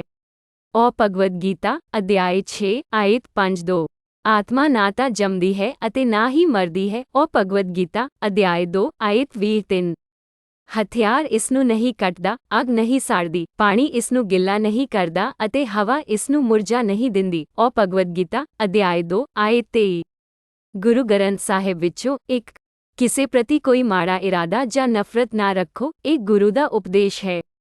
ਗੁਰੂ ਗ੍ਰੰਥ ਸਾਹਿਬ ਪੰਨਾ 101-2 ਦਿਲ ਵਿੱਚ ਬਦੀ ਦੇ ਬੰਧਨ ਨੂੰ ਤੋੜਨਾ ਅਤੇ ਵਿਕਾਰਾਂ ਤੋਂ ਦੂਰ ਰਹਿਣਾ ਪਰਮਾਤਮਾ ਦੀ ਰਜ਼ਾ ਅਨੁਸਾਰ ਜੀਣਾ ਹੈ। ਗੁਰੂ ਗ੍ਰੰਥ ਸਾਹਿਬ ਪੰਨਾ 951-3 ਹਿੰਸਾ ਅਤੇ ਬੇਰਹਿਮੀ ਨੂੰ ਤਿਆਗ ਦਿਓ ਅਤੇ ਕਿਸੇ ਨੂੰ ਨੁਕਸਾਨ ਨਹੀਂ ਪਹੁੰਚਾਓ, ਇਹ ਸੱਚੇ ਗੁਰੂ ਦਾ ਮਾਰਗ ਹੈ। ਗੁਰੂ ਗ੍ਰੰਥ ਸਾਹਿਬ ਪੰਨਾ 354 ਆਓ ਹੁਣ ਮਾਫ਼ੀ ਦੀ ਧਾਰਨਾ ਦੀ ਪੜਚੋਲ ਕਰੀਏ। 1 ਕੁਰਾਨ ਇਸਲਾਮ ਅਤੇ ਉਹਨਾਂ ਨੂੰ ਮਾਫ਼ ਕਰਨ ਅਤੇ ਨਜ਼ਰਅੰਦਾਜ਼ ਕਰਨ ਦਿਓ। ਕੀ ਤੁਸੀਂ ਇਹ ਨਹੀਂ ਚਾਹੋਗੇ ਕਿ ਅੱਲਾ ਤੁਹਾਨੂੰ ਮਾਫ਼ ਕਰੇ? ਅਤੇ ਅੱਲਾ ਮਾਫ਼ ਕਰਨ ਵਾਲਾ ਅਤੇ ਦਿਆਲੂ ਹੈ। ਕੁਰਾਨ ਸੂਰਾ ਅਲ-ਨੂਰ 12:22। 2 ਭਗਵਦ ਗੀਤਾ ਹਿੰਦੂ ਧਰਮ ਦੈਵੀ ਗੁਣ ਮੁਕਤੀ ਵੱਲ ਲੈ ਜਾਂਦੇ ਹਨ, ਜਦੋਂ ਕਿ ਸ਼ੈਤਾਨੀ ਗੁਣ ਬੰਧਨ ਦਾ ਕਾਰਨ ਹਨ। ਹੇ ਪਾਂਡੂ ਦੇ ਪੁੱਤਰ, ਚਿੰਤਾ ਨਾ ਕਰ, ਕਿਉਂਕਿ ਤੂੰ ਰੱਬੀ ਗੁਣਾਂ ਨਾਲ ਪੈਦਾ ਹੋਇਆ ਹੈ। ਉਹ ਅਧਿਆਇ 16 ਆਇਤ 3-3 ਬਾਈਬਲ ਈਸਾਈਅਤ ਇੱਕ ਦੂਜੇ ਪ੍ਰਤੀ ਦਿਆਲੂ, ਕੋਮਲ ਦਿਲ, ਇੱਕ ਦੂਜੇ ਨੂੰ ਮਾਫ਼ ਕਰੋ, ਜਿਵੇਂ ਕਿ ਮਸੀਹ ਵਿੱਚ ਪਰਮੇਸ਼ੁਰ ਨੇ ਤੁਹਾਨੂੰ ਮਾਫ਼ ਕੀਤਾ ਹੈ। ਉਹ ਅਫਸੀਆਂ 4:32। 4 ਤੋਰਾ ਯਹੂਦੀ ਧਰਮ ਪ੍ਰਭੂ ਦਿਆਲੂ ਅਤੇ ਕਿਰਪਾਲੂ ਪਰਮੇਸ਼ੁਰ, ਗੁੱਸੇ ਵਿੱਚ ਧੀਮਾ, ਪਿਆਰ ਅਤੇ ਵਫ਼ਾਦਾਰੀ ਵਿੱਚ ਭਰਪੂਰ, ਹਜ਼ਾਰਾਂ ਲੋਕਾਂ ਲਈ ਪਿਆਰ ਬਣਾਈ ਰੱਖਣ ਅਤੇ ਬੁਰਾਈ, ਬਗਾਵਤ ਅਤੇ ਪਾਪ ਨੂੰ ਮਾਫ਼ ਕਰਨ ਵਾਲਾ। ਉਹ ਕੂਚ 34:6-7-5 ਗੁਰੂ ਗ੍ਰੰਥ ਸਾਹਿਬ ਸਿੱਖ ਧਰਮ ਕਿਸੇ ਨੂੰ ਉਸ ਦੀ ਬੁਰਾਈ ਕਰਨ ਦਾ ਖਿਆਲ ਵੀ ਨਾ ਆਵੇ। ਇਸ ਦੀ ਬਜਾਏ ਉਸ ਨੂੰ ਆਪਣੀਆਂ ਪਿਛਲੀਆਂ ਗਲਤੀਆਂ ਬਾਰੇ ਸੋਚਣ ਦਿਓ। ਉਹ ਅੰਗ 843 ਇਹਨਾਂ ਵਿੱਚੋਂ ਹਰੇਕ ਆਇਤ ਆਪੋ ਆਪਣੇ ਧਰਮਾਂ ਵਿੱਚ ਮਾਫ਼ੀ ਅਤੇ ਹਮਦਰਦੀ ਦੇ ਮਹੱਤਵ ਉੱਤੇ ਜ਼ੋਰ ਦਿੰਦੀ ਹੈ। ਅਨੁਯਾਈਆਂ ਨੂੰ ਦੂਜਿਆਂ ਨੂੰ ਮਾਫ਼ ਕਰਨ ਲਈ ਉਤਸ਼ਾਹਿਤ ਕਰਦੀ ਹੈ, ਕਿਉਂਕਿ ਉਹ ਆਪਣੇ ਲਈ ਮਾਫ਼ੀ ਮੰਗਦੇ ਹਨ ਜਾਂ ਬ੍ਰਹਮ ਗੁਣਾਂ ਦੇ ਪ੍ਰਗਟਾਵੇ ਵਜੋਂ। ਜੇ ਅਸੀਂ ਹਰੇਕ ਬਿਰਤਾਂਤ ਵਿੱਚ ਟਕਰਾਅ ਨੂੰ ਵੇਖਦੇ ਹਾਂ, ਤਾਂ ਕਈ ਵਾਰ ਅਸੀਂ ਆਪਣੇ ਖੁਦ ਦੇ ਹੰਕਾਰੀ ਟੀਚੇ ਜਾਂ ਆਪਣੇ ਖੁਦ ਦੇ ਵਿਅਕਤੀਗਤ ਦ੍ਰਿਸ਼ਟੀਕੋਣ ਨੂੰ ਪ੍ਰਮਾਣਿਤ ਕਰਨ ਦੇ ਸਾਧਨ ਦੀ ਭਾਲ ਵਿੱਚ ਇਸ ਤਰ੍ਹਾਂ ਨੂੰ ਖਾਰਜ ਕਰ ਦਿੰਦੇ ਹਾਂ। ਹਰ ਆਇਤ ਦੀ ਇੱਕ ਪੂਰਵ ਸ਼ਰਤ ਹੁੰਦੀ ਹੈ ਅਤੇ ਜੰਗ ਉੱਤੇ ਸ਼ਾਂਤੀ ਲਈ ਮਹੱਤਵ ਨੂੰ ਪ੍ਰਗਟ ਕਰਦੀ ਹੈ। ਆਇਤ ਦੇ ਅੰਦਰ ਇਹ ਤੱਥ ਹਮੇਸ਼ਾ ਮੌਜੂਦ ਹੁੰਦਾ ਹੈ ਕਿ ਸਾਨੂੰ ਜੰਗ ਨੂੰ ਖਤਮ ਕਰਨ ਦੇ ਸਾਧਨ ਵਜੋਂ ਨਹੀਂ ਲੜਨਾ ਚਾਹੀਦਾ, ਸਗੋਂ ਸ਼ਾਂਤੀ ਲਈ ਕੋਸ਼ਿਸ਼ ਕਰਨੀ ਚਾਹੀਦੀ ਹੈ ਅਤੇ ਕੇਵਲ ਉਦੋਂ ਹੀ ਯੁੱਧ ਕਰਨਾ ਚਾਹੀਦਾ ਹੈ ਜਦੋਂ ਕੋਈ ਵਿਕਲਪ ਬਾਕੀ ਨਹੀਂ ਹੁੰਦਾ। ਕੇਵਲ ਤਦ ਹੀ ਅਸਲ ਵਿੱਚ ਯੁੱਧ ਦੀ ਇਜਾਜ਼ਤ ਹੁੰਦੀ ਹੈ। ਇਹਨਾਂ ਹਵਾਲਿਆਂ ਦੀ ਧਿਆਨ ਨਾਲ ਅਤੇ ਸੰਦਰਭ ਵਿੱਚ ਜਾਂਚ ਕਰੋ। 1 ਕੁਰਾਨ ਇਸਲਾਮ ਅੱਲਾਹ ਦੇ ਰਾਹ ਵਿੱਚ ਉਹਨਾਂ ਲੋਕਾਂ ਨਾਲ ਲੜੋ ਜੋ ਤੁਹਾਡੇ ਨਾਲ ਲੜਦੇ ਹਨ ਪਰ ਉਲੰਘਣਾ ਨਹੀਂ ਕਰਦੇ। ਸੱਚਮੁੱਚ ਅੱਲਾਹ ਉਲੰਘਣਾ ਨਹੀਂ ਕਰਦਾ। ਦਰਅਸਲ ਅੱਲਾਹ ਅਪਰਾਧੀਆਂ ਨੂੰ ਪਸੰਦ ਨਹੀਂ ਕਰਦਾ। ਅਤੇ ਜਿੱਥੇ ਵੀ ਤੁਸੀਂ ਉਹਨਾਂ ਨੂੰ ਪਾਉਂਦੇ ਹੋ ਉਹਨਾਂ ਨੂੰ ਮਾਰ ਦਿਓ ਅਤੇ ਉਹਨਾਂ ਨੂੰ ਜਿੱਥੇ ਉਹਨਾਂ ਨੇ ਤੁਹਾਨੂੰ ਕੱਢਿਆ ਹੈ ਉੱਥੋਂ ਕੱਢ ਦਿਓ, ਅਤੇ ਫਿਤਨਾ ਜ਼ੁਲਮ ਕਤਲ ਨਾਲੋਂ ਵੀ ਭੈੜਾ ਹੈ। ਪਰ ਉਹਨਾਂ ਨੂੰ ਅਲ ਮਸਜਿਦ ਅਲ ਹਰਮ ਵਿੱਚ ਨਾ ਲੜੋ ਜਦੋਂ ਤੱਕ ਉਹ ਉੱਥੇ ਤੁਹਾਡੇ ਨਾਲ ਲੜਦੇ ਨਹੀਂ ਹਨ। ਪਰ ਜੇ ਉਹ ਤੁਹਾਡੇ ਨਾਲ ਲੜਦੇ ਹਨ ਤਾਂ ਉਹਨਾਂ ਨੂੰ ਮਾਰ ਦਿਓ। ਅਵਿਸ਼ਵਾਸੀਆਂ ਦਾ ਇਹੋ ਬਦਲਾ ਹੈ। ਅਤੇ ਜੇ ਉਹ ਬੰਦ ਹੋ ਜਾਂਦੇ ਹਨ ਤਾਂ ਸੱਚਮੁੱਚ ਅੱਲਾਹ ਮਾਫ਼ ਕਰਨ ਵਾਲਾ ਅਤੇ ਦਇਆਵਾਨ ਹੈ। ਉਹਨਾਂ ਨਾਲ ਉਦੋਂ ਤੱਕ ਲੜੋ ਜਦੋਂ ਤੱਕ ਕੋਈ ਹੋਰ ਫਿਤਨਾ ਨਹੀਂ ਹੈ ਅਤੇ ਜਦੋਂ ਤੱਕ ਪੂਜਾ ਨੂੰ ਅੱਲਾਹ ਲਈ ਮੰਨਿਆ ਜਾਂਦਾ ਹੈ। ਪਰ ਜੇ ਉਹ ਬੰਦ ਹੋ ਜਾਂਦੇ ਹਨ ਤਾਂ ਤੁਹਾਡੇ ਜ਼ਾਲਮਾਂ ਦੇ ਵਿਰੁੱਧ ਕੋਈ ਹਮਲਾ ਨਹੀਂ ਹੋਵੇਗਾ। ਔ ਸੂਰਾ ਅਲ ਬਕਰਾ 2:190 ਤੋਂ 193। 2 ਭਗਵਦ ਗੀਤਾ ਹਿੰਦੂ ਧਰਮ ਆਪਣੇ ਧਰਮ ਨੂੰ ਧਿਆਨ ਵਿੱਚ ਰੱਖਦੇ ਹੋਏ ਤੁਹਾਨੂੰ ਡੋਲਣਾ ਨਹੀਂ ਚਾਹੀਦਾ। ਇੱਕ ਯੋਧੇ ਲਈ ਬੁਰਾਈ ਦੇ ਵਿਰੁੱਧ ਲੜਾਈ ਤੋਂ ਵੱਧ ਸਨਮਾਨਯੋਗ ਹੋਰ ਕੁਝ ਨਹੀਂ ਹੈ। ਔ ਅਧਿਆਇ 2 ਆਇਤ 31-3 ਗੁਰੂ ਗ੍ਰੰਥ ਸਾਹਿਬ ਸਿੱਖ ਧਰਮ ਜਦੋਂ ਹੋਰ ਸਾਰੇ ਸਾਧਨ ਅਸਫਲ ਹੋ ਗਏ ਹਨ ਤਾਂ ਤਲਵਾਰ ਚੁੱਕਣਾ ਧਰਮੀ ਹੈ। ਅੰਗ 1099 ਲਾਈਨ 9 ਇਹ ਨੋਟ ਕਰਨਾ ਮਹੱਤਵਪੂਰਨ ਹੈ ਕਿ ਇਹ ਆਇਤਾਂ ਅਕਸਰ ਸੰਬੰਧਿਤ ਧਾਰਮਿਕ ਸਿੱਖਿਆਵਾਂ ਦੇ ਵਿਆਪਕ ਸੰਦਰਭ ਵਿੱਚ ਗਲਤ ਵਿਆਖਿਆ ਅਤੇ ਸਮਝੀਆਂ ਜਾਂਦੀਆਂ ਹਨ ਅਤੇ ਵਿਦਵਾਨਾਂ ਅਤੇ ਅਭਿਆਸੀਆਂ ਦੁਆਰਾ ਵਿਭਿੰਨ ਵਿਆਖਿਆਵਾਂ ਦੇ ਅਧੀਨ ਹਨ। ਇਹਨਾਂ ਸਿੱਖਿਆਵਾਂ ਨੂੰ ਸਮਕਾਲੀ ਸੰਦਰਭਾਂ ਵਿੱਚ ਕਦੋਂ ਅਤੇ ਕਿਵੇਂ ਲਾਗੂ ਕਰਨਾ ਹੈ, ਇਸ ਗੱਲ ਦੀ ਸਮਝ ਇਹਨਾਂ ਧਰਮਾਂ ਦੇ ਅੰਦਰ ਵਿਅਕਤੀਆਂ ਅਤੇ ਭਾਈਚਾਰਿਆਂ ਵਿੱਚ ਵੱਖੋ ਵੱਖਰੀ ਹੋ ਸਕਦੀ ਹੈ। ਇਸ ਲਈ ਇਹ ਜ਼ਰੂਰੀ ਹੈ ਕਿ ਅਸੀਂ ਆਪਣੇ ਵਿਅਕਤੀਗਤ ਵਿਚਾਰਾਂ ਨੂੰ ਪ੍ਰਮਾਣਿਤ ਕਰਨ ਦੇ ਸਾਧਨ ਵਜੋਂ ਲਿਪੀਆਂ ਨੂੰ ਗਲਤ ਪ੍ਰਸੰਗਿਕਿਤ ਨਾ ਕਰੀਏ, ਸਗੋਂ ਵਿਆਪਕ ਸੰਦਰਭ ਵਿੱਚ ਲਿਪੀ ਨੂੰ ਸਮਝਣਾ ਅਤੇ ਪਰਮਾਤਮਾ ਦੇ ਸ਼ਬਦ ਦੇ ਅੰਤਰਗਤ ਵਿਆਪਕ ਸਿੱਖਿਆ ਨੂੰ ਸਮਝਣਾ ਜ਼ਰੂਰੀ ਹੈ। ਦੀ ਡੂੰਘੀ ਸੋਚ ਅਤੇ ਵਰਤੋਂ ਦੀ ਮਹੱਤਤਾ ਰਜ਼ਾ ਸ਼ਾਹ ਕਾਜ਼ਮੀ 2011 ਦੁਆਰਾ ਵਰਤੇ ਗਏ ਇਸ ਅੰਸ਼ ਵਿੱਚ ਬੁੱਧੀ ਨੂੰ ਸ਼ਾਨਦਾਰ ਢੰਗ ਨਾਲ ਦਰਸਾਇਆ ਗਿਆ ਹੈ। ਕੁਰਾਨ ਆਪਣੀ ਇੱਕ ਆਇਤ ਵਿੱਚ ਆਪਣੇ ਆਪ ਨੂੰ ਹਰ ਚੀਜ਼ ਦੇ ਸਪਸ਼ਟੀਕਰਨ ਵਜੋਂ ਬਿਆਨ ਕਰਦਾ ਹੈ ਤੇ ਬਿਆਨਿਲੀ ਕੁੱਲੀ ਸ਼ੈ 16:99। ਇਸ ਦਾ ਮਤਲਬ ਇਹ ਹੈ ਕਿ ਕੁਰਾਨ ਵਿੱਚ ਪਾਏ ਗਏ ਮਾਰਗਦਰਸ਼ਨ ਦਾ ਘੇਰਾ ਕਿਸੇ ਸਮੇਂ ਅਤੇ ਸਥਾਨ ਤੱਕ ਸੀਮਤ ਨਹੀਂ ਕੀਤਾ ਜਾ ਸਕਦਾ। ਇਸ ਵਿੱਚ ਹੋਣਾ ਚਾਹੀਦਾ ਹੈ ਕਿਸੇ ਵੀ ਸਮੇਂ ਜਾਂ ਸਥਾਨ ਵਿੱਚ ਪੈਦਾ ਹੋਣ ਵਾਲੀ ਹਰੇਕ ਸਥਿਤੀ ਲਈ ਇੱਕ ਬਲੂਪ੍ਰਿੰਟ ਨਹੀਂ, ਪਰ ਮਾਰਗਦਰਸ਼ਕ ਸਿਧਾਂਤਾਂ ਦਾ ਇੱਕ ਸਮੂਹ ਜੋ ਸਰਵ ਵਿਆਪਕ ਤੌਰ ਤੇ ਜਾਇਜ਼ ਹੈ ਅਤੇ ਇਸ ਤਰ੍ਹਾਂ ਕਿਸੇ ਵੀ ਸਮੇਂ ਜਾਂ ਸਥਾਨ ਵਿੱਚ ਉਚਿਤ ਰੂਪ ਵਿੱਚ ਲਾਗੂ ਕੀਤਾ ਜਾ ਸਕਦਾ ਹੈ। ਇਸ ਲਈ ਕੁਰਾਨ ਦੀ ਵਿਆਪਕ ਮਹੱਤਤਾ ਇਸ ਦੀ ਸਮਕਾਲੀ ਪ੍ਰਸੰਗਿਕਤਾ ਨੂੰ ਸਖਤੀ ਨਾਲ ਦਰਸਾਉਂਦੀ ਹੈ ਅਤੇ ਇਸ ਪ੍ਰਸੰਗਿਕਤਾ ਨੂੰ ਸਿਰਫ ਸੰਬੰਧਿਤ ਪਾਠ ਦੇ ਨਾਲ ਰਚਨਾਤਮਕ ਵਿਆਖਿਆਤਮਕ ਸ਼ਮੂਲੀਅਤ ਦੁਆਰਾ ਪ੍ਰਕਾਸ਼ਿਤ ਕੀਤਾ ਜਾ ਸਕਦਾ ਹੈ। ਆਇਤਾਂ ਦੇ ਸ਼ਾਬਦਿਕ ਅਰਥਾਂ ਨੂੰ ਆਲੋਚਨਾਤਮਕ ਤੌਰ ਤੇ ਦੁਬਾਰਾ ਬਣਾਉਣ ਦੀ ਬਜਾਏ ਅਤੇ ਇਹ ਕਲਪਨਾ ਕਰਨ ਦੀ ਕਿ ਉਹ ਆਪਣੇ ਆਪ ਵਿੱਚ ਹਰ ਚੀਜ਼ ਦਾ ਸਪਸ਼ਟੀਕਰਨ ਪ੍ਰਦਾਨ ਕਰ ਸਕਦੇ ਹਨ। ਮੁਸਲਮਾਨਾਂ ਨੂੰ ਆਇਤਾਂ ਵਿੱਚ ਦਰਸਾਏ ਸਿਧਾਂਤਾਂ ਤੇ ਸੋਚ ਸਮਝ ਕੇ ਵਿਚਾਰ ਕਰਨ ਅਤੇ ਸਦਾ ਬਦਲਦੀਆਂ ਸਥਿਤੀਆਂ ਦੁਆਰਾ ਪੈਦਾ ਹੋਏ ਗੁੰਝਲਦਾਰ ਮੁੱਦਿਆਂ, ਨੈਤਿਕ, ਬੌਧਿਕ ਅਤੇ ਅਧਿਆਤਮਿਕ ਸਿੱਟੇ ਤੇ ਪਹੁੰਚਣ ਲਈ ਆਪਣੀ ਬੁੱਧੀ ਦੀ ਵਰਤੋਂ ਕਰਨ ਲਈ ਕਿਹਾ ਜਾਂਦਾ ਹੈ। ਦੂਜੇ ਸ਼ਬਦਾਂ ਵਿੱਚ ਤਕਲੀਦ ਜਾਂ ਸਧਾਰਨ ਨਕਲ ਤਹਕੀਕ ਨੂੰ ਰਾਹ ਦੇਣਾ ਹੈ। ਕੁਰਾਨ ਦੇ ਅਰਥਾਂ ਦੇ ਸੰਬੰਧ ਵਿੱਚ ਨਿੱਜੀ ਤਸਦੀਕ ਟਿੱਪਣੀ ਦੇ ਸਥਾਪਿਤ ਪਰੰਪਰਾਗਤ ਸਿਧਾਂਤਾਂ ਨੂੰ ਨਹੀਂ ਛੱਡ ਸਕਦੀ। ਕਹਿਣ ਦੀ ਜ਼ਰੂਰਤ ਨਹੀਂ ਹੈ, ਪਰ ਨਾ ਤਾਂ ਕਿਸੇ ਦੇ ਪੂਰਵਜਾਂ ਦੀਆਂ ਵਿਆਖਿਆਵਾਂ ਦਾ ਅਧਿਐਨ ਕਰਨ ਦੁਆਰਾ ਨਿੱਜੀ ਅਰਥਾਂ ਦੀ ਖੋਜ ਨੂੰ ਸੰਤੁਸ਼ਟ ਕੀਤਾ ਜਾ ਸਕਦਾ ਹੈ, ਭਾਵੇਂ ਉਹ ਮਜਬੂਰ ਕਿਉਂ ਨਾ ਹੋਣ। ਮੁਸਲਮਾਨਾਂ ਵਿਚਾਰਾਂ ਦੇ ਸਾਰੇ ਪ੍ਰਮੁੱਖ ਸਕੂਲਾਂ ਦੇ ਕੁਰਾਨ ਦੇ ਪ੍ਰਗਟਾਵੇ ਨਾਲ ਰਚਨਾਤਮਕ, ਬੁੱਧੀਮਾਨ ਅਤੇ ਸੰਵੇਦਨਸ਼ੀਲਤਾ ਨਾਲ ਜੁੜਨ ਲਈ ਉਤਸ਼ਾਹਿਤ ਕੀਤਾ ਜਾਂਦਾ ਹੈ। ਕੁਰਾਨ ਦੀ ਪ੍ਰਾਰਥਨਾ ਫਿਰ ਤਰਕਸ਼ੀਲ ਸਮਝ ਅਤੇ ਅਨੁਭਵੀ ਸਮਝ ਦੋਵਾਂ ਦੇ ਨਾਲ ਅਤੇ ਡੂੰਘੀ ਹੋਵੇਗੀ। ਇਹ ਸਰਬ ਵਿਆਪਕ ਬੌਧਿਕ ਰੁਝੇਵੇਂ ਪ੍ਰਗਟ ਕੀਤੇ ਗਏ ਸ਼ਬਦ ਕਲਾਮ ਦੀ ਪਵਿੱਤਰ ਮੌਜੂਦਗੀ ਦੀ ਗ੍ਰਹਿਣਸ਼ੀਲਤਾ ਨੂੰ ਵਧਾਉਂਦਾ ਹੈ ਅਤੇ ਇਸ ਤਰ੍ਹਾਂ ਉਸ ਸ਼ਬਦ ਦੇ ਬੁਲਾਰੇ ਅਲ ਮੁਤਕਲੀਮ ਦੁਆਰਾ ਪ੍ਰਦਾਨ ਕੀਤੀ ਗਈ ਉਪਚਾਰਕ ਸ਼ਕਤੀ ਨੂੰ ਅਧਿਆਤਮਿਕ ਸਵਾਲ ਰਜ਼ਾ ਸ਼ਾਹ ਕਾਜ਼ਮੀ 2011। ਚਿੰਤਨ ਤੋਂ ਬਿਨਾਂ ਪਾਠ ਦਾ ਕੋਈ ਲਾਭ ਨਹੀਂ ਹੈ। ਹਜ਼ਰਤ ਅਲੀ ਦੀ ਸਮਝ ਤੋਂ ਬਿਨਾਂ ਪੂਜਾ ਦਾ ਕੋਈ ਲਾਭ ਨਹੀਂ। ਉਪਰੋਕਤ ਹਵਾਲਾ ਅਤੇ ਹਵਾਲਾ ਕਿੰਨਾ ਸ਼ਾਨਦਾਰ ਹੈ, ਪਰ ਦੁਬਾਰਾ ਸਿਰਫ ਉਨ੍ਹਾਂ ਲਈ ਜੋ ਸ਼ਾਇਦ ਇੱਕ ਉਦੇਸ਼ ਸਮਝ ਤੇ ਪਹੁੰਚੇ ਹਨ। ਦੱਦਾ ਜਰਨੀ ਇਨ ਮੈਨੂੰ ਉਮੀਦ ਹੈ ਤੁਹਾਨੂੰ ਉੱਥੇ ਲੈ ਜਾਣ ਲਈ ਇੱਕ ਕੀਮਤੀ ਮਾਰਗਦਰਸ਼ਕ ਰਿਹਾ ਹੈ, ਤੁਹਾਡੇ ਆਪਣੇ ਡਰਾਂ ਨੂੰ ਸਮਝਣ ਅਤੇ ਮਹਿਸੂਸ ਕਰਨ ਦੇ ਨਾਲ ਅਤੇ ਫਿਰ ਉਨ੍ਹਾਂ ਤਰੀਕਿਆਂ ਨੂੰ ਵੇਖਣਾ ਜਿਸ ਵਿੱਚ ਤੁਸੀਂ ਉਨ੍ਹਾਂ ਨੂੰ ਕਾਬੂ ਕਰਨ ਦੇ ਯੋਗ ਹੋ ਸਕਦੇ ਹੋ। ਇਹ ਹੰਕਾਰੀ ਬਿਰਤਾਂਤ ਨੂੰ ਵਿਗਾੜਨ, ਇਸ ਤੱਥ ਨੂੰ ਮਹਿਸੂਸ ਕਰਨ ਅਤੇ ਸਵੀਕਾਰ ਕਰਨ ਨਾਲ ਸ਼ੁਰੂ ਹੁੰਦਾ ਹੈ ਕਿ ਸੱਚਾਈ ਜ਼ਿਆਦਾਤਰ ਵਿਅਕਤੀਗਤ ਹਨ ਜਾਂ ਘੱਟੋ ਘੱਟ ਕੁਝ ਸਮੂਹਿਕ ਨਿਯਮਾਂ ਤੇ ਆਧਾਰਿਤ ਹਨ। ਅਸਲ ਗਿਆਨ ਕਿਸੇ ਦੀ ਅਗਿਆਨਤਾ ਦੀ ਹੱਦ ਨੂੰ ਜਾਣਨਾ ਹੈ। ਕਨਫਿਊਸ਼ੀਅਸ ਸਿੱਟਾ ਸਰੀਰਿਕ ਨੂੰ ਪਾਸੇ ਰੱਖਣ ਅਤੇ ਦੂਜਿਆਂ ਲਈ ਅਤੇ ਸਾਰੇ ਮਨੁੱਖਾਂ ਦੇ ਭਾਈਚਾਰੇ ਲਈ ਰਹਿਣ ਦੀ ਸਥਿਤੀ ਵਿੱਚ ਜਾਣ ਦੀ ਯੋਗਤਾ ਰਾਤੋਂ ਰਾਤ ਤਬਦੀਲੀ ਨਹੀਂ ਹੈ। ਇਹ ਤੁਹਾਡੇ ਦੁਆਰਾ, ਤੁਹਾਡੀ ਪੂਰੀ ਵਿਸ਼ਵਾਸ ਪ੍ਰਣਾਲੀ ਅਤੇ ਤੁਸੀਂ ਦੂਜਿਆਂ ਦੀ ਸੰਗਤ ਵਿੱਚ ਆਪਣੇ ਆਪ ਨੂੰ ਕਿਵੇਂ ਦੇਖਦੇ ਹੋ ਦੁਆਰਾ ਇੱਕ ਯਾਤਰਾ ਹੈ। ਤੁਸੀਂ ਇਸ ਕੋਸ਼ਿਸ਼ ਵਿੱਚ ਸੰਘਰਸ਼ ਕਰੋਗੇ। ਤੁਹਾਨੂੰ ਵਿਰੋਧ ਦਾ ਸਾਹਮਣਾ ਕਰਨਾ ਪਵੇਗਾ। ਤੁਸੀਂ ਆਪਣੇ ਵਿਸ਼ਵਾਸ ਪ੍ਰਣਾਲੀਆਂ ਅਤੇ ਤੁਹਾਡੇ ਆਲੇ-ਦੁਆਲੇ ਦੇ ਲੋਕਾਂ ਨੂੰ ਚੁਣੌਤੀ ਦੇਣ ਦੀ ਬਜਾਏ ਪ੍ਰਵਾਹ ਦੇ ਨਾਲ ਜਾਣਾ ਆਸਾਨ ਸਮਝ ਸਕਦੇ ਹੋ। ਇਹ ਸੱਚ ਹੈ, ਇਹ ਸੌਖਾ ਹੈ, ਪਰ ਇਹ ਸ਼ੁਤਰਮੁਰਗ ਦੇ ਬਰਾਬਰ ਹੈ ਜੋ ਆਉਣ ਵਾਲੇ ਖਤਰੇ ਦਾ ਸਾਹਮਣਾ ਕਰਨ ਦੀ ਬਜਾਏ ਜ਼ਮੀਨ ਵਿੱਚ ਆਪਣਾ ਸਿਰ ਲੁਕਾਉਂਦਾ ਹੈ। ਇਹ ਉਸ ਦਾਤ ਦੇ ਲਾਇਕ ਨਹੀਂ ਜੋ ਤੁਹਾਨੂੰ ਰੱਬ ਦੁਆਰਾ ਦਿੱਤਾ ਗਿਆ ਹੈ, ਜੀਵਨ ਦਾ ਤੋਹਫਾ। ਵਿਭਿੰਨਤਾ ਤਾਕਤ ਹੈ। ਪਰਮਾਤਮਾ ਨੇ ਕਈ ਥਾਵਾਂ ਤੇ ਇਸ ਦਾ ਜ਼ਿਕਰ ਕੀਤਾ ਹੈ। ਉਸਨੇ ਸਾਨੂੰ ਕਬੀਲਿਆਂ ਨੂੰ ਕੌਮਾਂ ਵਜੋਂ ਬਣਾਇਆ ਹੈ ਤਾਂ ਜੋ ਅਸੀਂ ਦੂਜਿਆਂ ਨਾਲ ਸ਼ਾਂਤੀ ਨਾਲ ਰਹਿ ਸਕੀਏ। ਸਾਨੂੰ ਨਾ ਸਿਰਫ ਬਰਦਾਸ਼ਤ ਕਰਨਾ ਸਿੱਖਣਾ ਚਾਹੀਦਾ ਹੈ, ਸਗੋਂ ਇੱਕ ਦੂਜੇ ਨੂੰ ਰਿਸ਼ਤੇਦਾਰਾਂ ਵਾਂਗ ਸਵੀਕਾਰ ਕਰਨਾ ਅਤੇ ਪਿਆਰ ਕਰਨਾ ਸਿੱਖਣਾ ਚਾਹੀਦਾ ਹੈ। ਕਿਸੇ ਨੂੰ ਤੁਹਾਡੇ ਬਿਰਤਾਂਤ ਨੂੰ ਆਪਣੇ ਦਿਲ ਨਾਲ ਸਵੀਕਾਰ ਕਰਨਾ ਹਮੇਸ਼ਾ ਸਮਝ, ਪਿਆਰ, ਦੇਖਭਾਲ ਅਤੇ ਹਮਦਰਦੀ ਨਾਲ ਸ਼ੁਰੂ ਹੁੰਦਾ ਹੈ। ਜ਼ਰਾ ਕਿਸੇ ਵੀ ਚੁਣੇ ਹੋਏ ਅਧਿਕਾਰੀ ਬਾਰੇ ਸੋਚੋ ਜਿਸ ਲਈ ਤੁਸੀਂ ਕਦੇ ਵੋਟ ਕੀਤਾ ਹੈ।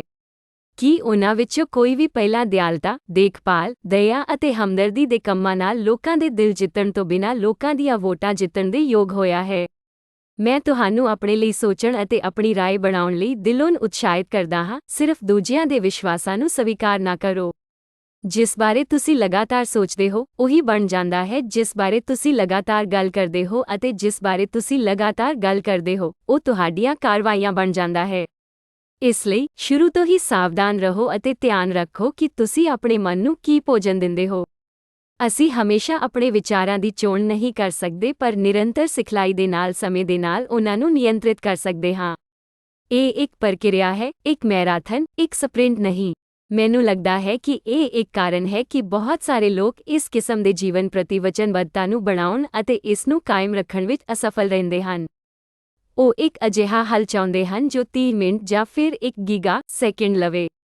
ਮੈਂ ਤੁਹਾਨੂੰ ਆਪਣੀ ਖੋਜ ਕਰਨ ਲਈ ਸੱਦਾ ਦਿੰਦਾ ਹਾਂ। ਇਸ ਕਿਤਾਬ ਦੇ ਪੰਨਿਆਂ ਵਿੱਚ ਜੋ ਕੁਝ ਤੁਸੀਂ ਸਿੱਖਿਆ ਹੈ ਉਸ ਨਾਲ ਇਸ ਦੀ ਤੁਲਨਾ ਕਰੋ, ਆਪਣੇ ਆਲੇ-ਦੁਆਲੇ ਦੇ ਲੋਕਾਂ ਨਾਲ ਗੱਲ ਕਰੋ, ਉਨ੍ਹਾਂ ਦੀਆਂ ਕਾਰਵਾਈਆਂ ਅਤੇ ਉਨ੍ਹਾਂ ਦੇ ਵਿਸ਼ਵਾਸਾਂ ਦੀ ਪੜਚੋਲ ਕਰੋ ਅਤੇ ਸਭ ਤੋਂ ਮਹੱਤਵਪੂਰਨ ਆਪਣੇ ਸਿੱਟੇ ਤੇ ਪਹੁੰਚੋ।